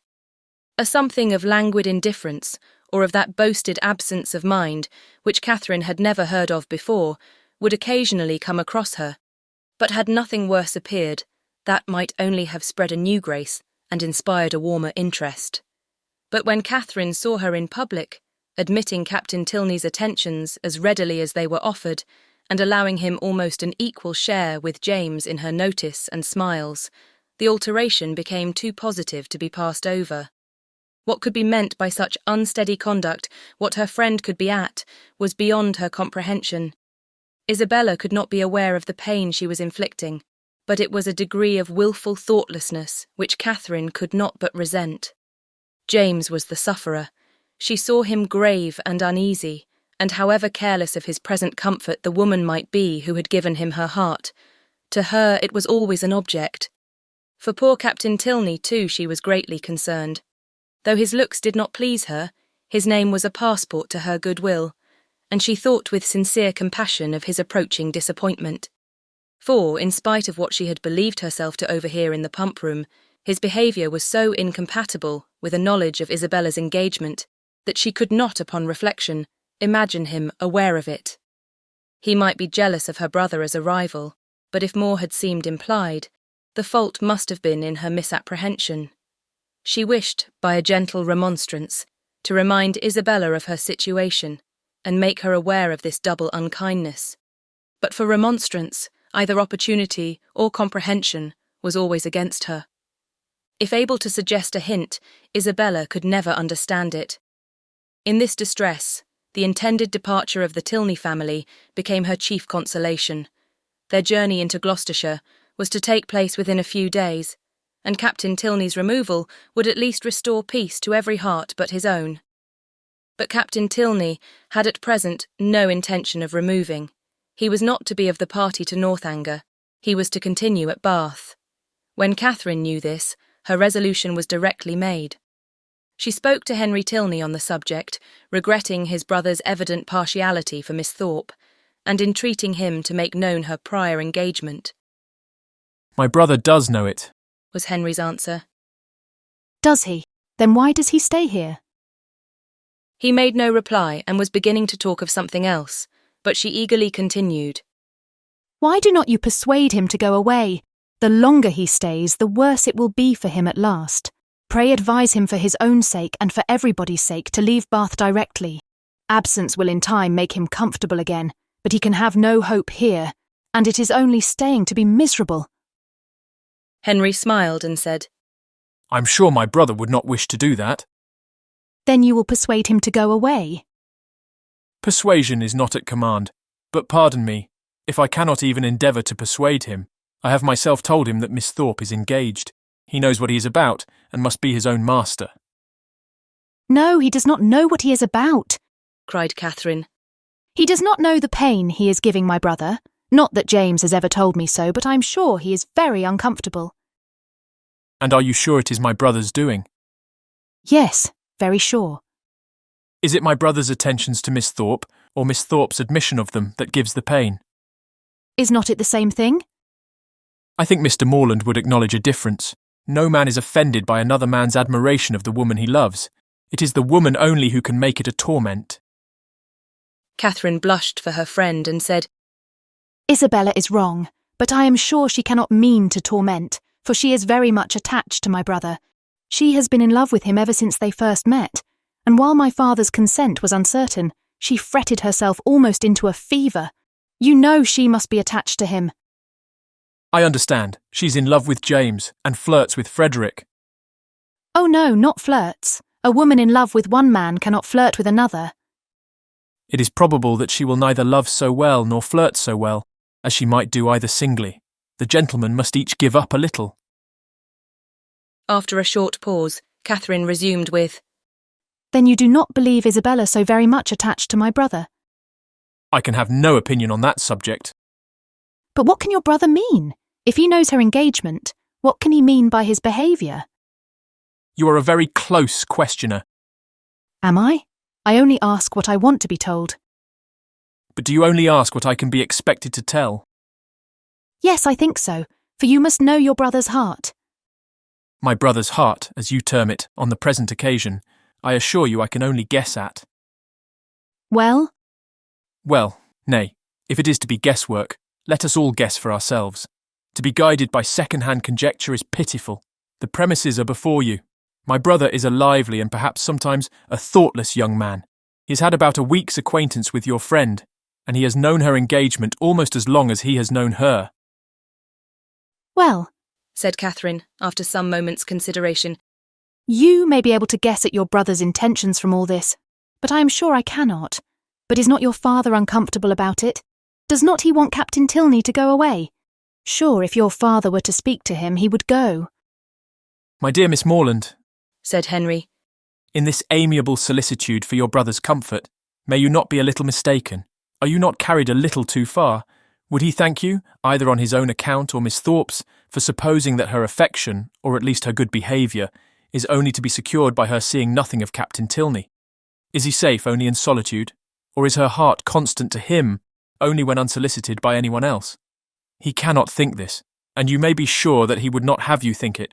I will not say, do not be uneasy, because I know that you are so at this moment, but be as little uneasy as you can. You have no doubt of the mutual attachment of your brother and your friend.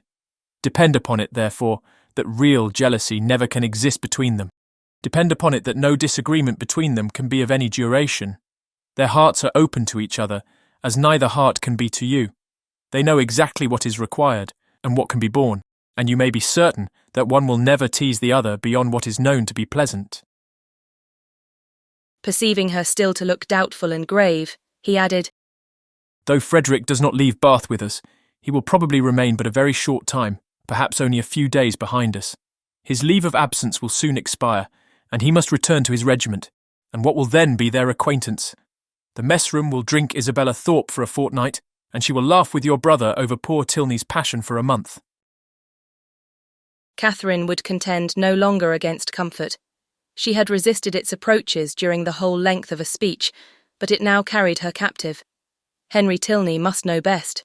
She blamed herself for the extent of her fears, and resolved never to think so seriously on the subject again. Her resolution was supported by Isabella's behaviour in their parting interview.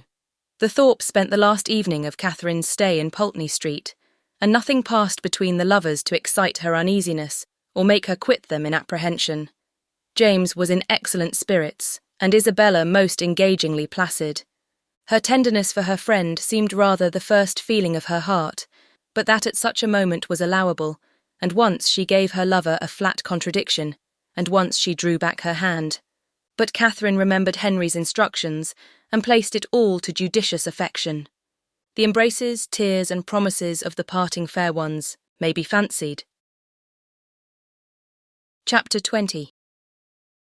Mr. and Mrs. Allen were sorry to lose their young friend, whose good humour and cheerfulness had made her a valuable companion, and in the promotion of whose enjoyment their own had been gently increased. Her happiness in going with Miss Tilney, however, prevented their wishing it otherwise, and as they were to remain only one more week in Bath themselves, her quitting them now would not long be felt. Mr. Allen attended her to Milsom Street, where she was to breakfast, and saw her seated with the kindest welcome among her new friends. But so great was her agitation in finding herself as one of the family, and so fearful was she of not doing exactly what was right, and of not being able to preserve their good opinion, that, in the embarrassment of the first 5 minutes, she could almost have wished to return with him to Pulteney Street. Miss Tilney's manners and Henry's smile soon did away some of her unpleasant feelings, but still she was far from being at ease, nor could the incessant attentions of the General himself entirely reassure her. Nay, perverse as it seemed, she doubted whether she might not have felt less had she been less attended to. His anxiety for her comfort, his continual solicitations that she would eat, and his often expressed fears of her seeing nothing to her taste, though never in her life before had she beheld half such variety on a breakfast table, made it impossible for her to forget for a moment that she was a visitor. She felt utterly unworthy of such respect, and knew not how to reply to it. Her tranquillity was not improved by the General's impatience for the appearance of his eldest son, nor by the displeasure he expressed at his laziness when Captain Tilney at last came down. She was quite pained by the severity of his father's reproof, which seemed disproportionate to the offence, and much was her concern increased when she found herself the principal cause of the lecture, and that his tardiness was chiefly resented from being disrespectful to her.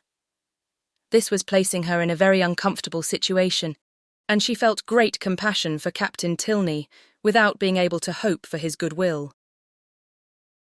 He listened to his father in silence and attempted not any defence, which confirmed her in fearing that the inquietude of his mind, on Isabella's account, might, by keeping him long sleepless, have been the real cause of his rising late. It was the first time of her being decidedly in his company, and she had hoped to be now able to form her opinion of him. But she scarcely heard his voice while his father remained in the room, and even afterwards, so much were his spirits affected, she could distinguish nothing but these words, in a whisper to Eleanor. How glad I shall be when you are all off. The bustle of going was not pleasant. The clock struck 10 while the trunks were carrying down, and the General had fixed to be out of Milsom Street by that hour. His greatcoat, instead of being brought for him to put on directly, was spread out in the curricle in which he was to accompany his son.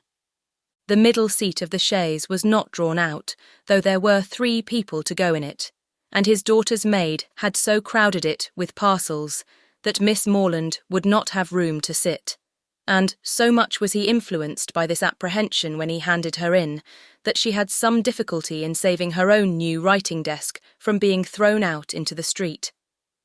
At last, however, the door was closed upon the 3 females, and they set off at the sober pace in which the handsome, highly fed 4 horses of a gentleman usually perform a journey of 30 miles.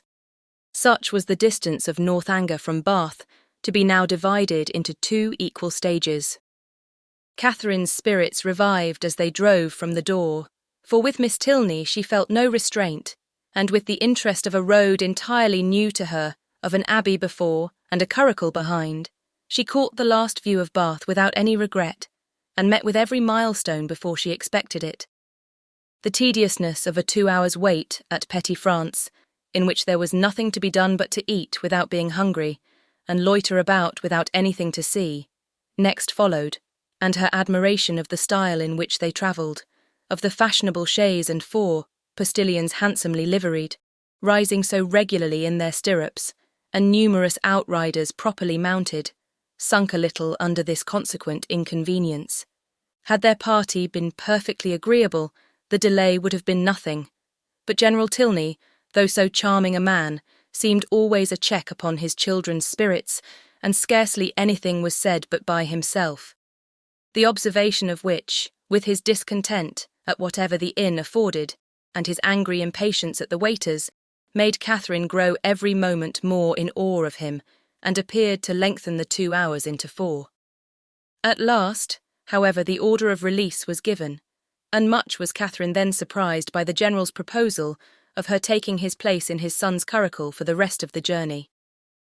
The day was fine, and he was anxious for her seeing as much of the country as possible. The remembrance of Mr. Allen's opinion respecting young men's open carriages made her blush at the mention of such a plan, and her first thought was to decline it. But her second was of greater deference for General Tilney's judgment. He could not propose anything improper for her, and in the course of a few minutes she found herself with Henry in the curricle, as happy a being as ever existed. A very short trial convinced her that a curricle was the prettiest equipage in the world. The chaise and 4 wheeled off with some grandeur, to be sure, and troublesome business, and she could not easily forget its having stopped 2 hours at Petit France. Half the time would have been enough for the curricle, and so nimbly were the light horses disposed to move that had not the General chosen to have his own carriage lead the way, they could have passed it with ease in half a minute. But the merit of the curricle did not all belong to the horses. Henry drove so well, so quietly, without making any disturbance, without parading to her or swearing at them, so different from the only gentleman coachman whom it was in her power to compare him with. And then his hat sat so well, and the innumerable capes of his greatcoat looked so becomingly important. To be driven by him, next to being dancing with him, was certainly the greatest happiness in the world.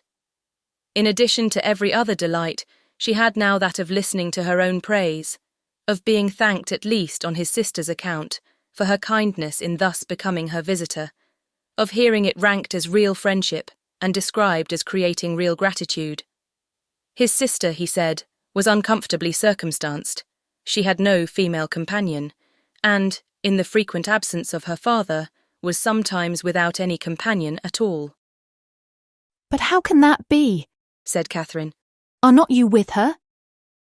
Northanger is not more than half my home. I have an establishment at my own house in Woodston, which is nearly 20 miles from my father's, and some of my time is necessarily spent there. How sorry you must be for that. I am always sorry to leave Eleanor.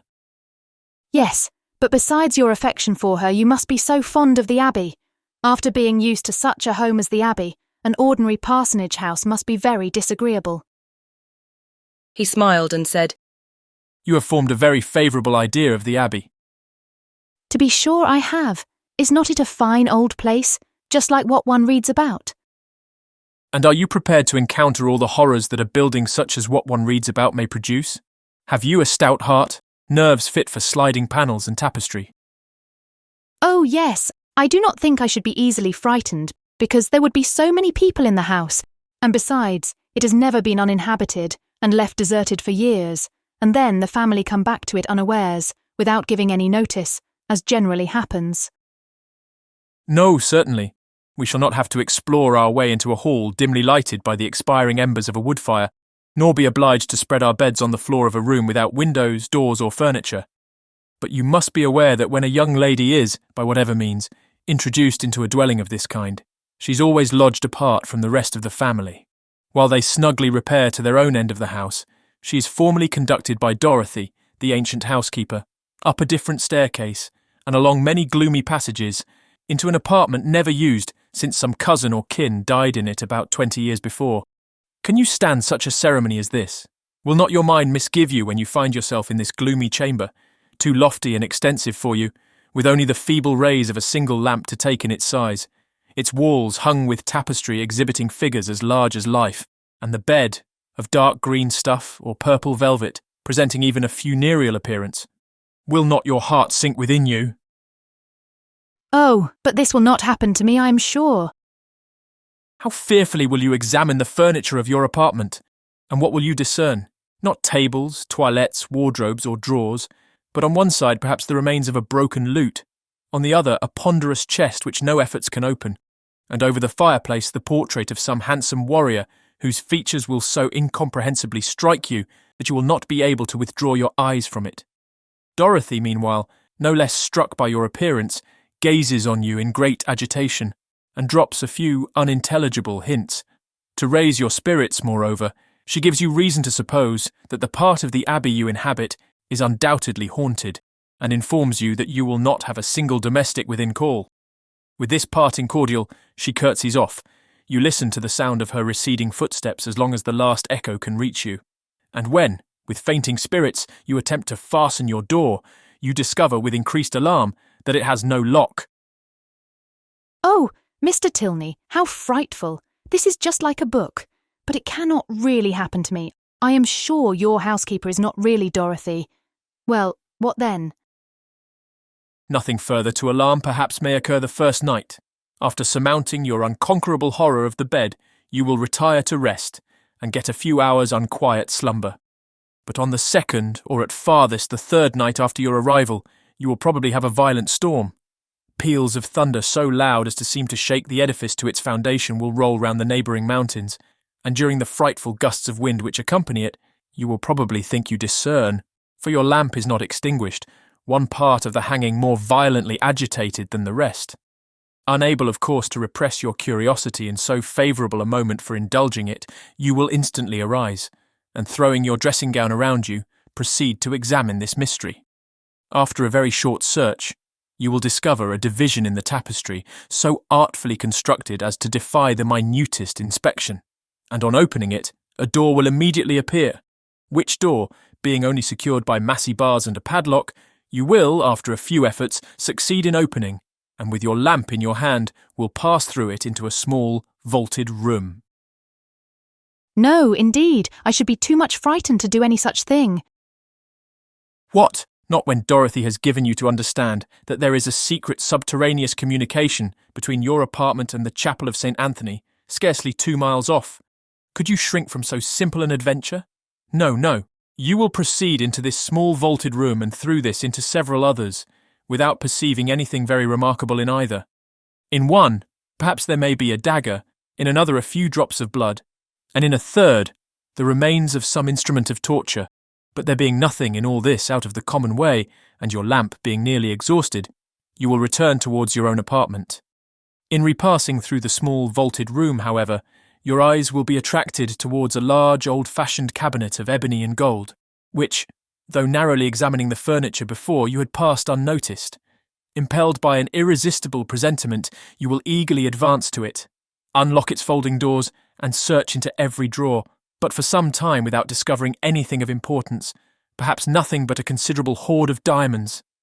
At last, however, by touching a secret spring, an inner compartment will open. A roll of paper appears. You seize it. It contains many sheets of manuscript.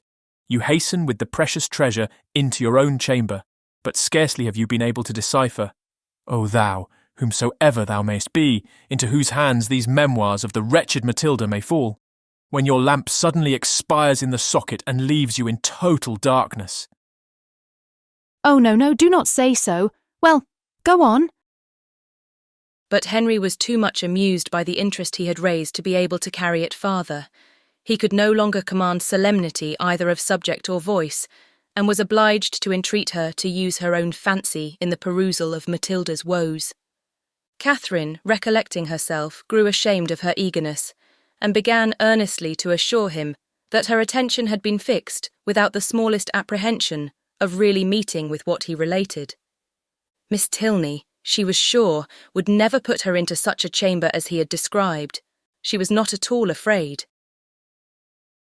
As they drew near the end of their journey, her impatience for a sight of the Abbey, for some time suspended by his conversation on subjects very different, returned in full force, and every bend in the road was expected with solemn awe, to afford a glimpse of its massy walls of grey stone, rising amidst a grove of ancient oaks, with the last beams of the sun playing in beautiful splendour on its high Gothic windows.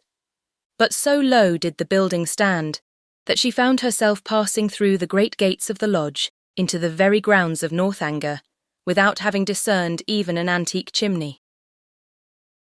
She knew not that she had any right to be surprised, but there was a something in this mode of approach which she certainly had not expected. To pass between lodges of a modern appearance, to find herself with such ease in the very precincts of the Abbey, and driven so rapidly along a smooth, level road of fine gravel, without obstacle, alarm or solemnity of any kind, struck her as odd and inconsistent. She was not long at leisure, however, for such considerations. A sudden scud of rain driving full in her face made it impossible for her to observe anything further, and fixed all her thoughts on the welfare of her new straw bonnet. And she was actually under the Abbey walls, was springing, with Henry's assistance, from the carriage, was beneath the shelter of the old porch, and had even passed on to the hall, where her friend and the General were waiting to welcome her, without feeling one awful foreboding of future misery to herself, or one moment's suspicion of any past scenes of horror being acted within the solemn edifice. The breeze had not seemed to waft the sighs of the murdered to her. It had wafted nothing worse than a thick, mizzling rain, and having given a good shake to her habit, she was ready to be shown into the common drawing-room, and capable of considering where she was. An abbey. Yes, it was delightful to be really in an abbey. But she doubted, as she looked round the room, whether anything within her observation would have given her the consciousness. The furniture was in all the profusion and elegance of modern taste. The fireplace, where she had expected the ample width and ponderous carving of former times, was contracted to a Rumford, with slabs of plain though handsome marble, and ornaments over it of the prettiest English china. The windows, to which she looked with peculiar dependence, from having heard the general talk of his preserving them in their Gothic form with reverential care, were yet less what her fancy had portrayed. To be sure, the pointed arch was preserved, the form of them was Gothic, they might be even casements, but every pane was so large, so clear, so light. To an imagination which had hoped for the smallest divisions and the heaviest stonework, for painted glass, dirt and cobwebs, the difference was very distressing. The general, perceiving how her eye was employed, began to talk of the smallness of the room and simplicity of the furniture, where everything, being for daily use, pretended only to comfort, etc., flattering himself, however, that there were some apartments in the abbey not unworthy her notice, and was proceeding to mention the costly gilding of one in particular, when, taking out his watch, he stopped short to pronounce it with surprise, within 20 minutes of 5. This seemed the word of separation, and Catherine found herself hurried away by Miss Tilney in such a manner as convinced her that the strictest punctuality to the family hours would be expected at Northanger. Returning through the large and lofty hall, they ascended a broad staircase of shining oak, which after many flights and many landing places, brought them upon a long, wide gallery. On one side it had a range of doors, and it was lighted on the other by windows, which Catherine had only time to discover looked into a quadrangle. Before Miss Tilney led the way into a chamber, and scarcely staying to hope she would find it comfortable, left her with an anxious entreaty that she would make as little alteration as possible in her dress. Chapter 21. A moment's glance was enough to satisfy Catherine that her apartment was very unlike the one which Henry had endeavoured to alarm her by the description of. It was by no means unreasonably large, and contained neither tapestry nor velvet. The walls were papered, the floor was carpeted, the windows were neither less perfect nor more dim than those of the drawing-room below. The furniture, though not of the latest fashion, was handsome and comfortable, and the air of the room altogether far from uncheerful. Her heart instantaneously at ease on this point, she resolved to lose no time in particular examination of anything, as she greatly dreaded disobliging the general by any delay. Her habit, therefore, was thrown off with all possible haste, and she was preparing to unpin the linen package, which the chaise seat had conveyed for her immediate accommodation, when her eye suddenly fell on a large, high chest, standing back in a deep recess on one side of the fireplace. The sight of it made her start, and forgetting everything else, she stood gazing on it in motionless wonder, while these thoughts crossed her. This is strange indeed. I did not expect such a sight as this. An immense, heavy chest. What can it hold? Why should it be placed here? Pushed back, too, as if meant to be out of sight. I will look into it. Cost me what it may, I will look into it, and directly, too, by daylight. If I stay till evening, my candle may go out. She advanced and examined it closely. It was of cedar, curiously inlaid with some darker wood, and raised about a foot from the ground, on a carved stand of the same. The lock was silver, though tarnished from age. At each end were the imperfect remains of handles, also of silver, broken perhaps prematurely by some strange violence, and on the centre of the lid was a mysterious cipher, in the same metal. Catherine bent over it intently, but without being able to distinguish anything with certainty. She could not, in whatever direction she took it, believe the last letter to be a T. And yet, that it should be anything else in that house was a circumstance to raise no common degree of astonishment. If not originally theirs, by what strange events could it have fallen into the Tilney family? Her fearful curiosity was every moment growing greater, and seizing with trembling hands the hasp of the lock, she resolved at all hazards to satisfy herself at least as to its contents. With difficulty, for something seemed to resist her efforts, she raised the lid a few inches. But at that moment, a sudden knocking at the door of the room made her, starting, quit her hold, and the lid closed with alarming violence. This ill-timed intruder was Miss Tilney's maid, sent by her mistress to be of use to Miss Morland. And though Catherine immediately dismissed her, it recalled her to the sense of what she ought to be doing, and forced her, in spite of her anxious desire to penetrate this mystery, to proceed in her dressing without further delay. Her progress was not quick, for her thoughts and her eyes were still bent on the object so well calculated to interest and alarm, and though she dared not waste a moment upon a second attempt, she could not remain many paces from the chest. At length, however, having slipped one arm into her gown, her toilette seemed so nearly finished that the impatience of her curiosity might safely be indulged. One moment, surely, might be spared, and so desperate should be the exertion of her strength, that unless secured by supernatural means, the lid in one moment should be thrown back. With this spirit she sprang forward, and her confidence did not deceive her. Her resolute effort threw back the lid, and gave to her astonished eyes the view of a white cotton counterpane, properly folded, reposing at one end of the chest in undisputed possession. She was gazing on it with the first blush of surprise, when Miss Tilney, anxious for her friend's being ready, entered the room, and to the rising shame of having harboured for some minutes an absurd expectation, was then added the shame of being caught in so idle a search. "That is a curious old chest, is not it?" said Miss Tilney, as Catherine hastily closed it and turned away to the glass. "It is impossible to say how many generations it has been here. How it came to be first put in this room I know not, but I have not had it moved, because I thought it might sometimes be of use in holding hats and bonnets. The worst of it is that its weight makes it difficult to open. In that corner, however, it is at least out of the way." Catherine had no leisure for speech, being at once blushing, tying her gown, and forming wise resolutions with the most violent dispatch.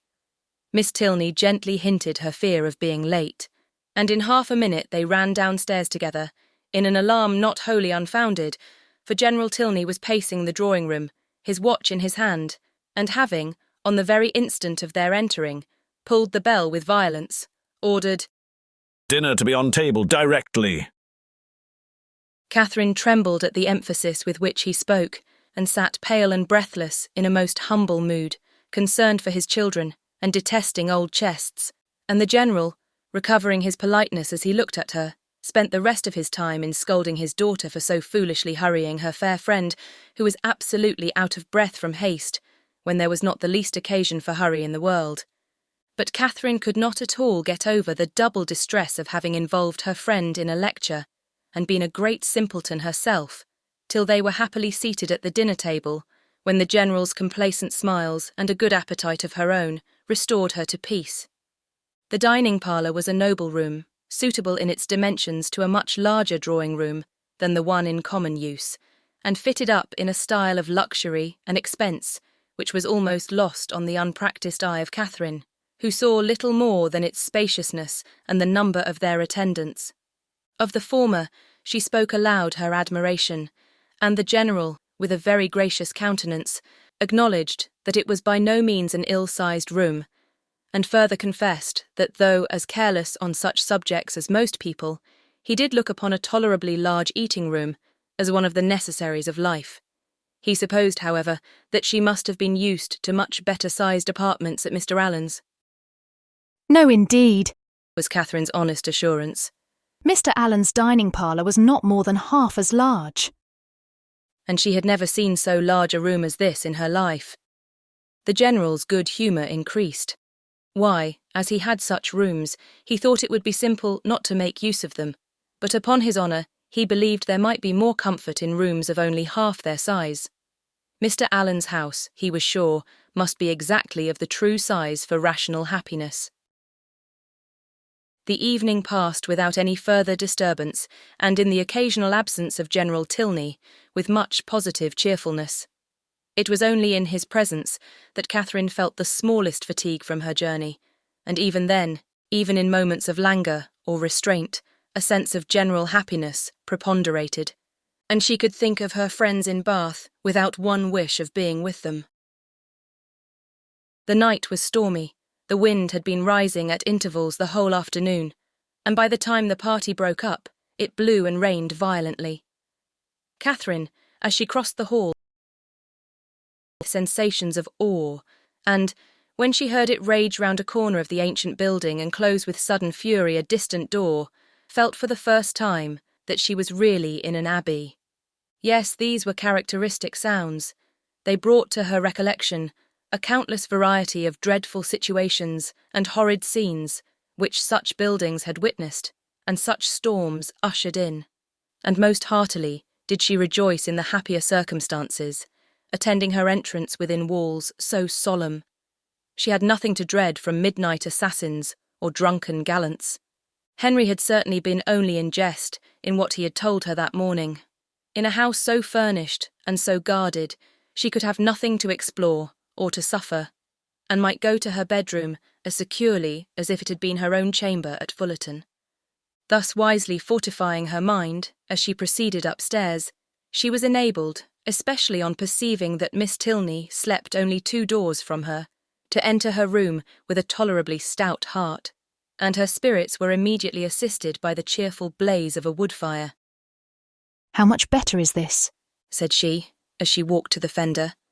"How much better to find a fire ready lit than to have to wait shivering in the cold till all the family are in bed, as so many poor girls have been obliged to do, and then to have a faithful old servant frightening one by coming in with a faggot.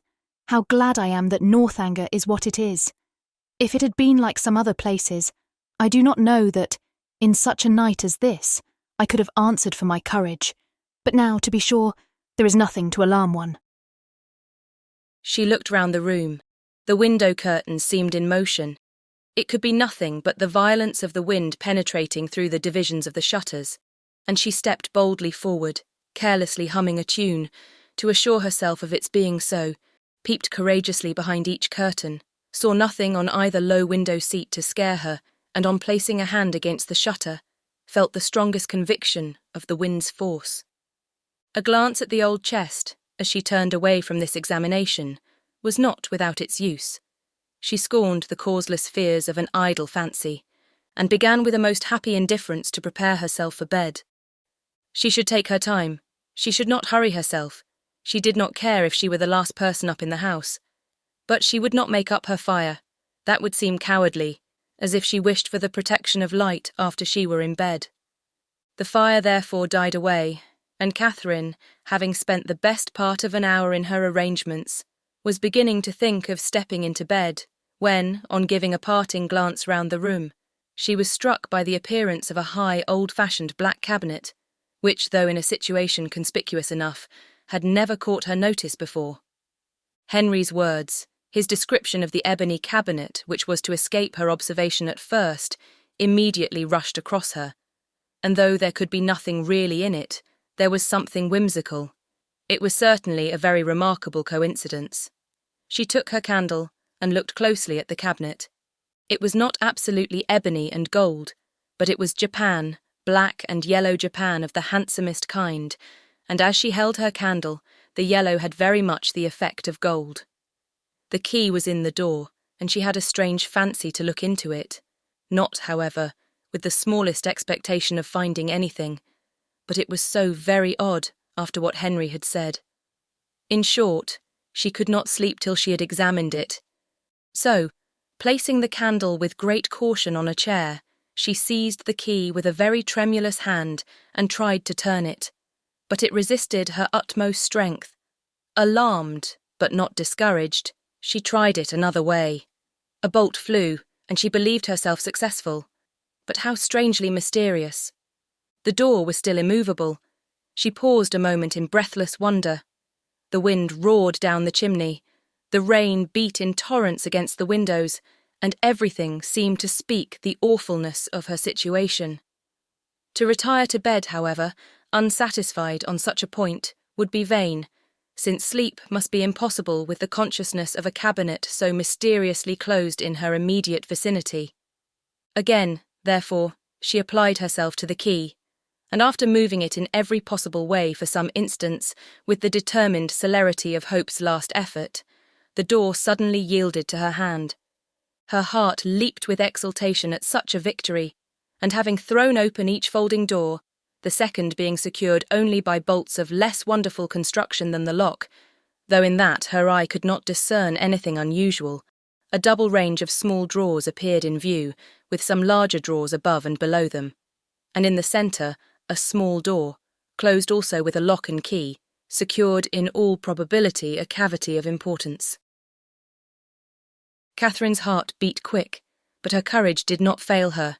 With a cheek flushed by hope, and an eye straining with curiosity, her fingers grasped the handle of a drawer and drew it forth. It was entirely empty. With less alarm and greater eagerness, she seized a second, a third, a fourth. Each was equally empty. Not one was left unsearched, and in not one was anything found. Well read in the art of concealing a treasure, the possibility of false linings to the drawers did not escape her, and she felt round each with anxious acuteness in vain. The place in the middle alone remained now unexplored, and though she had never from the first had the smallest idea of finding anything in any part of the cabinet, and was not in the least disappointed at her ill success thus far, it would be foolish not to examine it thoroughly while she was about it.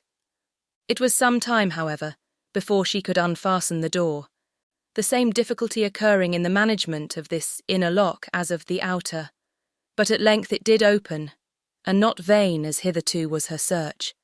Her quick eyes directly fell on a roll of paper pushed back into the further part of the cavity, apparently for concealment, and her feelings at that moment were indescribable. Her heart fluttered, her knees trembled, and her cheeks grew pale.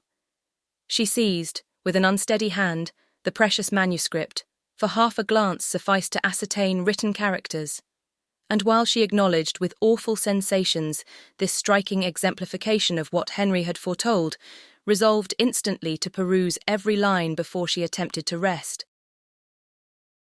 The dimness of the light her candle emitted made her turn to it with alarm, but there was no danger of its sudden extinction. It had yet some hours to burn, and that she might not have any greater difficulty in distinguishing the writing than what its ancient date might occasion, she hastily snuffed it. Alas, it was snuffed and extinguished in one. A lamp could not have expired with more awful effect. Catherine, for a few moments, was motionless with horror. It was done completely. Not a remnant of light in the wick could give hope to the rekindling breath. Darkness, impenetrable and immovable, filled the room.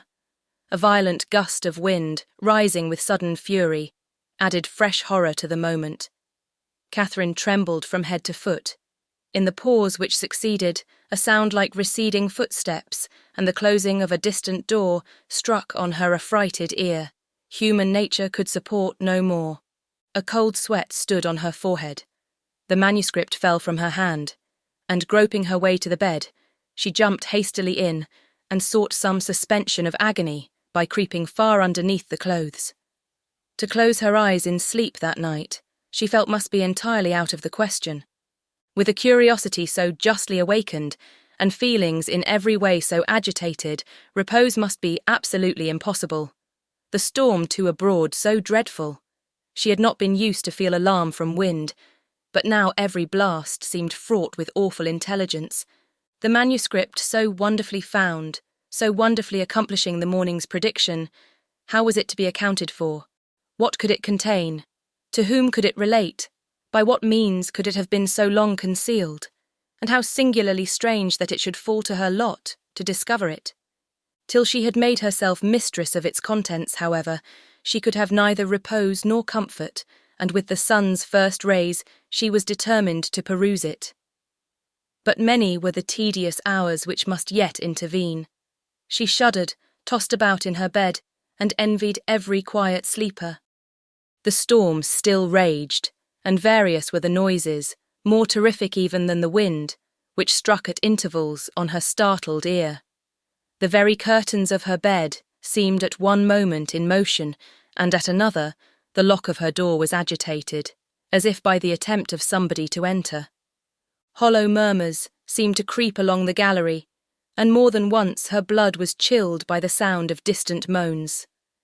Hour after hour passed away, and the wearied Catherine had heard 3 proclaimed by all the clocks in the house before the tempest subsided, or she unknowingly fell fast asleep. Chapter 22. The housemaid's folding back her window shutters at 8 o'clock the next day was the sound which first roused Catherine, and she opened her eyes, wondering that they could ever have been closed on objects of cheerfulness. Her fire was already burning, and a bright morning had succeeded the tempest of the night. Instantaneously, with the consciousness of existence, returned her recollection of the manuscript, and springing from the bed, In the very moment of the maid's going away, she eagerly collected every scattered sheet which had burst from the roll on its falling to the ground, and flew back to enjoy the luxury of their perusal on her pillow. She now plainly saw that she must not expect a manuscript of equal length with the generality of what she had shuddered over in books, for the roll, seeming to consist entirely of small disjointed sheets, was altogether but of trifling size, and much less than she had supposed it to be at first. Her greedy eye glanced rapidly over a page. She started at its import. Could it be possible, or did not her senses play her false?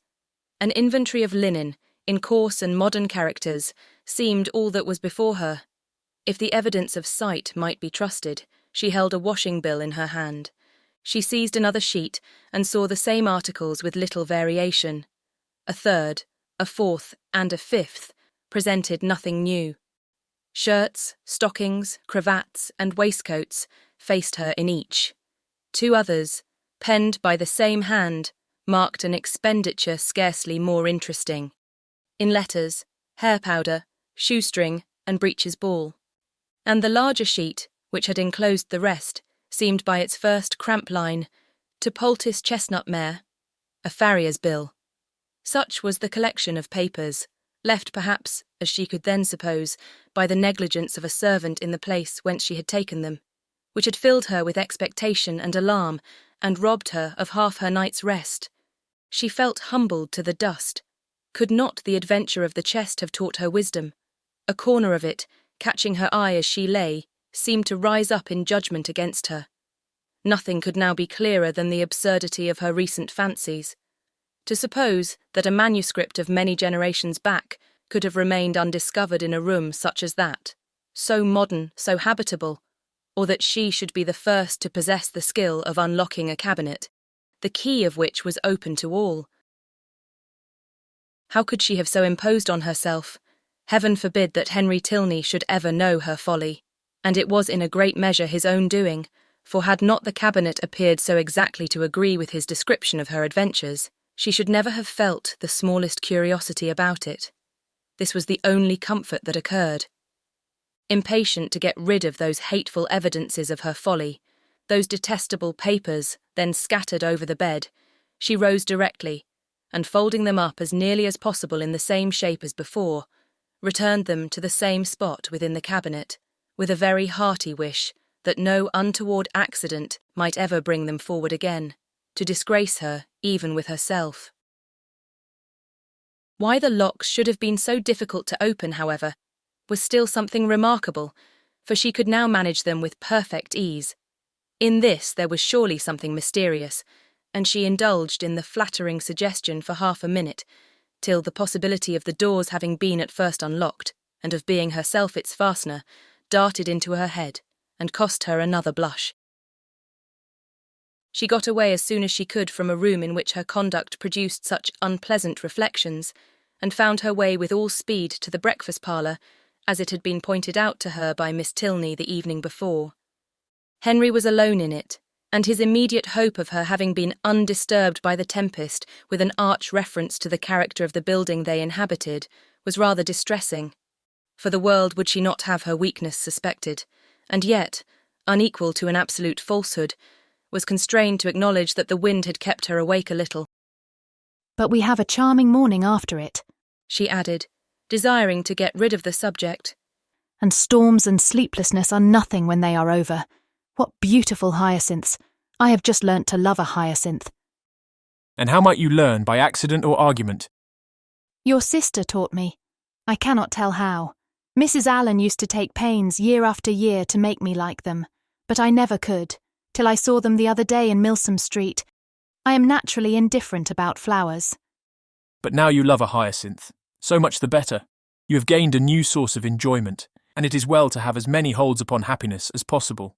Besides, a taste for flowers is always desirable in your sex, as a means of getting you out of doors and tempting you to more frequent exercise than you would otherwise take. And though the love of a hyacinth may be rather domestic, who can tell the sentiment once raised? But you may in time come to love a rose. But I do not want any such pursuit to get me out of doors. The pleasure of walking and breathing fresh air is enough for me. and in fine weather I am out more than half my time. Mamma says I am never within. At any rate, however, I am pleased that you have learnt to love a hyacinth. The mere habit of learning to love is the thing, and a teachableness of disposition in a young lady is a great blessing. Has my sister a pleasant mode of instruction? Catherine was saved the embarrassment of attempting an answer by the entrance of the General, whose smiling compliments announced a happy state of mind, but whose gentle hint of sympathetic early rising did not advance her composure. The elegance of the breakfast set forced itself on Catherine's notice when they were seated at table, and luckily it had been the General's choice. He was enchanted by her approbation of his taste, confessed it to be neat and simple, thought it right to encourage the manufacture of his country, and for his part, to his uncritical palate, the tea was as well flavoured from the clay of Staffordshire as from that of Dresden or Sèvres. But this was quite an old set, purchased 2 years ago. The manufacture was much improved since that time. He had seen some beautiful specimens when last in town, and had he not been perfectly without vanity of that kind, might have been tempted to order a new set. He trusted, however, that an opportunity might ere long occur of selecting one, though not for himself. Catherine was probably the only one of the party who did not understand him. Shortly after breakfast, Henry left them for Woodston, where business required and would keep him 2 or 3 days. They all attended in the hall to see him mount his horse, and immediately on re-entering the breakfast room, Catherine walked to a window in the hope of catching another glimpse of his figure. "This is a somewhat heavy call upon your brother's fortitude," observed the General to Eleanor. "Woodston will make but a sombre appearance today." Is it a pretty place? asked Catherine. "What say you, Eleanor? Speak your opinion, for ladies can best tell the taste of ladies in regard to places as well as men.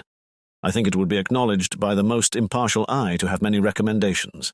The house stands among fine meadows facing the southeast, with an excellent kitchen garden in the same aspect. The walls surrounding which I built and stocked myself about 10 years ago, for the benefit of my son. It is a family living, Miss Morland, and the property in the place being chiefly my own, you may believe I take care that it shall not be a bad one. Did Henry's income depend solely on this living, he would not be ill provided for. Perhaps it may seem odd that with only 2 younger children, I should think any profession necessary for him. And certainly there are moments when we could all wish him disengaged from every tie of business. But though I may not exactly make converts of you young ladies, I'm sure your father, Miss Morland, would agree with me in thinking it expedient to give every young man some employment. The money is nothing, it is not an object, but employment is the thing. Even Frederick, my eldest son, you see, who will perhaps inherit as considerable a landed property as any private man in the county, has his profession." The imposing effect of this last argument was equal to his wishes. The silence of the lady proved it to be unanswerable. Something had been said the evening before of her being shown over the house, and he now offered himself as her conductor. And though Catherine had hoped to explore it accompanied only by his daughter, it was a proposal of too much happiness in itself, under any circumstances, not to be gladly accepted. For she had been already 18 hours in the Abbey, and had seen only a few of its rooms. The netting box, just leisurely drawn forth, was closed with joyful haste, and she was ready to attend him in a moment. And when they had gone over the house, he promised himself, moreover, the pleasure of accompanying her into the shrubberies and garden. She curtsied her acquiescence. But perhaps it might be more agreeable to her to make those her first object. The weather was at present favourable, and at this time of year the uncertainty was very great of its continuing so. Which would she prefer? He was equally at her service.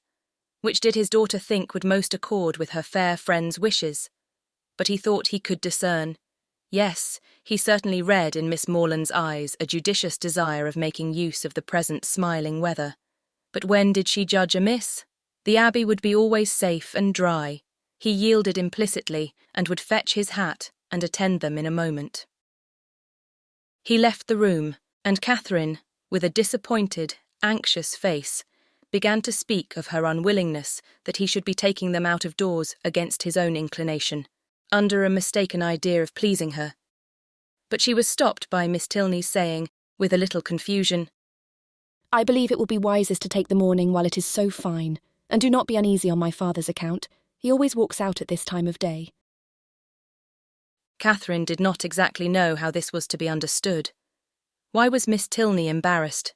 Could there be any unwillingness on the General's side to show her over the Abbey? The proposal was his own. And was not it odd that he should always take his walk so early? Neither her father nor Mr. Allen did so. It was certainly very provoking. She was all impatience to see the house, and had scarcely any curiosity about the grounds. If Henry had been with them, indeed. But now she should not know what was picturesque when she saw it. Such were her thoughts, but she kept them to herself, and put on her bonnet in patient discontent. She was struck, however, beyond her expectation, by the grandeur of the Abbey, as she saw it for the first time from the lawn. The whole building enclosed a large court, and two sides of the quadrangle, rich in Gothic ornaments, stood forward for admiration. The remainder was shut off by knolls of old trees, or luxuriant plantations, and the steep woody hills rising behind to give it shelter were beautiful even in the leafless month of March. Catherine had seen nothing to compare with it, and her feelings of delight were so strong that without waiting for any better authority, she boldly burst forth in wonder and praise. The General listened with assenting gratitude, and it seemed as if his own estimation of Northanger had waited unfixed till that hour. The kitchen garden was to be next admired, and he led the way to it across a small portion of the park. The number of acres contained in this garden was such as Catherine could not listen to without dismay, being more than double the extent of all Mr. Allen's, as well as her father's, including churchyard and orchard. The walls seemed countless in number, endless in length. A village of hothouses seemed to arise among them, and a whole parish to be at work within the enclosure. The General was flattered by her looks of surprise, which told him almost as plainly, as he soon forced her to tell him in words, that she had never seen any gardens at all equal to them before, and he then modestly owned that. Without any ambition of that sort himself, without any solicitude about it, he did believe them to be unrivalled in the kingdom. If he had a hobby horse, it was that. He loved a garden. Though careless enough in most matters of eating, he loved good fruit, or if he did not, his friends and children did. There were great vexations, however, attending such a garden as his. The utmost care could not always secure the most valuable fruits. The pinery had yielded only 100 in the last year. Mr. Allen, he supposed, must feel these inconveniences as well as himself. No, not at all. Mr. Allen did not care about the garden and never went into it. With a triumphant smile of self-satisfaction, the General wished he could do the same, for he never entered his without being vexed in some way or other by its falling short of his plan. How were Mr. Allen's succession houses worked? Describing the nature of his own as they entered them. Mr. Allen had only one small hothouse, which Mrs. Allen had the use of for her plants in winter, and there was a fire in it now and then. He is a happy man, said the General, with a look of very happy contempt. Having taken her into every division, and led her under every wall, till she was heartily weary of seeing and wondering, he suffered the girls at last to seize the advantage of an outer door, and then expressing his wish to examine the effect of some recent alterations about the tea-house, proposed it as no unpleasant extension of their walk, if Miss Morland were not tired. But where are you going, Eleanor? Why do you choose that cold, damp path to it? Miss Morland will get wet. Our best way is across the park. This is so favourite a walk of mine, said Miss Tilney, that I always think it the best and nearest way. But perhaps it may be damp.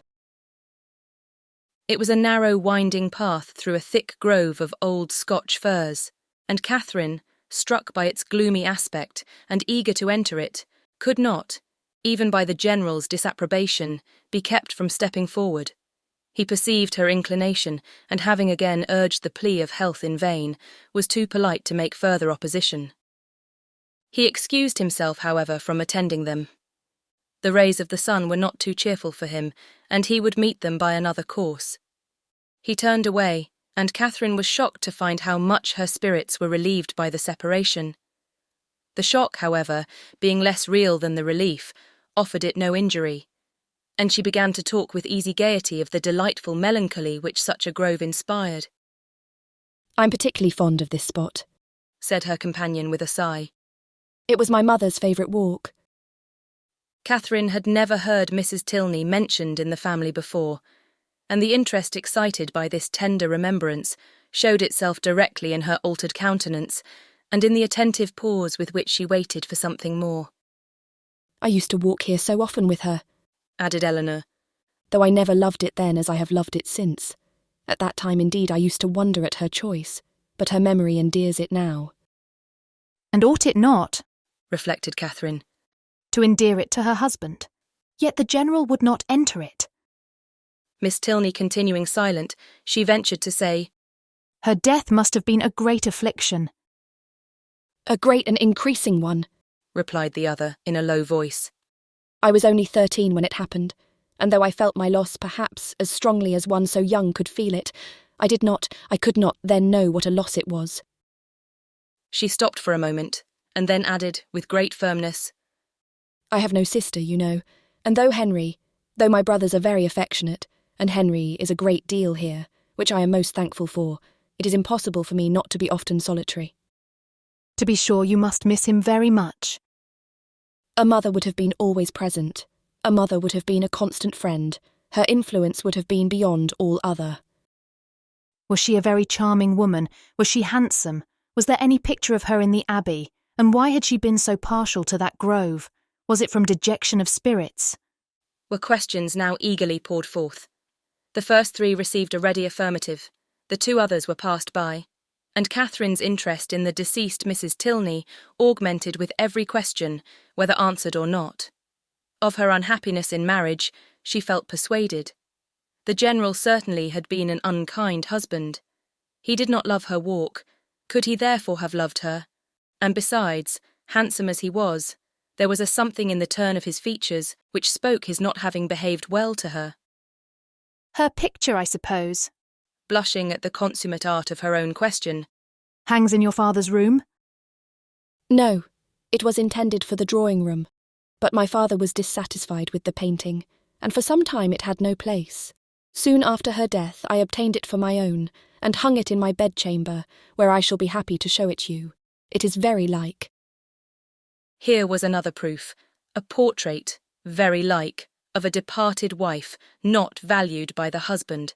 He must have been dreadfully cruel to her.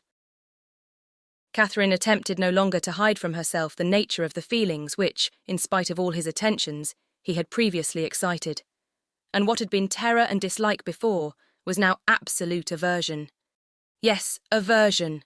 His cruelty to such a charming woman made him odious to her.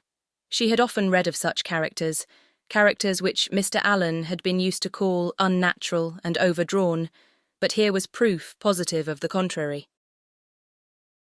She had just settled this point, when the end of the path brought them directly upon the General, and in spite of all her virtuous indignation, she found herself again obliged to walk with him, listen to him, and even to smile when he smiled.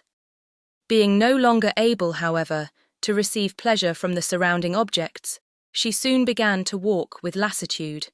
The General perceived it, and with a concern for her health, which seemed to reproach her for her opinion of him, was most urgent for returning with his daughter to the house. He would follow them in a quarter of an hour. Again they parted, but Eleanor was called back in half a minute to receive a strict charge against taking her friend round the Abbey till his return. This second instance of his anxiety to delay what she so much wished for struck Catherine as very remarkable. Chapter 23. An hour passed away before the General came in, spent on the part of his young guest in no very favourable consideration of his character. This lengthened absence, these solitary rambles, did not speak a mind at ease or a conscience void of reproach. At length he appeared, and whatever might have been the gloom of his meditations, he could still smile with them. Miss Tilney, understanding in part her friend's curiosity to see the house, soon revived the subject, and her father being, contrary to Catherine's expectations, unprovided with any pretence for further delay beyond that of stopping 5 minutes to order refreshments to be in the room by their return, was at last ready to escort them. They set forward, and with a grandeur of air, a dignified step, which caught the eye, but could not shake the doubts of the well-read Catherine, he led the way across the hall, through the common drawing-room, and one useless antechamber, into a room magnificent both in size and furniture. The real drawing-room, used only with company of consequence. It was very noble, very grand, very charming, was all that Catherine had to say, for her indiscriminating eye scarcely discerned the colour of the satin, and all minuteness of praise, all praise that had much meaning, was supplied by the general. The costliness or elegance of any room's fitting up could be nothing to her. She cared for no furniture of a more modern date than the 15th century. When the general had satisfied his own curiosity in a close examination of every well-known ornament, they proceeded into the library, an apartment, in its way, of equal magnificence, exhibiting a collection of books on which an humble man might have looked with pride. Catherine heard, admired, and wondered with more genuine feeling than before, gathered all that she could from this storehouse of knowledge by running over the titles of half a shelf, and was ready to proceed. But suites of apartments did not spring up with her wishes. Large as was the building, she had already visited the greatest part, though on being told that, with the addition of the kitchen, the 6 or 7 rooms she had now seen surrounded 3 sides of the court, she could scarcely believe it, or overcome the suspicion of there being many chambers secreted. It was some relief, however, that they were to return to the rooms in common use, by passing through a few of less importance, looking into the court, which, with occasional passages, not wholly unintricate, connected the different sides, and she was further soothed in her progress by being told that she was treading what had once been a cloister, having traces of cells pointed out, and observing several doors that were neither opened nor explained to her. By finding herself successively in a billiard-room and in the general's private apartment without comprehending their connection, or being able to turn aright when she left them, and lastly, by passing through a dark little room, owning Henry's authority and strewed with his litter of books, guns, and greatcoats. From the dining-room, of which, though already seen, and always to be seen at 5 o'clock, the general could not forego the pleasure of pacing out the length, for the more certain information of Miss Morland, as to what she neither doubted nor cared for, they proceeded by quick communication to the kitchen, the ancient kitchen of the convent, rich in the massy walls and smoke of former days, and in the stoves and hot closets of the present. The general's improving hand had not loitered here. Every modern invention to facilitate the labour of the cooks had been adopted within this, their spacious theatre, and when the genius of others had failed, his own had often produced the perfection wanted. His endowments of this spot alone might at any time have placed him high among the benefactors of the convent. With the walls of the kitchen ended all the antiquity of the abbey, the 4th side of the quadrangle having, on account of its decaying state, been removed by the general's father, and the present erected in its place. All that was venerable ceased here. The new building was not only new but declared itself to be so, intended only for offices, and enclosed behind by stable yards. No uniformity of architecture had been thought necessary. Catherine could have raved at the hand which had swept away what must have been beyond the value of all the rest, for the purposes of mere domestic economy, and would willingly have been spared the mortification of a walk through scenes so fallen had the general allowed it. But if he had a vanity, it was in the arrangement of his offices, and as he was convinced that, to a mind like Miss Morland's, a view of the accommodations and comforts by which the labours of her inferiors were softened must always be gratifying, he should make no apology for leading her on. They took a slight survey of all, and Catherine was impressed, beyond her expectation, by their multiplicity and their convenience.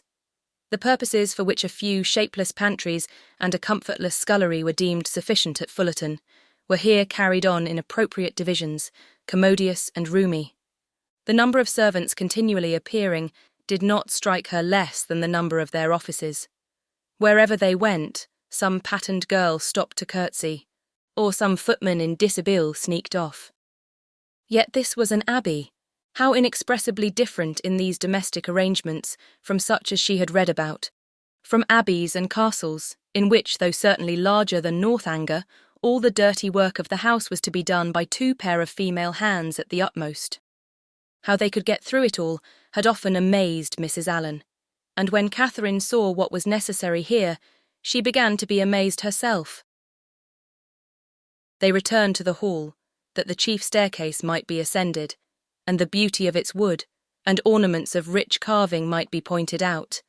Having gained the top, they turned in an opposite direction from the gallery in which her room lay, and shortly entered one on the same plan, but superior in length and breadth.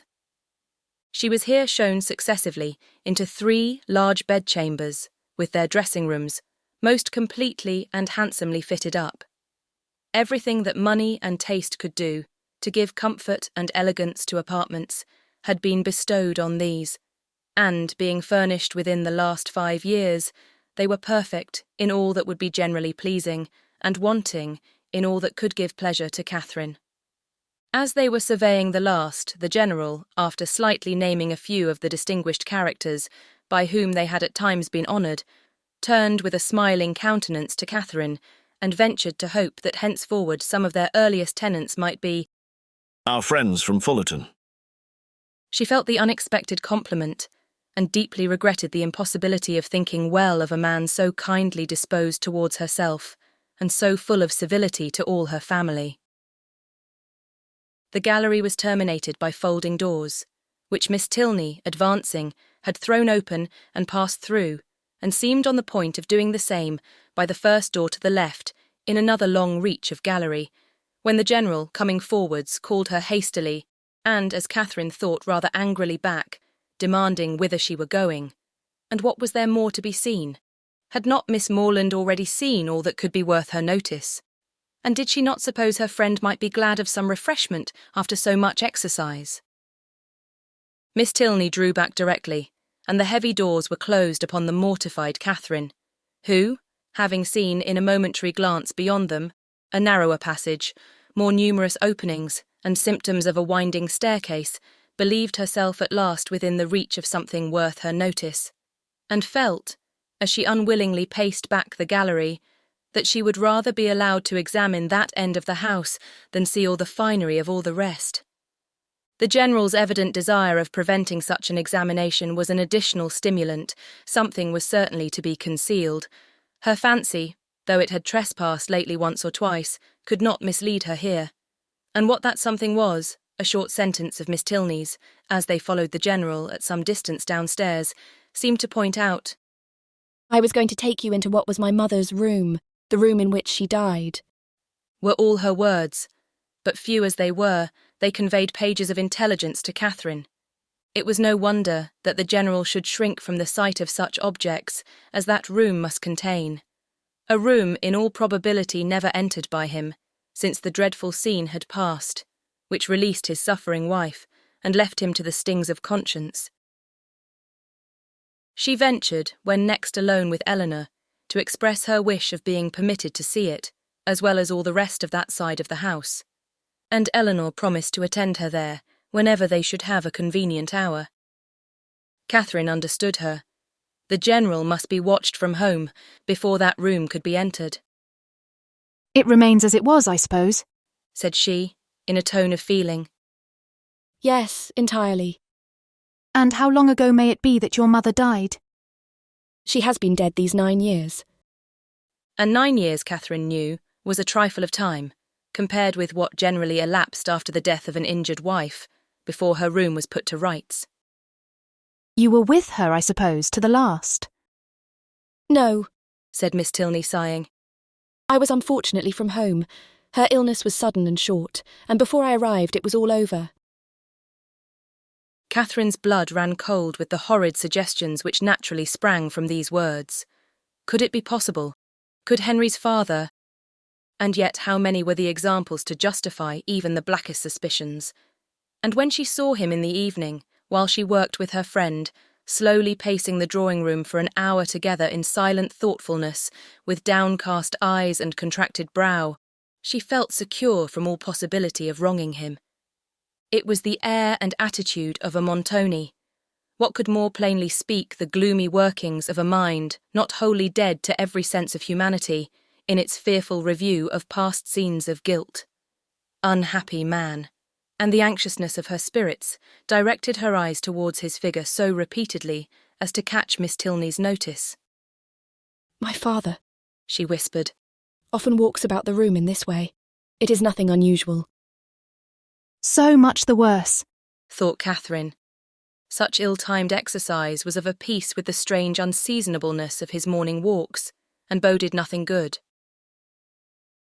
After an evening, the little variety and seeming length of which made her peculiarly sensible of Henry's importance among them, she was heartily glad to be dismissed, though it was a look from the General not designed for her observation which sent his daughter to the bell. When the butler would have lit his master's candle, however, he was forbidden. The latter was not going to retire. I have many pamphlets to finish, said he to Catherine, before I can close my eyes, and perhaps may be poring over the affairs of the nation for hours after you are asleep. Can either of us be more meetly employed? My eyes will be blinding for the good of others, and yours preparing by rest for future mischief. But neither the business alleged nor the magnificent compliment could win Catherine from thinking that some very different object must occasion so serious a delay of proper repose. To be kept up for hours, after the family were in bed, by stupid pamphlets was not very likely. There must be some deeper cause. Something was to be done which could be done only while the household slept, and the probability that Mrs. Tilney yet lived, shut up for causes unknown, and receiving from the pitiless hands of her husband a nightly supply of coarse food, was the conclusion which necessarily followed. Shocking as was the idea, it was at least better than a death unfairly hastened, as in the natural course of things, she must ere long be released. The suddenness of her reputed illness, the absence of her daughter, and probably of her other children, at the time, all favoured the supposition of her imprisonment. Its origin, jealousy perhaps, or wanton cruelty, was yet to be unravelled. In revolving these matters, while she undressed, it suddenly struck her as not unlikely that she might that morning have passed near the very spot of this unfortunate woman's confinement, might have been within a few paces of the cell in which she languished out her days. For what part of the abbey could be more fitted for the purpose than that which yet bore the traces of monastic division? In the high-arched passage, paved with stone, which already she had trodden with peculiar awe, she well remembered the doors of which the General had given no account. To what might not those doors lead? In support of the plausibility of this conjecture, it further occurred to her that the forbidden gallery, in which lay the apartments of the unfortunate Mrs. Tilney, must be, as certainly as her memory could guide her, exactly over this suspected range of cells, and the staircase by the side of those apartments of which she had caught a transient glimpse, communicating by some secret means with those cells, might well have favoured the barbarous proceedings of her husband. Down that staircase she had perhaps been conveyed in a state of well-prepared insensibility. Catherine sometimes started at the boldness of her own surmises, and sometimes hoped or feared that she had gone too far, but they were supported by such appearances as made their dismissal impossible.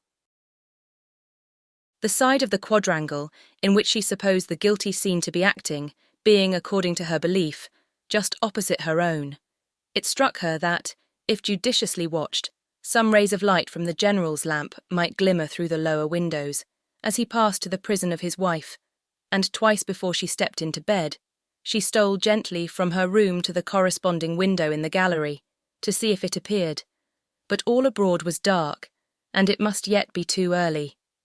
The various ascending noises convinced her that the servants must still be up. Till midnight she supposed it would be in vain to watch, but then, when the clock had struck 12, and all was quiet, she would, if not quite appalled by darkness, steal out and look once more. The clock struck 12, and Catherine had been half an hour asleep. Chapter 24. The next day afforded no opportunity for the proposed examination of the mysterious apartments. It was Sunday, and the whole time between morning and afternoon service was required by the General in exercise abroad or eating cold meat at home. and great as was Catherine's curiosity, her courage was not equal to a wish of exploring them after dinner, either by the fading light of the sky between 6 and 7 o'clock, or by the yet more partial though stronger illumination of a treacherous lamp. The day was unmarked, therefore, by anything to interest her imagination beyond the sight of a very elegant monument to the memory of Mrs. Tilney, which immediately fronted the family pew. By that her eye was instantly caught and long retained, and the perusal of the highly strained epitaph, in which every virtue was ascribed to her by the inconsolable husband, who must have been in some way or other her destroyer, affected her even to tears. That the general, having erected such a monument, should be able to face it, was not perhaps very strange, and yet that he could sit so boldly collected within its view, maintain so elevated an air, look so fearlessly around, nay, that he should even enter the church, seemed wonderful to Catherine. Not, however, that many instances of beings equally hardened in guilt might not be produced. She could remember dozens who had persevered in every possible vice, going on from crime to crime, murdering whomsoever they chose, without any feeling of humanity or remorse, till a violent death or a religious retirement closed their black career. The erection of the monument itself could not in the smallest degree affect her doubts of Mrs. Tilney's actual decease.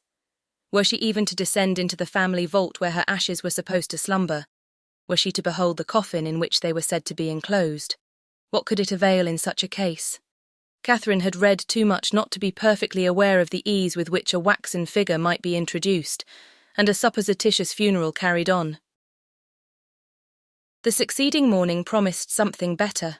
The general's early walk, ill-timed as it was in every other view, was favourable here, and when she knew him to be out of the house, she directly proposed to Miss Tilney the accomplishment of her promise.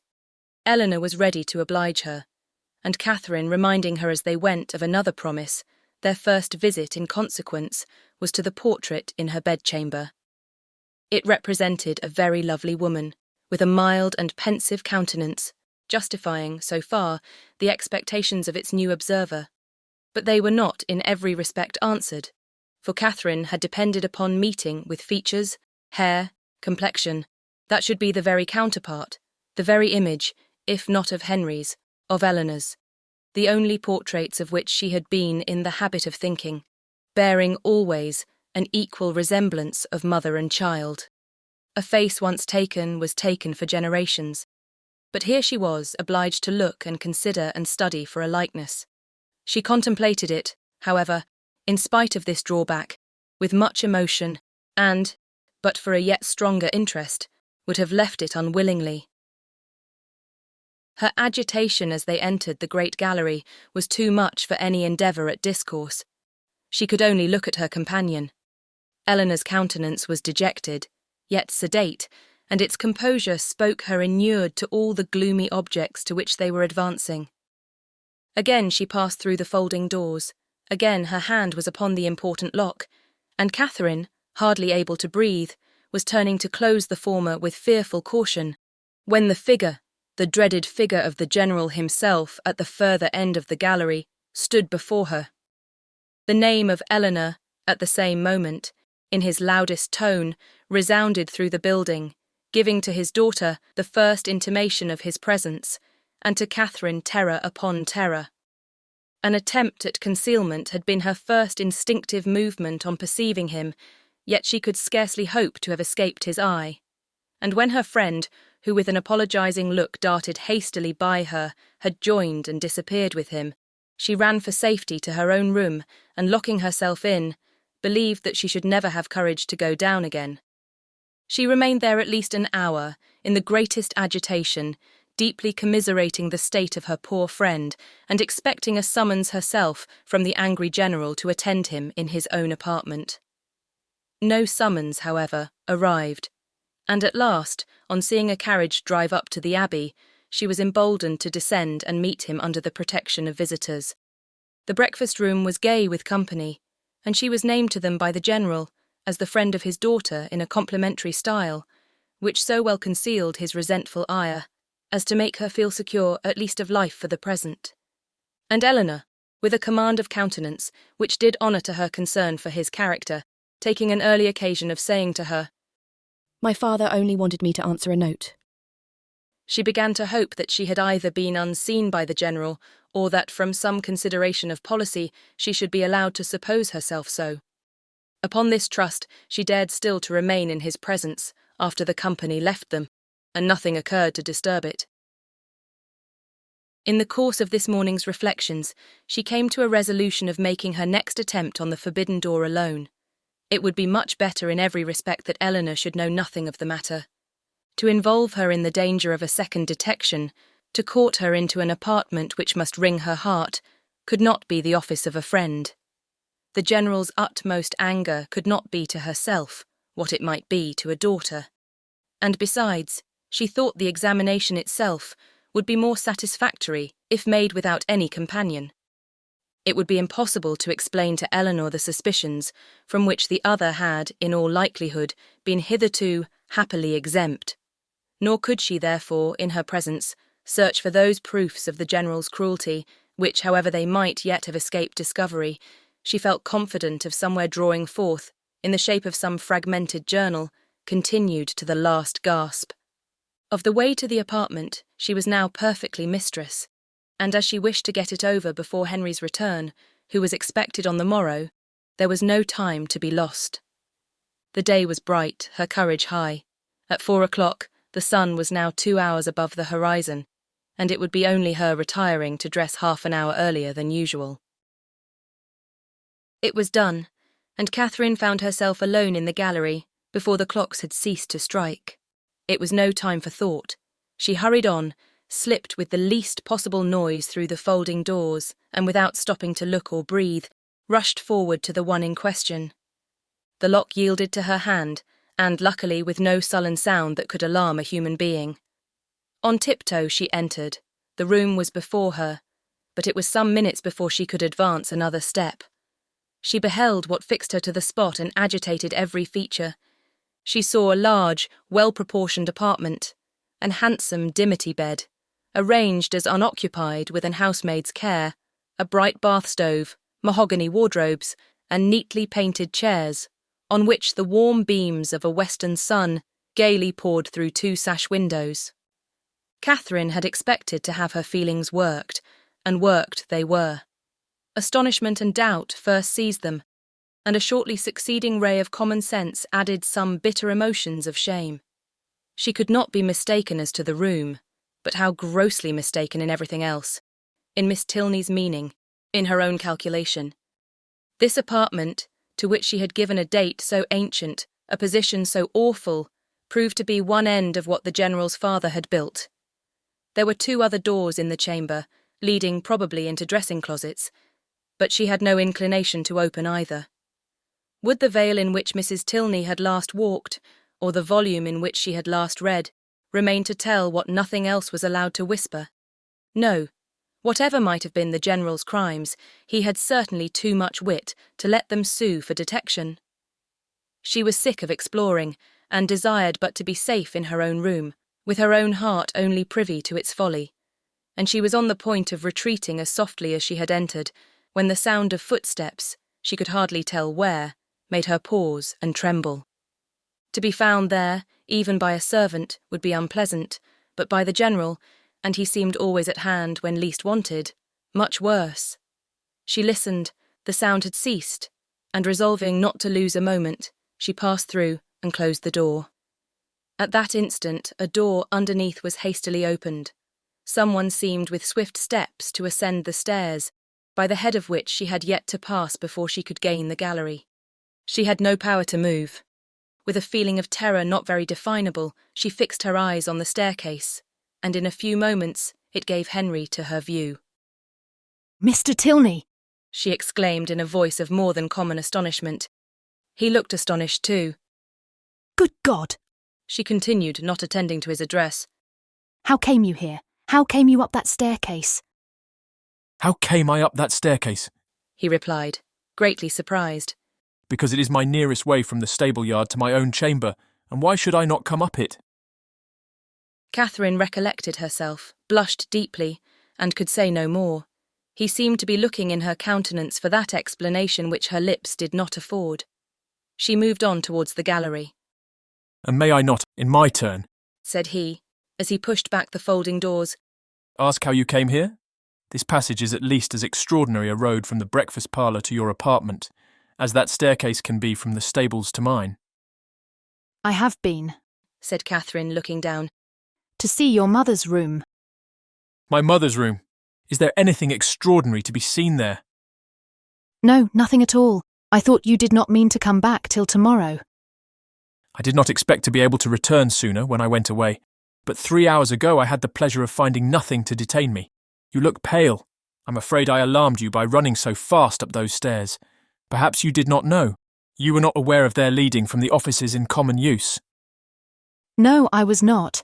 You've had a very fine day for your ride. Very. And does Eleanor leave you to find your way into all the rooms in the house by yourself?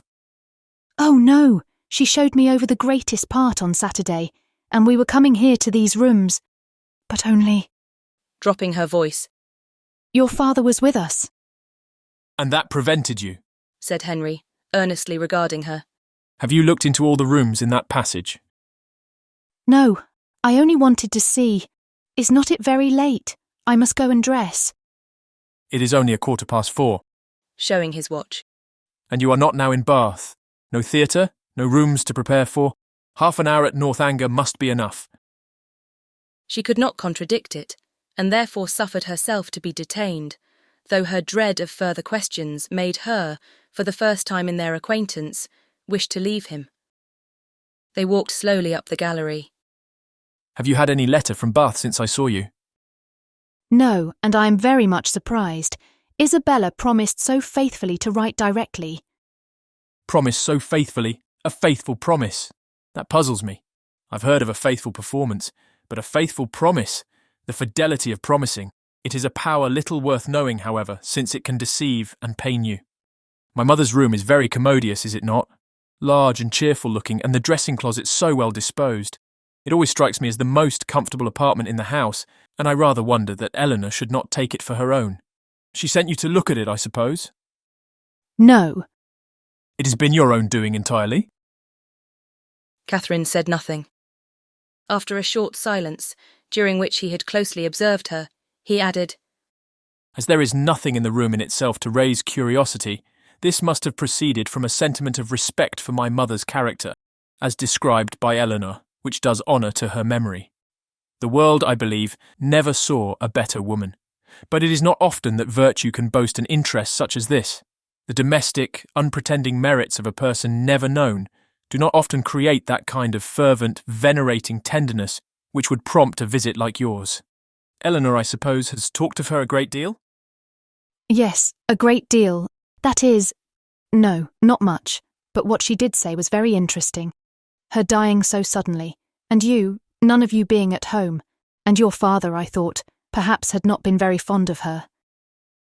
And from these circumstances, he replied, his quick eye fixed on hers, you infer perhaps the probability of some negligence, some...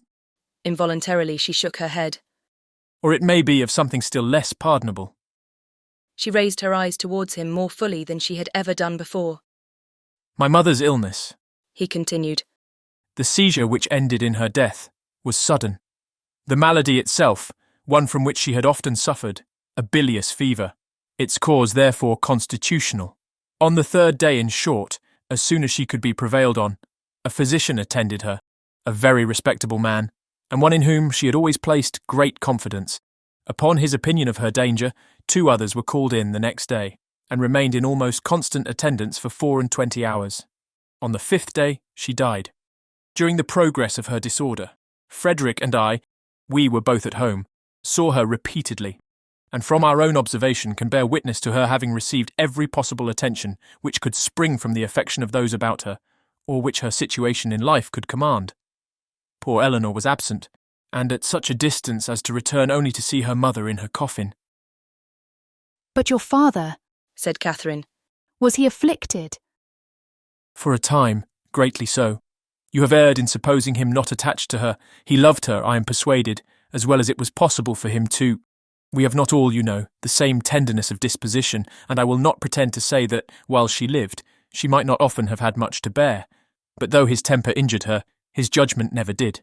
His value of her was sincere, and, if not permanently, he was truly afflicted by her death.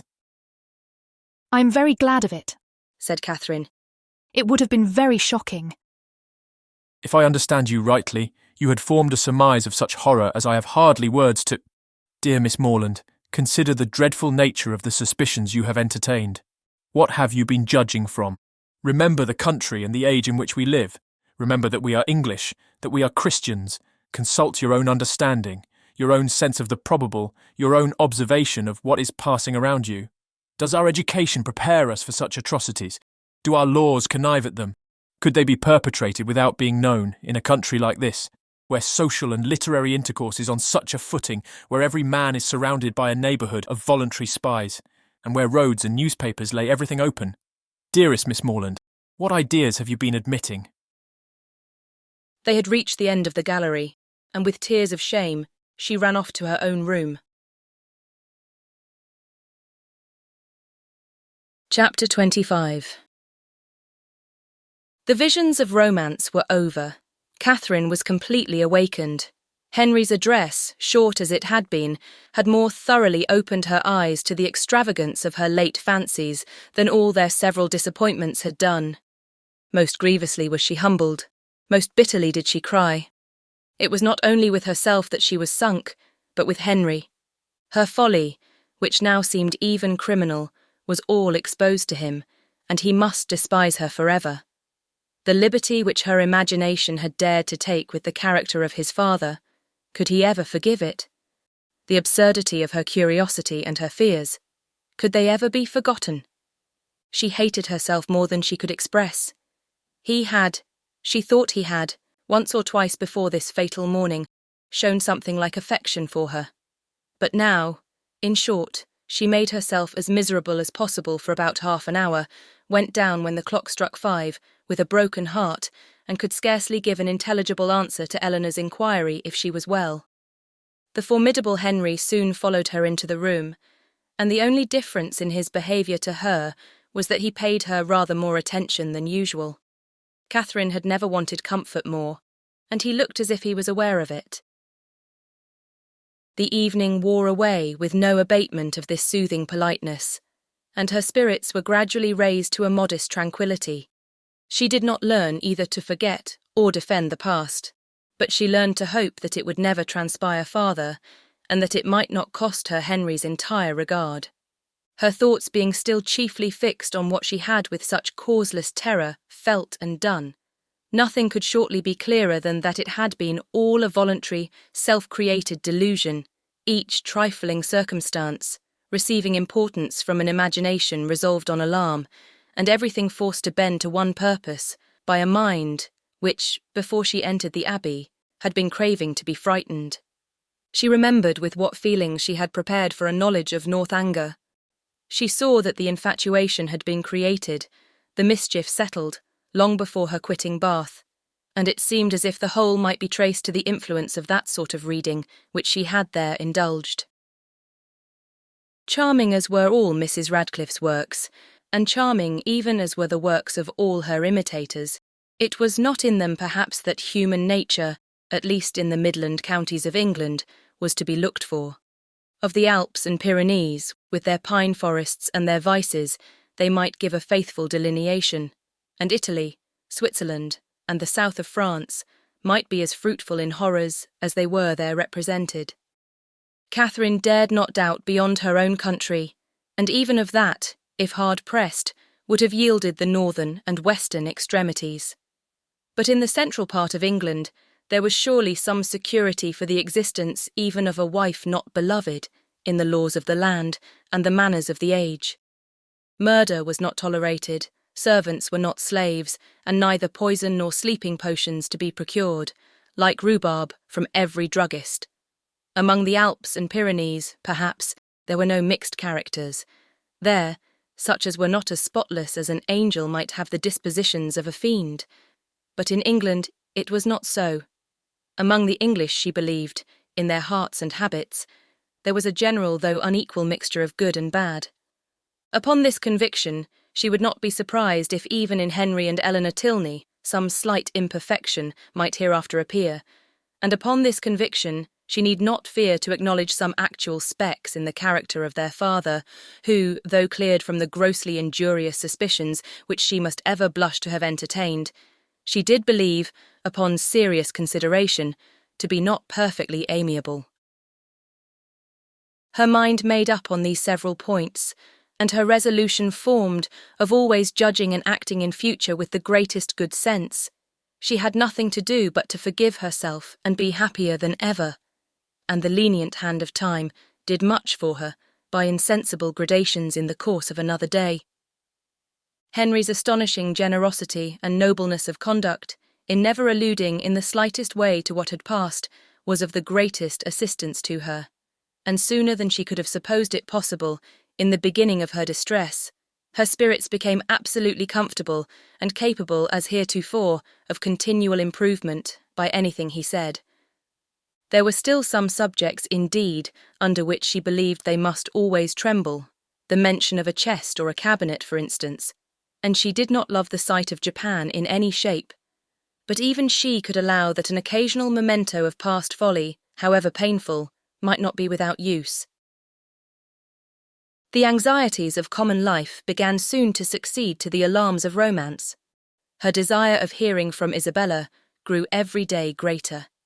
She was quite impatient to know how the Bath world went on and how the rooms were attended, and especially was she anxious to be assured of Isabella's having matched some fine netting cotton on which she had left her intent, and of her continuing on the best terms with James. Her only dependence for information of any kind was on Isabella. James had protested against writing to her till his return to Oxford, and Mrs. Allen had given her no hopes of a letter till she had got back to Fullerton. But Isabella had promised and promised again, and when she promised a thing, she was so scrupulous in performing it. This made it so particularly strange.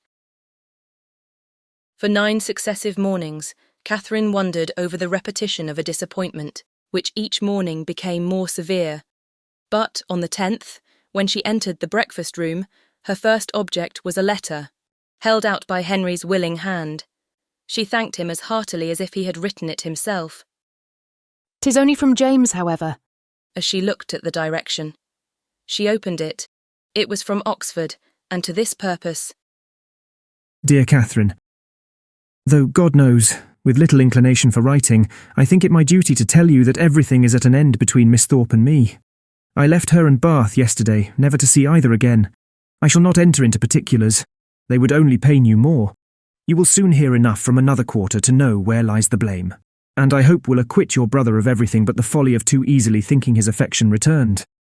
Thank God, I am undeceived in time, but it is a heavy blow, after my father's consent had been so kindly given.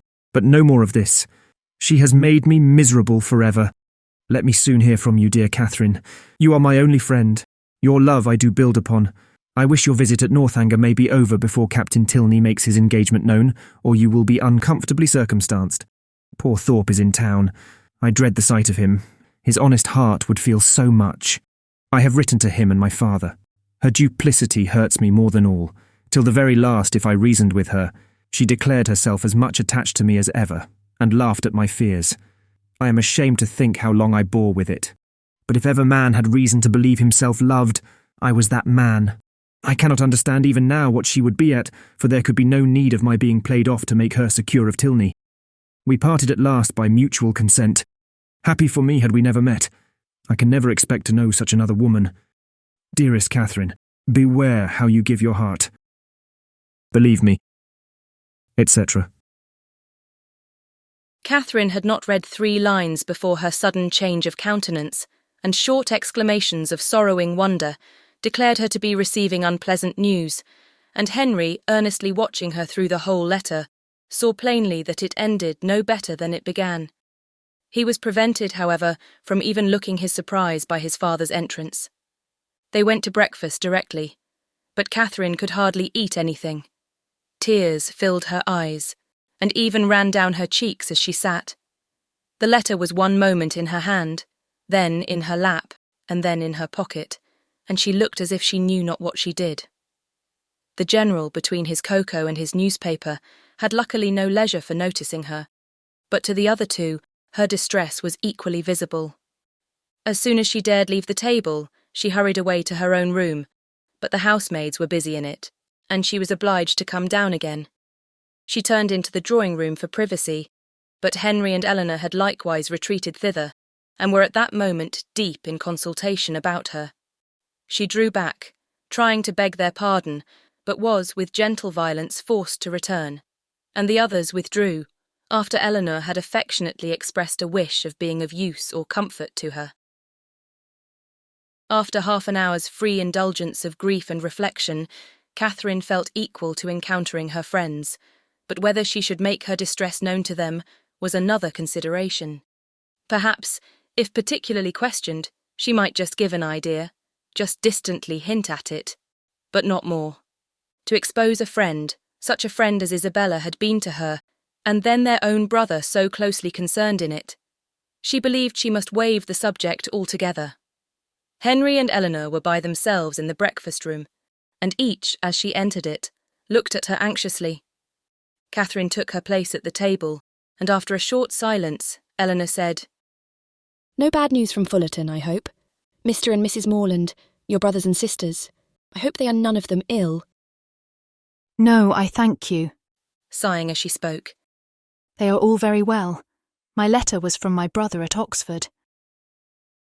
Nothing further was said for a few minutes, and then speaking through her tears, she added, I do not think I shall ever wish for a letter again. I'm sorry, said Henry, closing the book he had just opened. If I had suspected the letter of containing anything unwelcome, I should have given it with very different feelings. It contained something worse than anybody could suppose. Poor James is so unhappy. You will soon know why. To have so kind-hearted, so affectionate a sister, replied Henry warmly, must be a comfort to him under any distress. I have one favour to beg, said Catherine shortly afterwards, in an agitated manner. That if your brother should be coming here, you will give me notice of it, that I may go away. Our brother, Frederick. Yes, I am sure I should be very sorry to leave you so soon, but something has happened that would make it very dreadful for me to be in the same house with Captain Tilney. Eleanor's work was suspended while she gazed with increasing astonishment. But Henry began to suspect the truth, and something, in which Miss Thorpe's name was included, passed his lips. How quick you are, cried Catherine. You have guessed it, I declare. And yet, when we talked about it in Bath, you little thought of its ending so. Isabella, no wonder now I have not heard from her. Isabella has deserted my brother and is to marry yours. Could you have believed there had been such inconstancy and fickleness and everything that is bad in the world? I hope, so far as concerns my brother, you are misinformed. I hope he has not had any material share in bringing on Mr. Morland's disappointment. His marrying Miss Thorpe is not probable. I think you must be deceived so far. I am very sorry for Mr. Morland. Sorry that anyone you love should be unhappy. But my surprise would be greater at Frederick's marrying her than at any other part of the story. It is very true, however. You shall read James's letter yourself. Stay, there is one part. Recollecting with a blush the last line. Will you take the trouble of reading to us the passages which concern my brother? No, read it yourself, cried Catherine, whose second thoughts were clearer. I do not know what I was thinking of.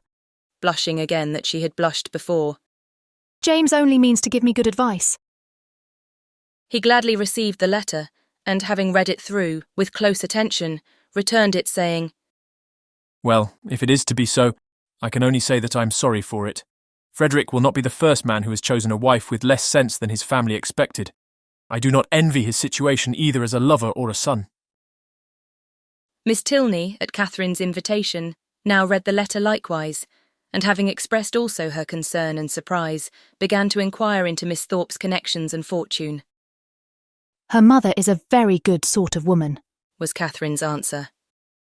What was her father? A lawyer, I believe. They live at Putney. Are they a wealthy family? No, not very. I do not believe Isabella has any fortune at all, but that will not signify in your family. Your father is so very liberal. He told me the other day that he only valued money, as it allowed him to promote the happiness of his children. The brother and sister looked at each other. But, said Eleanor after a short pause. Would it be to promote his happiness, to enable him to marry such a girl? She must be an unprincipled one, or she could not have used your brother so. And how strange an infatuation on Frederick's side. A girl who, before his eyes, is violating an engagement voluntarily entered into with another man. Is not it inconceivable, Henry? Frederick, too, who always wore his heart so proudly, who found no woman good enough to be loved. That is the most unpromising circumstance, the strongest presumption against him. When I think of his past declarations, I give him up. Moreover, I have too good an opinion of Miss Thorpe's prudence to suppose that she would part with one gentleman before the other was secured. It is all over with Frederick indeed. He is a deceased man, defunct in understanding. Prepare for your sister-in-law Eleanor, and such a sister-in-law as you must delight in. Open, candid, artless, guileless, with affection strong but simple, forming no pretensions and knowing no disguise. Such a sister-in-law, Henry, I should delight in, said Eleanor with a smile. But perhaps, observed Catherine, though she has behaved so ill by our family, she may behave better by yours. Now she has really got the man she likes. She may be constant. Indeed, I am afraid she will, replied Henry. I'm afraid she will be very constant, unless a baronet should come in her way. That is Frederick's only chance. I will get the Bath paper and look over the arrivals. You think it is all for ambition, then? And upon my word, there are some things that seem very like it. I cannot forget that when she first knew what my father would do for them, she seemed quite disappointed that it was not more. I never was so deceived in anyone's character in my life before. Among all the great variety that you have known and studied. My own disappointment and loss in her is very great, but as for poor James, I suppose he will hardly ever recover it. Your brother is certainly very much to be pitied at present, but we must not, in our concern for his sufferings, undervalue yours. You feel, I suppose, that in losing Isabella you lose half yourself. You feel a void in your heart which nothing else can occupy.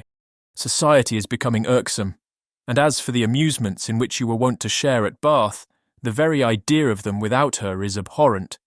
You would not, for instance, now go to a ball for the world.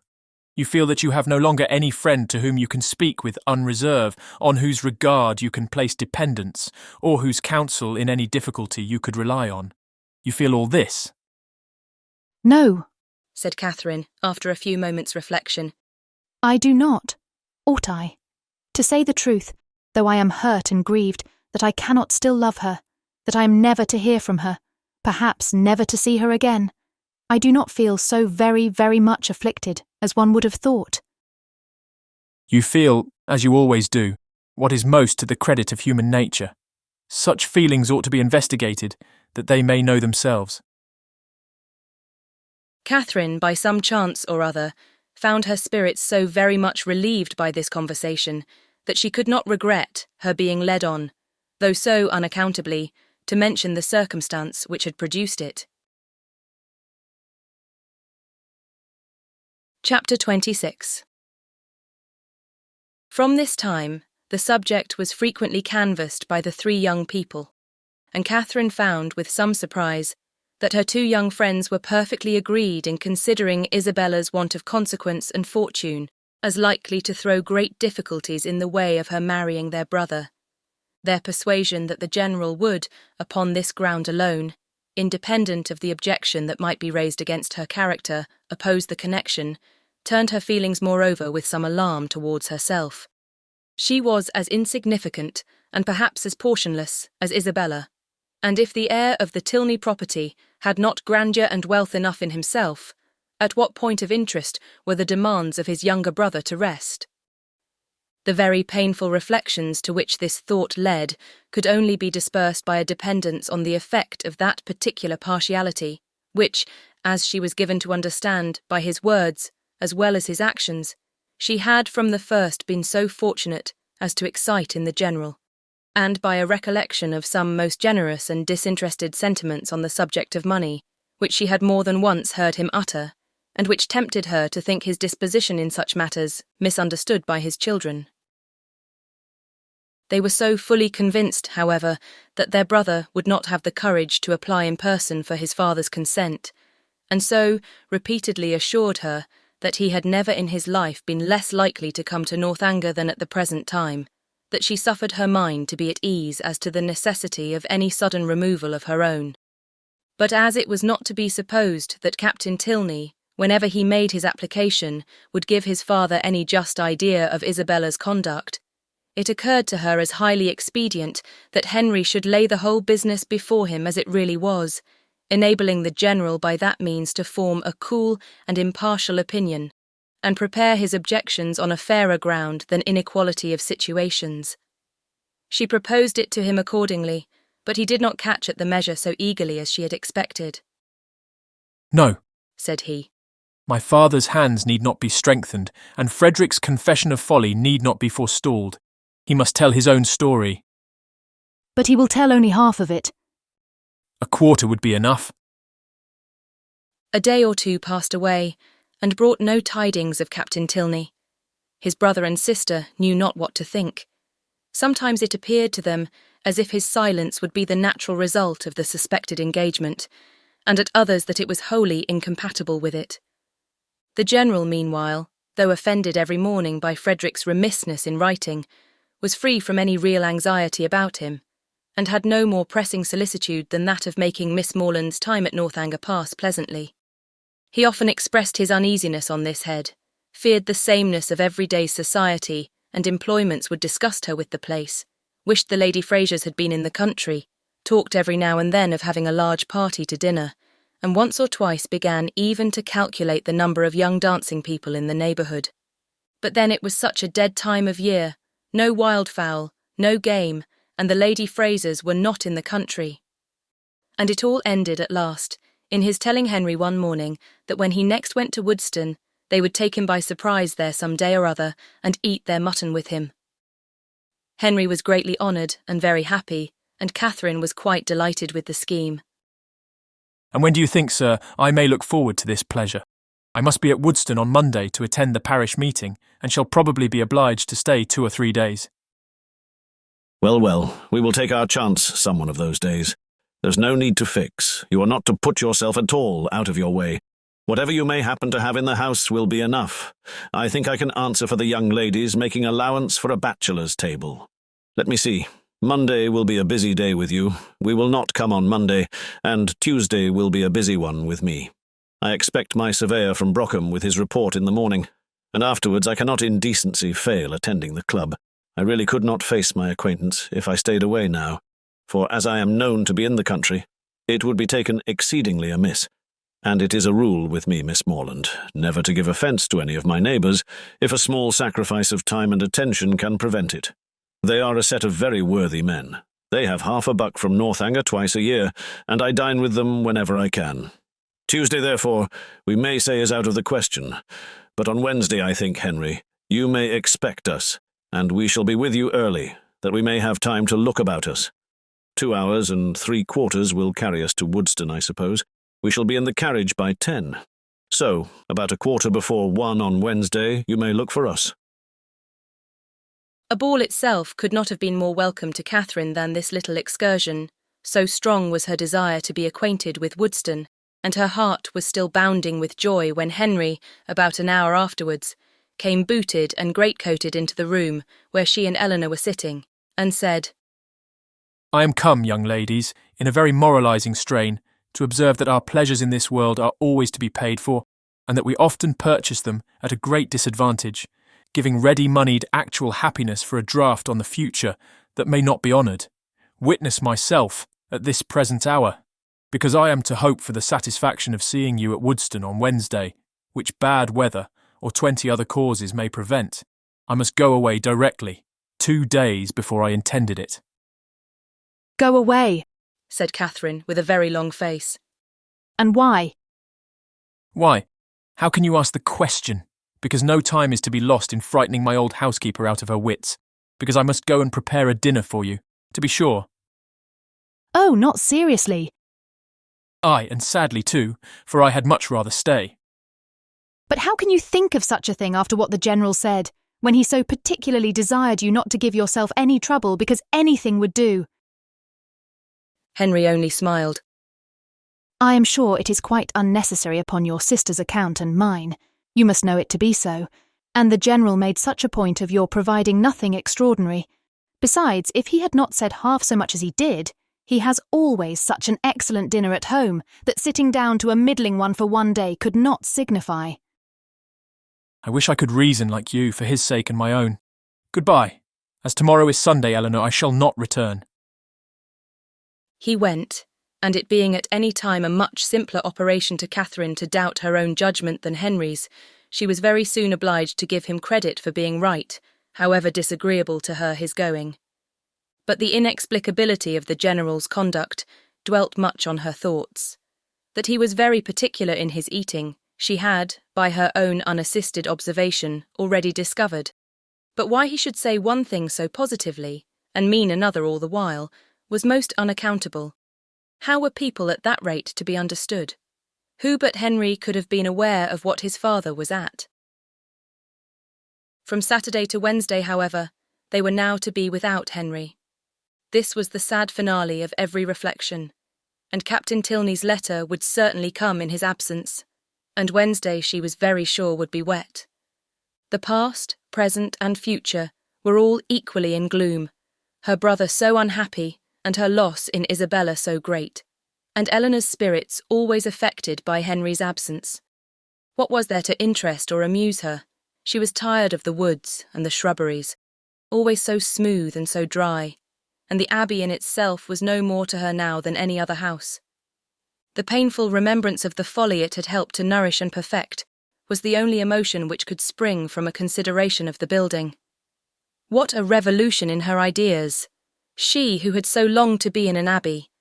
Now there was nothing so charming to her imagination as the unpretending comfort of a well-connected parsonage. Something like Fullerton, but better. Fullerton had its faults, but Woodston probably had none. If Wednesday should ever come. It did come, and exactly when it might be reasonably looked for. It came, it was fine, and Catherine trod on air. By 10 o'clock, the chaise and four conveyed the trio from the Abbey, and, after an agreeable drive of almost 20 miles, they entered Woodston, a large and populous village, in a situation not unpleasant. Catherine was ashamed to say how pretty she thought it, as the General seemed to think an apology necessary for the flatness of the country and the size of the village. But in her heart, she preferred it to any place she had ever been at, and looked with great admiration at every neat house above the rank of a cottage, and at all the little chandlers' shops which they passed. At the further end of the village, and tolerably disengaged from the rest of it, stood the parsonage, a new-built, substantial stone house, with its semicircular sweep and green gates, and, as they drove up to the door, Henry, with the friends of his solitude, a large Newfoundland puppy, and 2 or 3 terriers, was ready to receive and make much of them. Catherine's mind was too full, as she entered the house, for her either to observe or to say a great deal, and, till called on by the General for her opinion of it, she had very little idea of the room in which she was sitting. Upon looking round it then, she perceived in a moment that it was the most comfortable room in the world, but she was too guarded to say so, and the coldness of her praise disappointed him. "We are not calling it a good house," said he. "We are not comparing it with Fullerton and Northanger. We are considering it as a mere parsonage, small and confined, we allow, but decent, perhaps, and habitable, and altogether not inferior to the generality, or, in other words, I believe there are few country parsonages in England half so good. It may admit of improvement, however. Far be it from me to say otherwise, and anything in reason, a bow thrown out perhaps, though, between ourselves, if there is one thing more than another, my aversion, it is a patched-on bow." Catherine did not hear enough of this speech to understand or be pained by it, and other subjects being studiously brought forward and supported by Henry, at the same time that a tray full of refreshments was introduced by his servant, the General was shortly restored to his complacency, and Catherine to all her usual ease of spirits. The room in question was of a commodious, well-proportioned size, and handsomely fitted up as a dining parlour, and on their quitting it to walk round the grounds, she was shown, first into a smaller apartment, belonging peculiarly to the master of the house and made unusually tidy on the occasion, and afterwards into what was to be the drawing-room, with the appearance of which, though unfurnished, Catherine was delighted enough even to satisfy the general. It was a prettily shaped room, the windows reaching to the ground, and the view from them pleasant, though only over green meadows, and she expressed her admiration at the moment with all the honest simplicity with which she felt it. "Oh, why do not you fit up this room, Mr. Tilney? What a pity not to have it fitted up. It is the prettiest room I ever saw. It is the prettiest room in the world." "I trust," said the general with a most satisfied smile, "that it will very speedily be furnished. It waits only for a lady's taste." "Well, if it was my house, I should never sit anywhere else. Oh, what a sweet little cottage there is among the trees. Apple trees, too. It is the prettiest cottage." "You like it. You approve it as an object. It is enough. Henry, remember that Robinson is spoken to about it. The cottage remains." Such a compliment recalled all Catherine's consciousness, and silenced her directly, and, though pointedly applied to by the general for her choice of the prevailing colour of the paper and hangings, nothing like an opinion on the subject could be drawn from her. The influence of fresh objects and fresh air, however, was of great use in dissipating these embarrassing associations, and, having reached the ornamental part of the premises, consisting of a walk round two sides of a meadow, on which Henry's genius had begun to act about half a year ago, she was sufficiently recovered to think it prettier than any pleasure ground she had ever been in before, though there was not a shrub in it higher than the green bench in the corner. A saunter into other meadows, and through part of the village, with a visit to the stables to examine some improvements, and a charming game of play with a litter of puppies just able to roll about, brought them to 4 o'clock, when Catherine scarcely thought it could be 3. At 4 they were to dine, and at 6 to set off on their return. Never had any day passed so quickly. She could not but observe that the abundance of the dinner did not seem to create the smallest astonishment in the general, nay, that he was even looking at the side table for cold meat which was not there.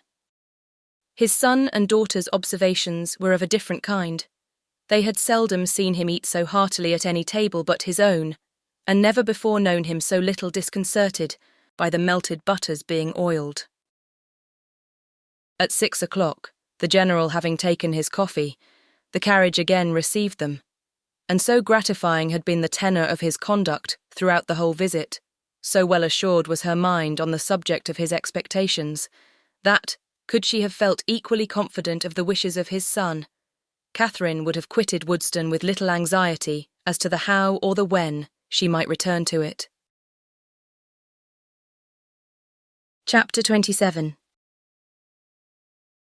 The next morning brought the following very unexpected letter from Isabella. Bath, April. My dearest Catherine, I received your 2 kind letters with the greatest delight, and have 1,000 apologies to make for not answering them sooner. I really am quite ashamed of my idleness, but in this horrid place one can find time for nothing. I have had my pen in my hand to begin a letter to you almost every day since you left Bath, but have always been prevented by some silly trifler or other. Pray write to me soon, and direct to my own home. Thank God we leave this vile place tomorrow. Since you went away, I have had no pleasure in it. The dust is beyond anything, and everybody one cares for is gone. I believe if I could see you, I should not mind the rest, for you are dearer to me than anybody can conceive. I am quite uneasy about your dear brother, not having heard from him since he went to Oxford, and am fearful of some misunderstanding. Your kind offices will set all right. He is the only man I ever did or could love, and I trust you will convince him of it. The spring fashions are partly down, and the hats the most frightful you can imagine. I hope you spend your time pleasantly, but am afraid you never think of me. I will not say all that I could of the family you are with, because I would not be ungenerous, or set you against those you esteem. But it is very difficult to know whom to trust, and young men never know their minds 2 days together. I rejoice to say that the young man whom, of all others, I particularly abhor, has left Bath. You will know from this description, I must mean Captain Tilney, who, as you may remember, was amazingly disposed to follow and tease me before you went away. Afterwards, he got worse, and became quite my shadow. Many girls might have been taken in, for never were such attentions, but I knew the fickle sex too well. He went away to his regiment 2 days ago, and I trust I shall never be plagued with him again. He is the greatest coxcomb I ever saw, and amazingly disagreeable. The last 2 days he was always by the side of Charlotte Davis. I pitied his taste, but took no notice of him. The last time we met was in Bath Street, and I turned directly into a shop that he might not speak to me. I would not even look at him. He went into the pump room afterwards, but I would not have followed him for all the world. Such a contrast between him and your brother. Pray send me some news of the latter. I'm quite unhappy about him. He seemed so uncomfortable when he went away, with a cold or something that affected his spirits. I would write to him myself, but have mislaid his direction, and as I hinted above, am afraid he took something in my conduct amiss. Pray explain everything to his satisfaction, or if he still harbours any doubt, a line from himself to me, or a call at Putney when next in town might set all to rights. I have not been to the rooms this age, nor to the play, except going in last night with the Hodges for a frolic at half price. They teased me into it, and I was determined they should not say I shut myself up because Tilney was gone.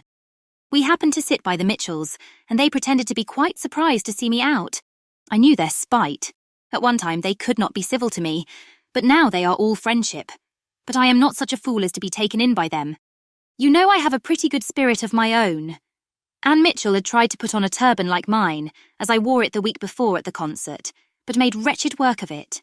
It happened to become my odd face, I believe. At least Tilney told me so at the time, and said every eye was upon me. But he is the last man whose word I would take. I wear nothing but purple now. I know I look hideous in it, but no matter. It is your dear brother's favourite colour. Lose no time, my dearest, sweetest Catherine, in writing to him and to me. Whoever am, etc. Such a strain of shallow artifice could not impose even upon Catherine. Its inconsistencies, contradictions, and falsehood struck her from the very first. She was ashamed of Isabella, and ashamed of having ever loved her. Her professions of attachment were now as disgusting as her excuses were empty, and her demands impudent. Write to James on her behalf. No, James should never hear Isabella's name mentioned by her again. On Henry's arrival from Woodston, she made known to him and Eleanor their brother's safety, congratulating them with sincerity on it, and reading aloud the most material passages of her letter with strong indignation. When she had finished it, "So much for Isabella," she cried. "and for all our intimacy. She must think me an idiot, or she could not have written so. But perhaps this has served to make her character better known to me than mine is to her. I see what she has been about. She is a vain coquette, and her tricks have not answered. I do not believe she had ever any regard either for James or for me, and I wish I had never known her." "It will soon be as if you never had," said Henry. "There is but one thing that I cannot understand. I see that she has had designs on Captain Tilney, which have not succeeded. But I do not understand what Captain Tilney has been about all this time. Why should he pay her such attentions as to make her quarrel with my brother, and then fly off himself?" "I have very little to say for Frederick's motives, such as I believe them to have been. He has his vanities as well as Miss Thorpe, and the chief difference is that, having a stronger head, they have not yet injured himself. If the effect of his behaviour does not justify him with you, we had better not seek after the cause." "Then you do not suppose he ever really cared about her?" "I am persuaded that he never did." "And only made believe to do so for mischief's sake?" Henry bowed his assent. "Well then, I must say that I do not like him at all. Though it has turned out so well for us, I do not like him at all. As it happens, there is no great harm done, because I do not think Isabella has any heart to lose. But suppose he had made her very much in love with him." "But we must first suppose Isabella to have had a heart to lose, consequently to have been a very different creature, and in that case she would have met with very different treatment." "It is very right that you should stand by your brother." "And if you would stand by yours, you would not be much distressed by the disappointment of Miss Thorpe. But your mind is warped by an innate principle of general integrity, and therefore not accessible to the cool reasonings of family partiality or a desire of revenge." Catherine was complimented out of further bitterness. Frederick could not be unpardonably guilty, while Henry made himself so agreeable.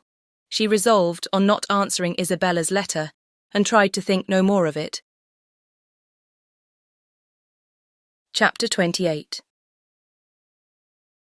Soon after this, the General found himself obliged to go to London for a week, and he left Northanger, earnestly regretting that any necessity should rob him even for an hour of Miss Morland's company, and anxiously recommending the study of her comfort and amusement to his children as their chief object in his absence.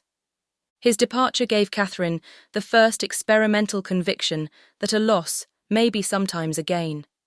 The happiness with which their time now passed, every employment voluntary, every laugh indulged, every meal a scene of ease and good humour, walking where they liked and when they liked, their hours, pleasures and fatigues at their own command, made her thoroughly sensible of the restraint which the General's presence had imposed, and most thankfully feel their present release from it. Such ease and such delights made her love the place and the people more and more every day, and had it not been for a dread of its soon becoming expedient to leave the one, and an apprehension of not being equally beloved by the other, she would, at each moment of each day, have been perfectly happy. But she was now in the 4th week of her visit. Before the General came home, the 4th week would be turned, and perhaps it might seem an intrusion if she stayed much longer. This was a painful consideration whenever it occurred, and eager to get rid of such a weight on her mind, she very soon resolved to speak to Eleanor about it at once, propose going away, and be guided in her conduct by the manner in which her proposal might be taken. Aware that if she gave herself much time, she might feel it difficult to bring forward so unpleasant a subject, she took the first opportunity of being suddenly alone with Eleanor, and of Eleanor's being in the middle of a speech about something very different, to start forth her obligation of going away very soon. Eleanor looked and declared herself much concerned. She had hoped for the pleasure of her company for a much longer time, had been misled, perhaps by her wishes, to suppose that a much longer visit had been promised, and could not but think that if Mr. and Mrs. Morland were aware of the pleasure it was to her to have her there, they would be too generous to hasten her return. Catherine explained. Oh, as to that, Papa and Mamma were in no hurry at all. As long as she was happy, they would always be satisfied. Then why, might she ask, in such a hurry herself to leave them? Oh, because she had been there so long. Nay, if you can use such a word, I can urge you no farther. If you think it long— Oh, no, I do not indeed. For my own pleasure, I could stay with you as long again. And it was directly settled that till she had, her leaving them was not even to be thought of. In having this cause of uneasiness so pleasantly removed, the force of the other was likewise weakened. The kindness, the earnestness of Eleanor's manner in pressing her to stay, and Henry's gratified look on being told that her stay was determined, were such sweet proofs of her importance with them, as left her only just so much solicitude as the human mind can never do comfortably without. She did, almost always, believe that Henry loved her, and quite always that his father and sister loved, and even wished her to belong to them. And believing so far, her doubts and anxieties were merely sportive irritations. Henry was not able to obey his father's injunction of remaining wholly at Northanger in attendance on the ladies during his absence in London, the engagements of his curate at Woodstone obliging him to leave them on Saturday for a couple of nights. His loss was not now what it had been while the General was at home. It lessened their gaiety, but did not ruin their comfort, and the two girls agreeing in occupation and improving in intimacy found themselves so well sufficient for the time to themselves that it was 11 o'clock, rather a late hour at the Abbey, before they quitted the supper-room on the day of Henry's departure. They had just reached the head of the stairs when it seemed, as far as the thickness of the walls would allow them to judge, that a carriage was driving up to the door, and the next moment confirmed the idea by the loud noise of the house bell. After the first perturbation of surprise had passed away in a "Good heaven, what can be the matter?" it was quickly decided by Eleanor to be her eldest brother, whose arrival was often as sudden, if not quite so unseasonable, and accordingly she hurried down to welcome him. Catherine walked on to her chamber, making up her mind as well as she could to a further acquaintance with Captain Tilney, and comforting herself under the unpleasant impression his conduct had given her, and the persuasion of his being by far too fine a gentleman to approve of her, that at least they should not meet under such circumstances as would make their meeting materially painful. She trusted he would never speak of Miss Thorpe, and indeed, as he must by this time be ashamed of the part he had acted, there could be no danger of it, and as long as all mention of bath scenes were avoided, she thought she could behave to him very civilly. In such considerations, time passed away, and it was certainly in his favour that Eleanor should be so glad to see him and have so much to say, for half an hour was almost gone since his arrival, and Eleanor did not come up. At that moment, Catherine thought she heard her step in the gallery, and listened for its continuance, but all was silent. Scarcely, however, had she convicted her fancy of error, when the noise of something moving close to her door made her start. It seemed as if someone was touching the very doorway, and in another moment a slight motion of the lock proved that some hand must be on it.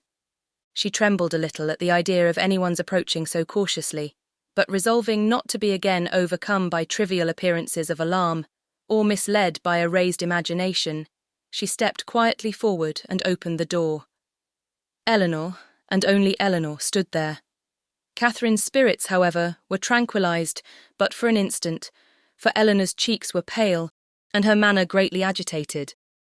Though evidently intending to come in, it seemed an effort to enter the room, and a still greater to speak when there. Catherine, supposing some uneasiness on Captain Tilney's account, could only express her concern by silent attention, obliged her to be seated, rubbed her temples with lavender water, and hung over her with affectionate solicitude. "My dear Catherine, you must not indeed," were Eleanor's first connected words.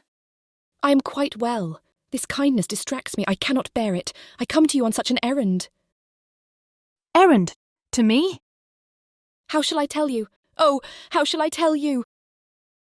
A new idea now darted into Catherine's mind, and turning as pale as her friend, she exclaimed, "'Tis a messenger from Woodston." "You are mistaken indeed," returned Eleanor, looking at her most compassionately. "It is no one from Woodston. It is my father himself." Her voice faltered, and her eyes were turned to the ground as she mentioned his name.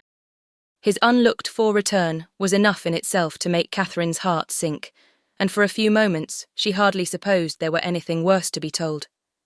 She said nothing, and Eleanor, endeavouring to collect herself and speak with firmness, but with eyes still cast down, soon went on. "You are too good, I am sure, to think the worse of me for the part I am obliged to perform. I am indeed a most unwilling messenger.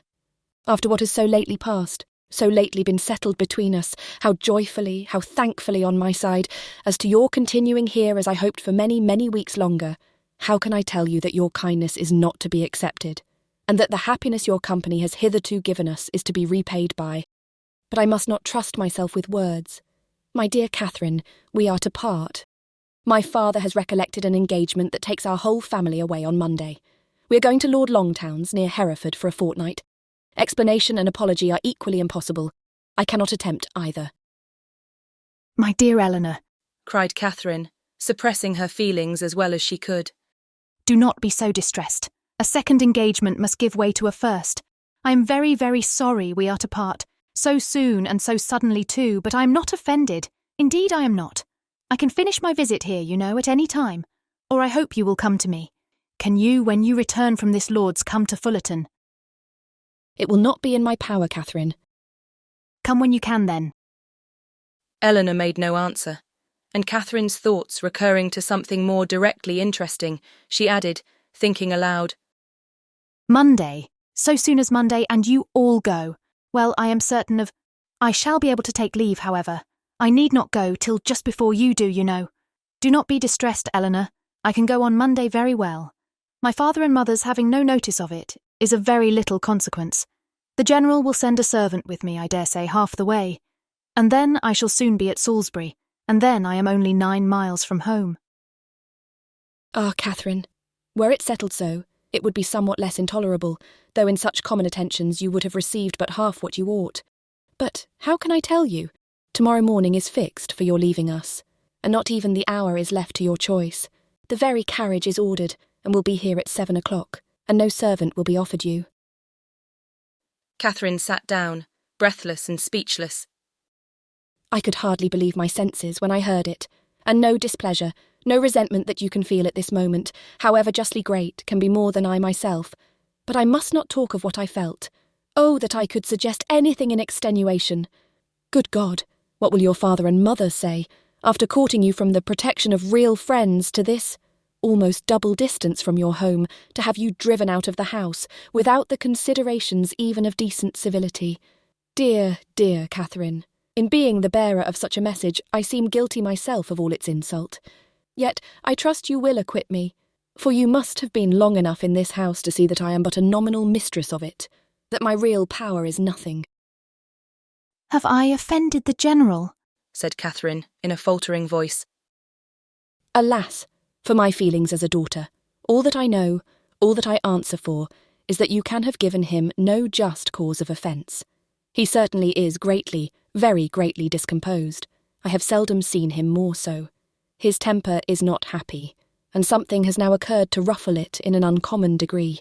Some disappointment, some vexation, which just at this moment seems important, but which I can hardly suppose you to have any concern in. For how is it possible? It was with pain that Catherine could speak at all, and it was only for Eleanor's sake that she attempted it. "I'm sure," said she. "I'm very sorry if I have offended him. It was the last thing I would willingly have done. But do not be unhappy, Eleanor. An engagement, you know, must be kept. I'm only sorry it was not recollected sooner, that I might have written home, but it is of very little consequence." I earnestly hope, that to your real safety it will be of none. But to everything else it is of the greatest consequence. To comfort, appearance, propriety, to your family, to the world. Were your friends, the Allens, still in Bath, you might go to them with comparative ease. A few hours would take you there, but a journey of 70 miles to be taken post by you at your age, alone, unattended. "Oh, the journey is nothing. Do not think about that. And if we are to part, a few hours sooner or later, you know, makes no difference. I can be ready by 7. Let me be called in time." Eleanor saw that she wished to be alone, and believing it better for each that they should avoid any further conversation, now left her with, "I shall see you in the morning." Catherine's swelling heart needed relief. In Eleanor's presence, friendship and pride had equally restrained her tears, but no sooner was she gone than they burst forth in torrents. Turned from the house, and in such a way, without any reason that could justify, any apology that could atone for the abruptness, the rudeness, nay, the insolence of it. Henry at a distance, not able even to bid him farewell. Every hope, every expectation from him suspended at least, and who could say how long? Who could say when they might meet again? And all this by such a man as General Tilney, so polite, so well bred, and heretofore so particularly fond of her. It was as incomprehensible as it was mortifying and grievous. From what it could arise, and where it would end, were considerations of equal perplexity and alarm. The manner in which it was done so grossly uncivil, hurrying her away without any reference to her own convenience, or allowing her even the appearance of choice as to the time or mode of her travelling. Of 2 days, the earliest fixed on, and of that almost the earliest hour, as if resolved to have her gone before he was stirring in the morning, that he might not be obliged even to see her.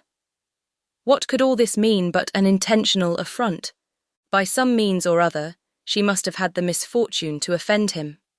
Eleanor had wished to spare her from so painful a notion, but Catherine could not believe it possible that any injury or any misfortune could provoke such ill will against a person not connected, or at least, not supposed to be connected with it. Heavily passed the night. Sleep or repose that deserved the name of sleep was out of the question. That room, in which her disturbed imagination had tormented her on her first arrival, was again the scene of agitated spirits and unquiet slumbers. Yet, how different now the source of her inquietude from what it had been then, how mournfully superior in reality and substance. Her anxiety had foundation in fact, her fears in probability, and with a mind so occupied in the contemplation of actual and natural evil, The solitude of her situation, the darkness of her chamber, the antiquity of the building, were felt and considered without the smallest emotion. And though the wind was high, and often produced strange and sudden noises throughout the house, she heard it all as she lay awake, hour after hour, without curiosity or terror. Soon after 6, Eleanor entered her room, eager to show attention or give assistance where it was possible. But very little remained to be done. Catherine had not loitered. She was almost dressed, and her packing almost finished. The possibility of some conciliatory message from the General occurred to her as his daughter appeared. What so natural as that anger should pass away and repentance succeed it? And she only wanted to know how far, after what had passed, an apology might properly be received by her. But the knowledge would have been useless here. It was not called for. Neither clemency nor dignity was put to the trial. Eleanor brought no message. Very little passed between them on meeting. Each found her greatest safety in silence, and few and trivial were the sentences exchanged while they remained upstairs. Catherine in busy agitation, completing her dress, and Eleanor with more goodwill than experience, intent upon filling the trunk. When everything was done, they left the room, Catherine lingering only half a minute behind her friend to throw a parting glance on every well-known, cherished object, and went down to the breakfast parlour, where breakfast was prepared. She tried to eat, as well to save herself from the pain of being urged as to make her friend comfortable, but she had no appetite, and could not swallow many mouthfuls. The contrast between this and her last breakfast in that room gave her fresh misery, and strengthened her distaste for everything before her. It was not 24 hours ago since they had met there to the same repast, but in circumstances how different. With what cheerful ease, what happy, though false, security had she then looked around her, enjoying everything present, and fearing little in future, beyond Henry's going to Woodston for a day. Happy, happy breakfast. For Henry had been there. Henry had sat by her and helped her. These reflections were long indulged, undisturbed by any address from her companion, who sat as deep in thought as herself, and the appearance of the carriage was the first thing to startle and recall them to the present moment. Catherine's colour rose at the sight of it, and the indignity with which she was treated, striking at that instant on her mind with peculiar force, made her for a short time sensible only of resentment. Eleanor seemed now impelled into resolution and speech. "You must write to me, Catherine," she cried. "You must let me hear from you as soon as possible. Till I know you to be safe at home, I shall not have an hour's comfort.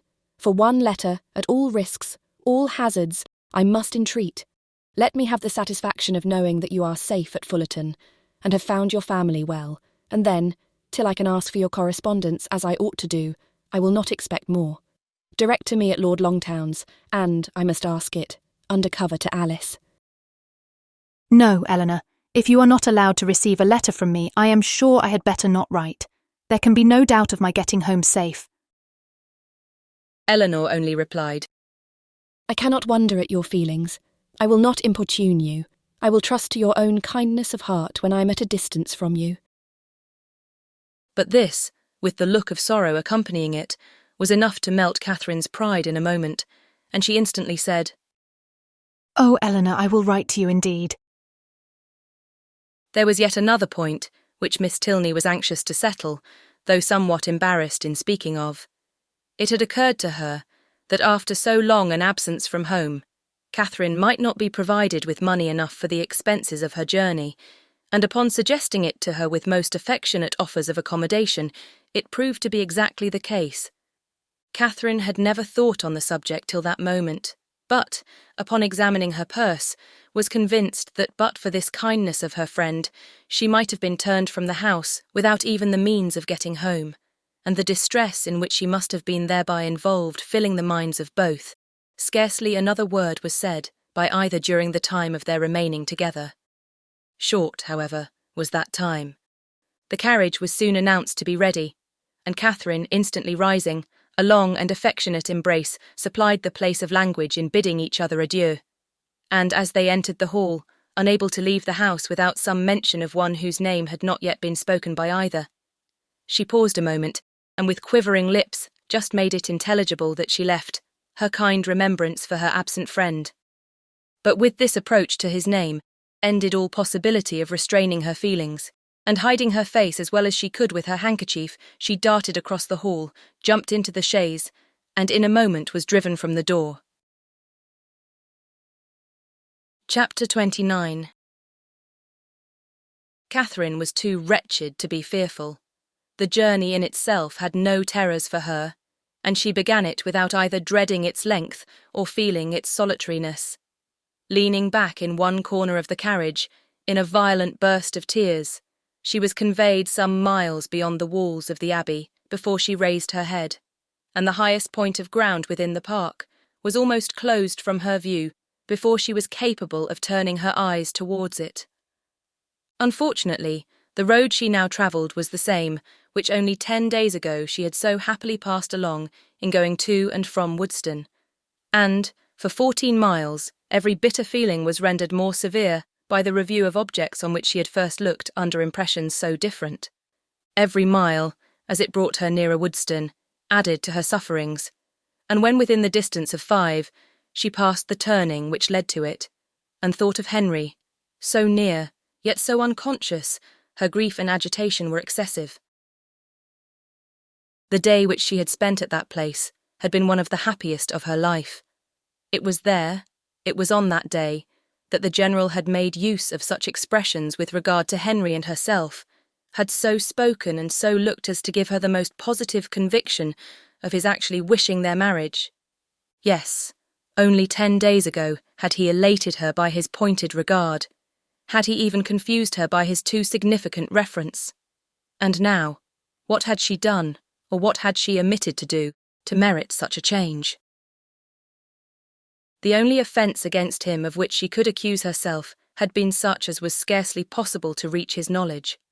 Henry and her own heart only were privy to the shocking suspicions which she had so idly entertained, and equally safe did she believe her secret with each. Designedly, at least, Henry could not have betrayed her. If, indeed, by any strange mischance his father should have gained intelligence of what she had dared to think and look for, of her causeless fancies and injurious examinations, she could not wonder at any degree of his indignation. If aware of her having viewed him as a murderer, she could not wonder at his even turning her from his house. But a justification so full of torture to herself, she trusted, would not be in his power. Anxious as were all her conjectures on this point, it was not, however, the one on which she dwelt most. There was a thought yet nearer, a more prevailing, more impetuous concern. How Henry would think and feel and look when he returned on the morrow to Northanger and heard of her being gone, was a question of force and interest to rise over every other, to be never ceasing, alternately irritating and soothing. It sometimes suggested the dread of his calm acquiescence, and at others was answered by the sweetest confidence in his regret and resentment. To the General, of course, he would not dare to speak, but to Eleanor, what might he not say to Eleanor about her?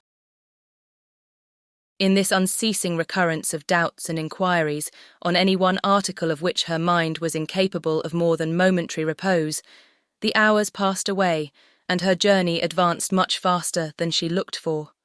The pressing anxieties of thought, which prevented her from noticing anything before her, when once beyond the neighbourhood of Woodston, saved her at the same time from watching her progress, and though no object on the road could engage a moment's attention, she found no stage of it tedious.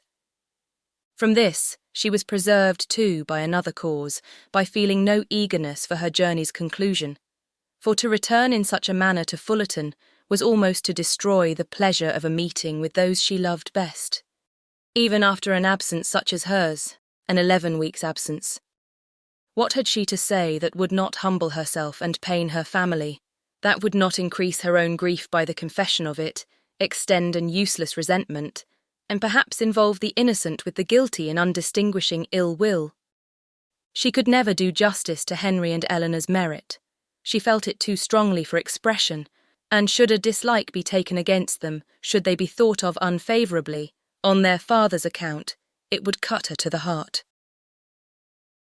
With these feelings, she rather dreaded than sought for the first view of that well-known spire which would announce her within 20 miles of home.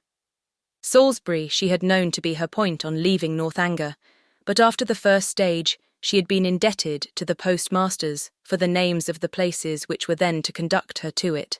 So great had been her ignorance of her route. She met with nothing, however, to distress or frighten her. Her youth, civil manners, and liberal pay procured her all the attention that a traveller like herself could require, and stopping only to change horses, she travelled on for about 11 hours without accident or alarm, and between 6 and 7 o'clock in the evening found herself entering Fullerton. A heroine returning, at the close of her career, to her native village, in all the triumph of recovered reputation and all the dignity of a countess, with a long train of noble relations in their several phaetons, and 3 waiting maids in a travelling chaise, and 4 behind her, is an event on which the pen of the contriver may well delight to dwell. It gives credit to every conclusion, and the author must share in the glory she so liberally bestows. But my affair is widely different. I bring back my heroine to her home in solitude and disgrace, and no sweet elation of spirits can lead me into minuteness. A heroine in a hack-post chaise is such a blow upon sentiment as no attempt at grandeur or pathos can withstand. Swiftly, therefore, shall her postboy drive through the village, amid the gaze of Sunday groups, and speedy shall be her descent from it. But, whatever might be the distress of Catherine's mind, as she thus advanced towards the parsonage, and whatever the humiliation of her biographer in relating it, she was preparing enjoyment of no everyday nature for those to whom she went, first, in the appearance of her carriage, and secondly, in herself. The chaise of a traveller being a rare sight in Fullerton, the whole family were immediately at the window, and to have it stop at the sweep-gate was a pleasure to brighten every eye and occupy every fancy, a pleasure quite unlooked for by all but the 2 youngest children, a boy and girl of 6 and 4 years old, who expected a brother or sister in every carriage. Happy the glance that first distinguished Catherine, happy the voice that proclaimed the discovery. But whether such happiness were the lawful property of George or Harriet could never be exactly understood. Her father, mother, Sarah, George, and Harriet, all assembled at the door to welcome her with affectionate eagerness, was a sight to awaken the best feelings of Catherine's heart, and in the embrace of each, as she stepped from the carriage, she found herself soothed beyond anything that she had believed possible. So surrounded, so caressed, she was even happy. In the joyfulness of family love, everything for a short time was subdued, and the pleasure of seeing her, leaving them at first little leisure for calm curiosity, they were all seated round the tea-table, which Mrs. Morland had hurried for the comfort of the poor traveller, whose pale and jaded looks soon caught her notice, before any inquiry so direct as to demand a positive answer was addressed to her.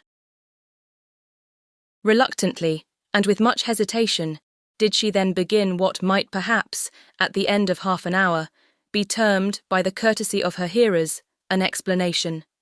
But scarcely within that time could they at all discover the cause, or collect the particulars, of her sudden return.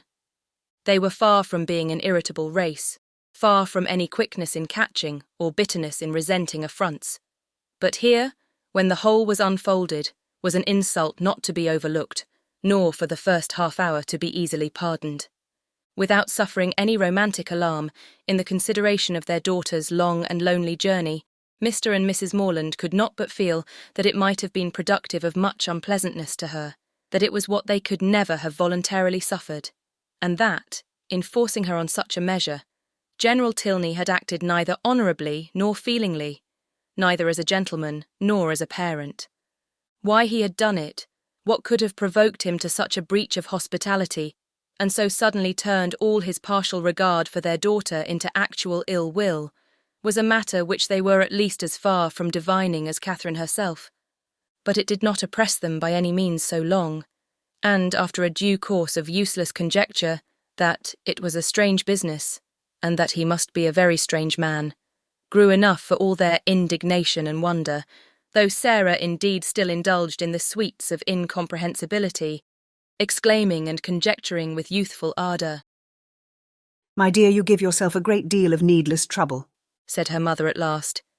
Depend upon it, it is something not at all worth understanding. I can allow for his wishing Catherine away when he recollected this engagement, said Sarah. But why not do it civilly? I'm sorry for the young people, returned Mrs. Morland. They must have a sad time of it. But as for anything else, it is no matter now. Catherine is safe at home, and our comfort does not depend upon General Tilney. Catherine sighed.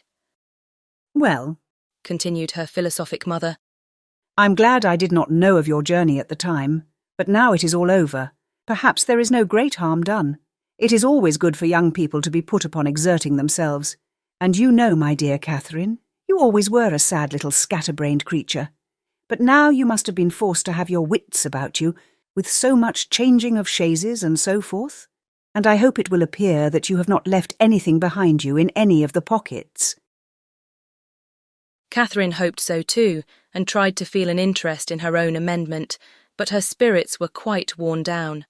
And to be silent and alone, becoming soon her only wish, she readily agreed to her mother's next counsel of going early to bed. Her parents, seeing nothing in her ill looks and agitation but the natural consequence of mortified feelings, and of the unusual exertion and fatigue of such a journey, parted from her without any doubt. And though, when they all met the next morning, her recovery was not equal to their hopes, they were still perfectly unsuspicious of there being any deeper evil. They never once thought of her heart, which, for the parents of a young lady of 17, just returned from her first excursion from home, was odd enough. As soon as breakfast was over, she sat down to fulfil her promise to Miss Tilney, whose trust in the effect of time and distance on her friend's disposition was already justified, for already did Catherine reproach herself with having parted from Eleanor coldly, with having never enough valued her merits or kindness, and never enough commiserated her for what she had been yesterday left to endure. The strength of these feelings, however, was far from assisting her pen, and never had it been harder for her to write than in addressing Eleanor Tilney. To compose a letter which might at once do justice to her sentiments and her situation, convey gratitude without servile regret, be guarded without coldness, and honest without resentment.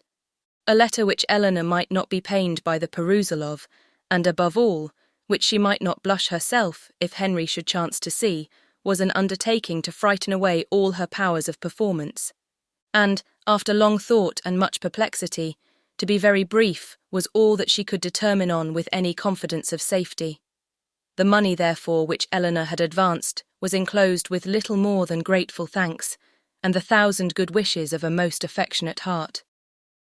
This has been a strange acquaintance, observed Mrs. Morland, as the letter was finished. Soon made and soon ended.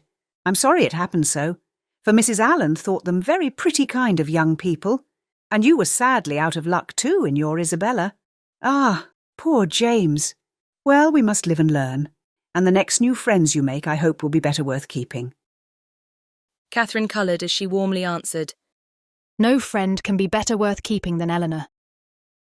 If so, my dear, I dare say you will meet again sometime or other. Do not be uneasy. It is 10 to 1, but you are thrown together again in the course of a few years, and then what a pleasure it will be. Mrs. Morland was not happy in her attempt at consolation.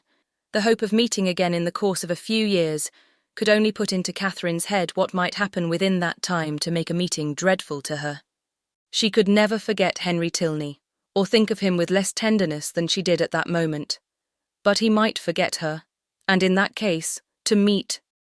Her eyes filled with tears as she pictured her acquaintance so renewed, and her mother, perceiving her comfortable suggestions to have had no good effect, proposed, as another expedient for restoring her spirits, that they should call on Mrs. Allen.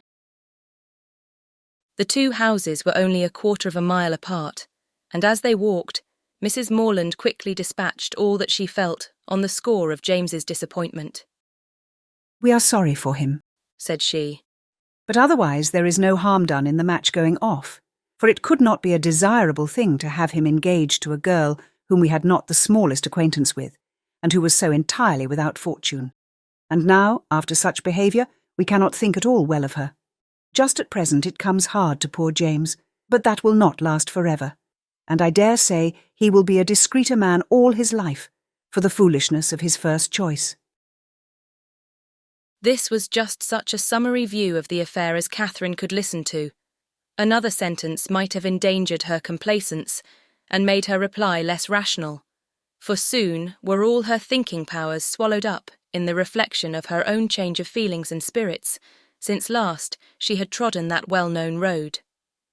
It was not 3 months ago, since wild with joyful expectation, she had there run backwards and forwards some 10 times a day, with an heart light, gay and independent, looking forward to pleasures untasted and unalloyed, and free from the apprehension of evil as from the knowledge of it.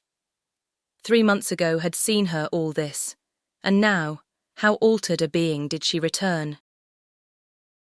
She was received by the Allens with all the kindness which her unlooked-for appearance, acting on a steady affection, would naturally call forth, and great was their surprise, and warm their displeasure on hearing how she had been treated, though Mrs. Morland's account of it was no inflated representation, no studied appeal to their passions. "Catherine took us quite by surprise yesterday evening," said she. "She travelled all the way post by herself, and knew nothing of coming till Saturday night. For General Tilney, from some odd fancy or other, all of a sudden grew tired of having her there, and almost turned her out of the house. Very unfriendly, certainly, and he must be a very odd man, but we are so glad to have her amongst us again, and it is a great comfort to find that she is not a poor helpless creature, but can shift very well for herself." Mr. Allen expressed himself on the occasion with the reasonable resentment of a sensible friend, and Mrs. Allen thought his expressions quite good enough to be immediately made use of again by herself. His wonder, his conjectures, and his explanations became in succession hers, with the addition of this single remark, "I really have not patience with the General," to fill up every accidental pause, and "I really have not patience with the General," was uttered twice after Mr. Allen left the room, without any relaxation of anger or any material digression of thought. A more considerable degree of wandering attended the third repetition, and after completing the fourth, she immediately added, "Only think, my dear, of my having got that frightful great rent in my best Mechlin so charmingly mended before I left Bath, that one can hardly see where it was. I must show it you some day or other. Bath is a nice place, Catherine, after all. I assure you I did not above half like coming away. Mrs. Thorpe's being there was such a comfort to us, was not it? You know, you and I were quite forlorn at first." "Yes, but that did not last long," said Catherine, her eyes brightening at the recollection of what had first given spirit to her existence there. "Very true. We soon met with Mrs. Thorpe, and then we wanted for nothing. My dear, do not you think these silk gloves wear very well? I put them on new the first time of our going to the lower rooms, you know, and I have worn them a great deal since. Do you remember that evening?" "Do I? Oh, perfectly." "It was very agreeable, was not it? Mr. Tilney drank tea with us, and I always thought him a great addition. He is so very agreeable. I have a notion you danced with him, but am not quite sure. I remember I had my favourite gown on." Catherine could not answer, and after a short trial of other subjects, Mrs. Allen again returned to, "I really have not patience with the General. Such an agreeable, worthy man as he seemed to be. I do not suppose, Mrs. Morland, you ever saw a better-bred man in your life. His lodgings were taken the very day after he left them, Catherine. But no wonder, Milsom Street, you know."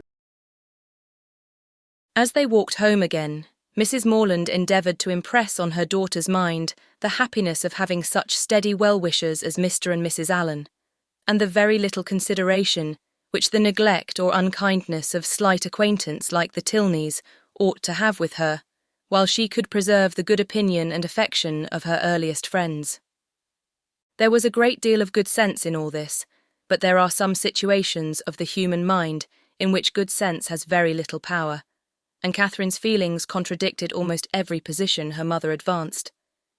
It was upon the behaviour of these very slight acquaintance that all her present happiness depended, and while Mrs. Morland was successfully confirming her own opinions by the justness of her own representations, Catherine was silently reflecting that now Henry must have arrived at Northanger, now he must have heard of her departure, and now, perhaps, they were all setting off for Hereford. Chapter 30. Catherine's disposition was not naturally sedentary, nor had her habits been ever very industrious, but whatever might hitherto have been her defects of that sort, her mother could not but perceive them now to be greatly increased. She could neither sit still nor employ herself for 10 minutes together, walking round the garden and orchard again and again, as if nothing but motion was voluntary, and it seemed as if she could even walk about the house rather than remain fixed for any time in the parlour. Her loss of spirits was a yet greater alteration. In her rambling and her idleness, she might only be a caricature of herself, but in her silence and sadness, she was the very reverse of all that she had been before. For 2 days, Mrs. Morland allowed it to pass even without a hint, but when a third night's rest had neither restored her cheerfulness, improved her in useful activity, nor given her a greater inclination for needlework, she could no longer refrain from the gentle reproof of, "My dear Catherine, I'm afraid you are growing quite a fine lady. I do not know when poor Richard's cravats would be done, if he had no friend but you. Your head runs too much upon Bath, but there is a time for everything, a time for balls and plays and a time for work. You have had a long run of amusement and now you must try to be useful." Catherine took up her work directly, saying in a dejected voice that her head did not run upon Bath much. "Then you are fretting about General Tilney, and that is very simple of you. For 10 to 1 whether you ever see him again, you should never fret about trifles." After a short silence, "I hope, my Catherine, you are not getting out of humour with home because it is not so grand as Northanger. That would be turning your visit into an evil indeed. Wherever you are, you should always be contented, but especially at home, because there you must spend the most of your time. I did not quite like at breakfast to hear you talk so much about the French bread at Northanger." I am sure I do not care about the bread. It is all the same to me what I eat. There is a very clever essay in one of the books upstairs upon much such a subject, about young girls that have been spoilt for home by great acquaintance. The Mirror, I think. I will look it out for you some day or other, because I am sure it will do you good.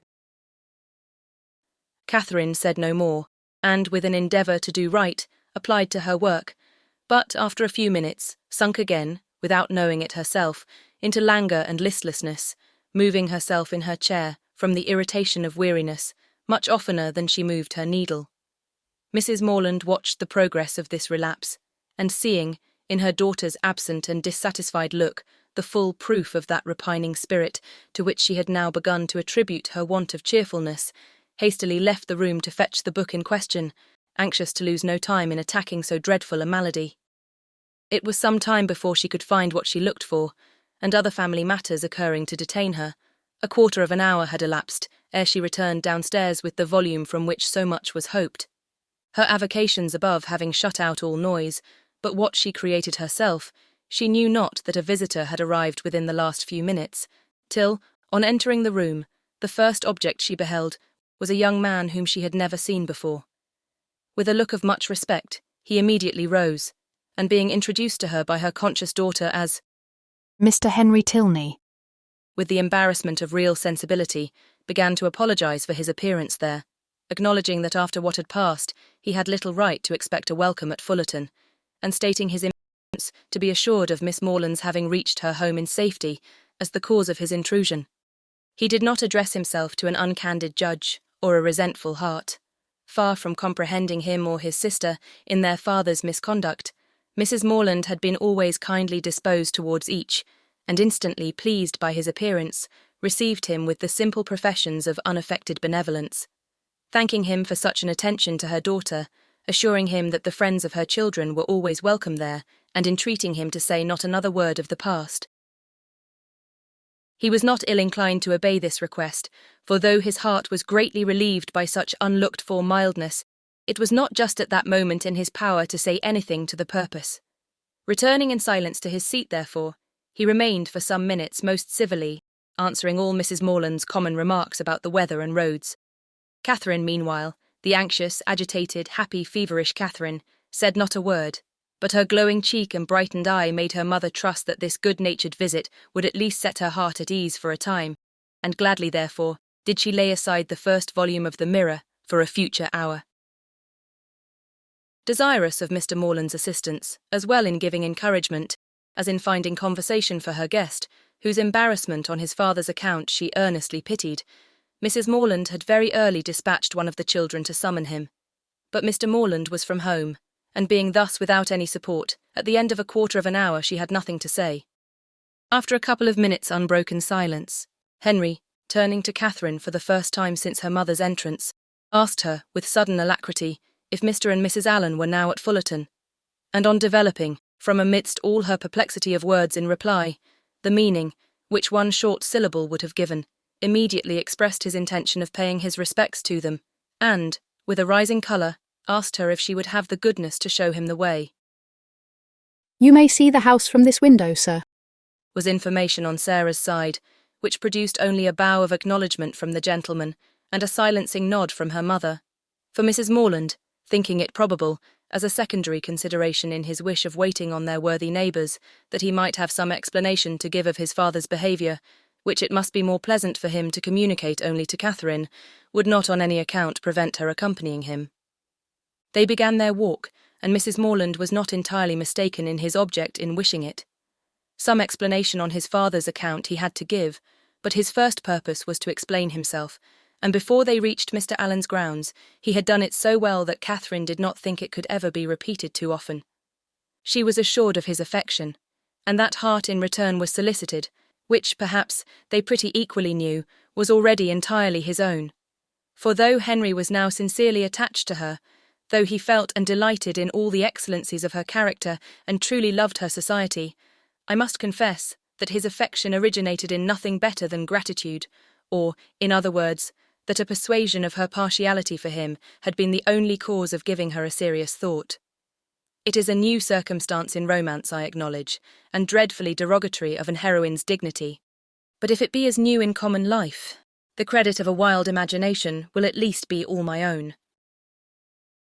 A very short visit to Mrs. Allen, in which Henry talked at random, without sense or connection, and Catherine, wrapped in the contemplation of her own unutterable happiness, scarcely opened her lips, dismissed them to the ecstasies of another tête-à-tête, and before it was suffered to close, she was enabled to judge how far he was sanctioned by parental authority in his present application. On his return from Woodston, 2 days before, he had been met near the Abbey by his impatient father, hastily informed in angry terms of Miss Morland's departure, and ordered to think of her no more. Such was the permission upon which he had now offered her his hand.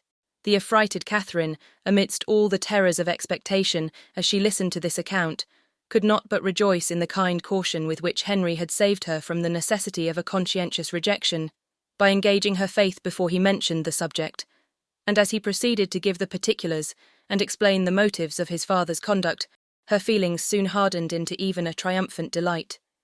The General had had nothing to accuse her of, nothing to lay to her charge, but her being the involuntary, unconscious object of a deception which his pride could not pardon, and which a better pride would have been ashamed to own.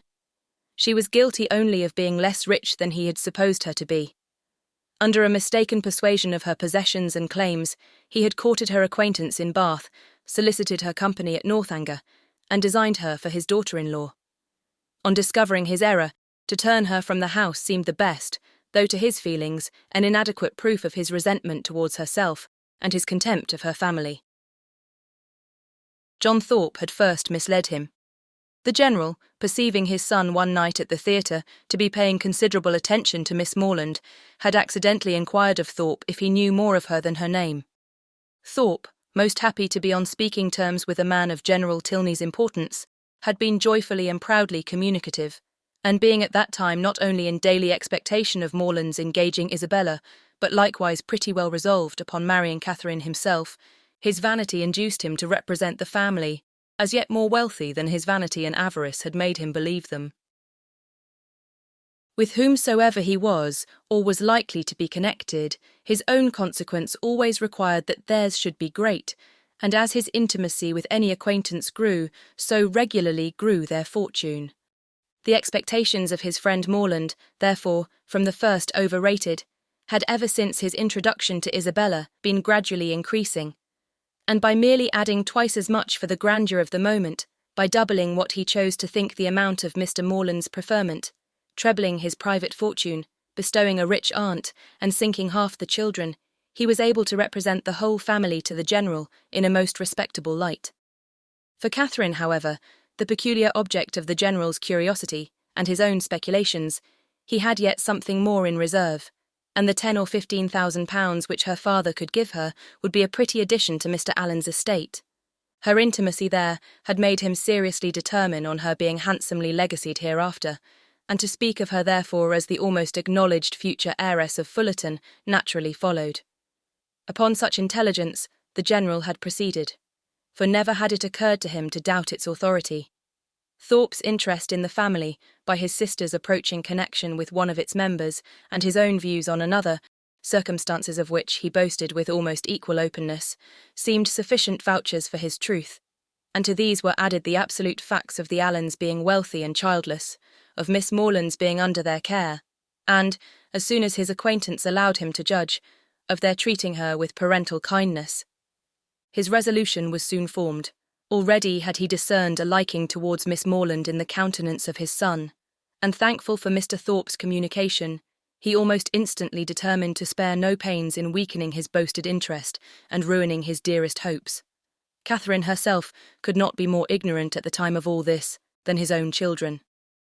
Henry and Eleanor, perceiving nothing in her situation likely to engage their father's particular respect, had seen with astonishment the suddenness, continuance, and extent of his attention, and though latterly, from some hints which had accompanied an almost positive command to his son of doing everything in his power to attach her, Henry was convinced of his father's believing it to be an advantageous connection.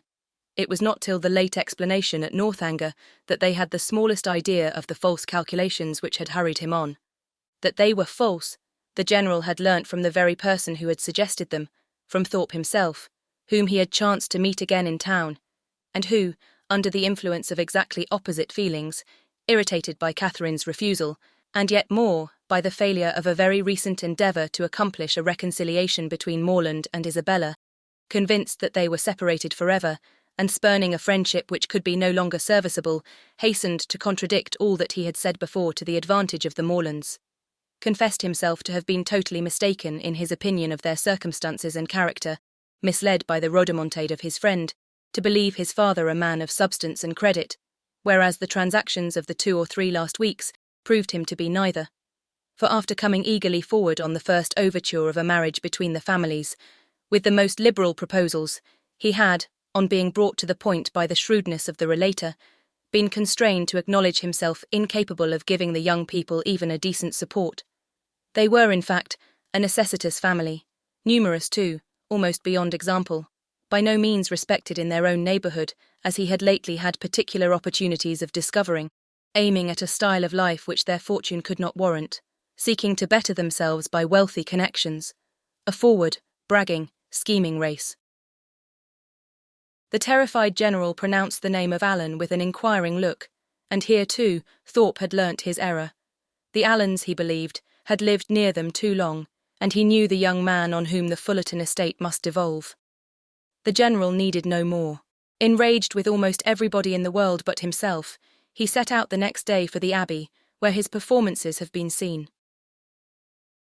I leave it to my reader's sagacity to determine how much of all this it was possible for Henry to communicate at this time to Catherine, how much of it he could have learnt from his father, in what points his own conjectures might assist him, and what portion must yet remain to be told in a letter from James.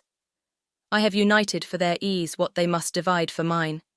Catherine, at any rate, heard enough to feel that in suspecting General Tilney of either murdering or shutting up his wife, she had scarcely sinned against his character or magnified his cruelty. Henry, in having such things to relate of his father, was almost as pitiable as in their first avowal to himself. He blushed for the narrow-minded counsel which he was obliged to expose. The conversation between them at Northanger had been of the most unfriendly kind. Henry's indignation on hearing how Catherine had been treated, on comprehending his father's views, and being ordered to acquiesce in them, had been open and bold.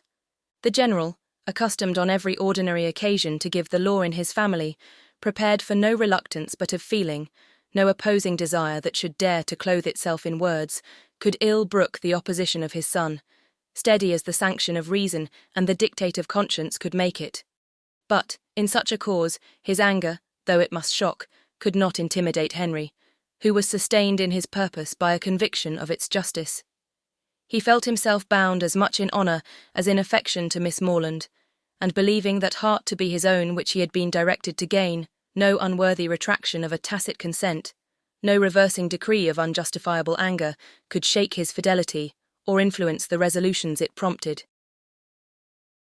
He steadily refused to accompany his father into Herefordshire, an engagement formed almost at the moment to promote the dismissal of Catherine, and as steadily declared his intention of offering her his hand.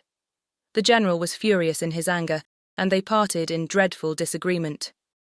Henry, in an agitation of mind, which many solitary hours were required to compose, had returned almost instantly to Woodston, and on the afternoon of the following day had begun his Chapter 31. Mr. and Mrs. Morland's surprise on being applied to by Mr. Tilney for their consent to his marrying their daughter was, for a few minutes, considerable, it having never entered their heads to suspect an attachment on either side. But as nothing, after all, could be more natural than Catherine's being beloved, they soon learnt to consider it with only the happy agitation of gratified pride, and, as far as they alone were concerned, had not a single objection to start. His pleasing manners and good sense were self-evident recommendations, and having never heard evil of him, it was not their way to suppose any evil could be told. Goodwill supplying the place of experience, his character needed no attestation. Catherine would make a sad, heedless young housekeeper, to be sure, was her mother's foreboding remark. But quick was the consolation of there being nothing like practice. There was but one obstacle, in short, to be mentioned, but till that one was removed, it must be impossible for them to sanction the engagement. Their tempers were mild, but their principles were steady, and while his parents so expressly forbade the connection, they could not allow themselves to encourage it. That the general should come forward to solicit the alliance, or that he should even very heartily approve it, they were not refined enough to make any parading stipulation, but the decent appearance of consent must be yielded, and that once obtained, and their own hearts made them trust that it could not be very long denied, their willing approbation was instantly to follow. His consent was all that they wished for. They were no more inclined than entitled to demand his money. Of a very considerable fortune, his son was, by marriage settlements, eventually secure. His present income was an income of independence and comfort, and under every pecuniary view, it was a match beyond the claims of their daughter. The young people could not be surprised at a decision like this. They felt, and they deplored, but they could not resent it, and they parted, endeavouring to hope that such a change in the general, as each believed almost impossible, might speedily take place, to unite them again in the fullness of privileged affection. Henry returned to what was now his only home, to watch over his young plantations and extend his improvements for her sake, to whose share in them he looked anxiously forward, and Catherine remained at Fullerton to cry. Whether the torments of absence were softened by a clandestine correspondence, let us not inquire. Mr. and Mrs. Morland never did. They had been too kind to exact any promise, and whenever Catherine received a letter, as at that time happened pretty often, they always looked another way. The anxiety, which in this state of their attachment must be the portion of Henry and Catherine, and of all who loved either, as to its final event, can hardly extend, I fear, to the bosom of my readers, who will see in the telltale compression of the pages before them that we are all hastening together to perfect felicity. The means by which their early marriage was effected can be the only doubt. What probable circumstance could work upon a temper like the general's?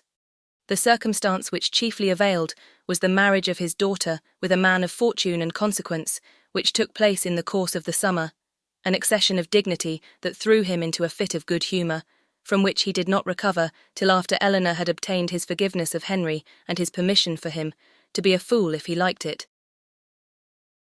The marriage of Eleanor Tilney, her removal from all the evils of such a home as Northanger, had been made by Henry's banishment, to the home of her choice and the man of her choice, is an event which I expect to give general satisfaction among all her acquaintance. My own joy on the occasion is very sincere. I know no one more entitled, by unpretending merit, or better prepared by habitual suffering, to receive and enjoy felicity. Her partiality for this gentleman was not of recent origin, and he had been long withheld only by inferiority of situation from addressing her. His unexpected accession to title and fortune had removed all his difficulties, and never had the general loved his daughter so well in all her hours of companionship, utility, and patient endurance as when he first hailed her. Your ladyship. Her husband was really deserving of her, independent of his peerage, his wealth, and his attachment, being to a precision the most charming young man in the world. Any further definition of his merits must be unnecessary. The most charming young man in the world is instantly before the imagination of us all. Concerning the one in question, therefore, I have only to add, aware that the rules of composition forbid the introduction of a character not connected with my fable, that this was the very gentleman whose negligent servant left behind him that collection of washing bills resulting from a long visit at Northanger, by which my heroine was involved in one of her most alarming adventures. The influence of the Viscount and Viscountess in their brother's behalf was assisted by that right understanding of Mr. Morland's circumstances, which, as soon as the General would allow himself to be informed, they were qualified to give. It taught him that he had been scarcely more misled by Thorpe's first boast of the family wealth than by his subsequent malicious overthrow of it, that in no sense of the word were they necessitous or poor, and that Catherine would have £3,000.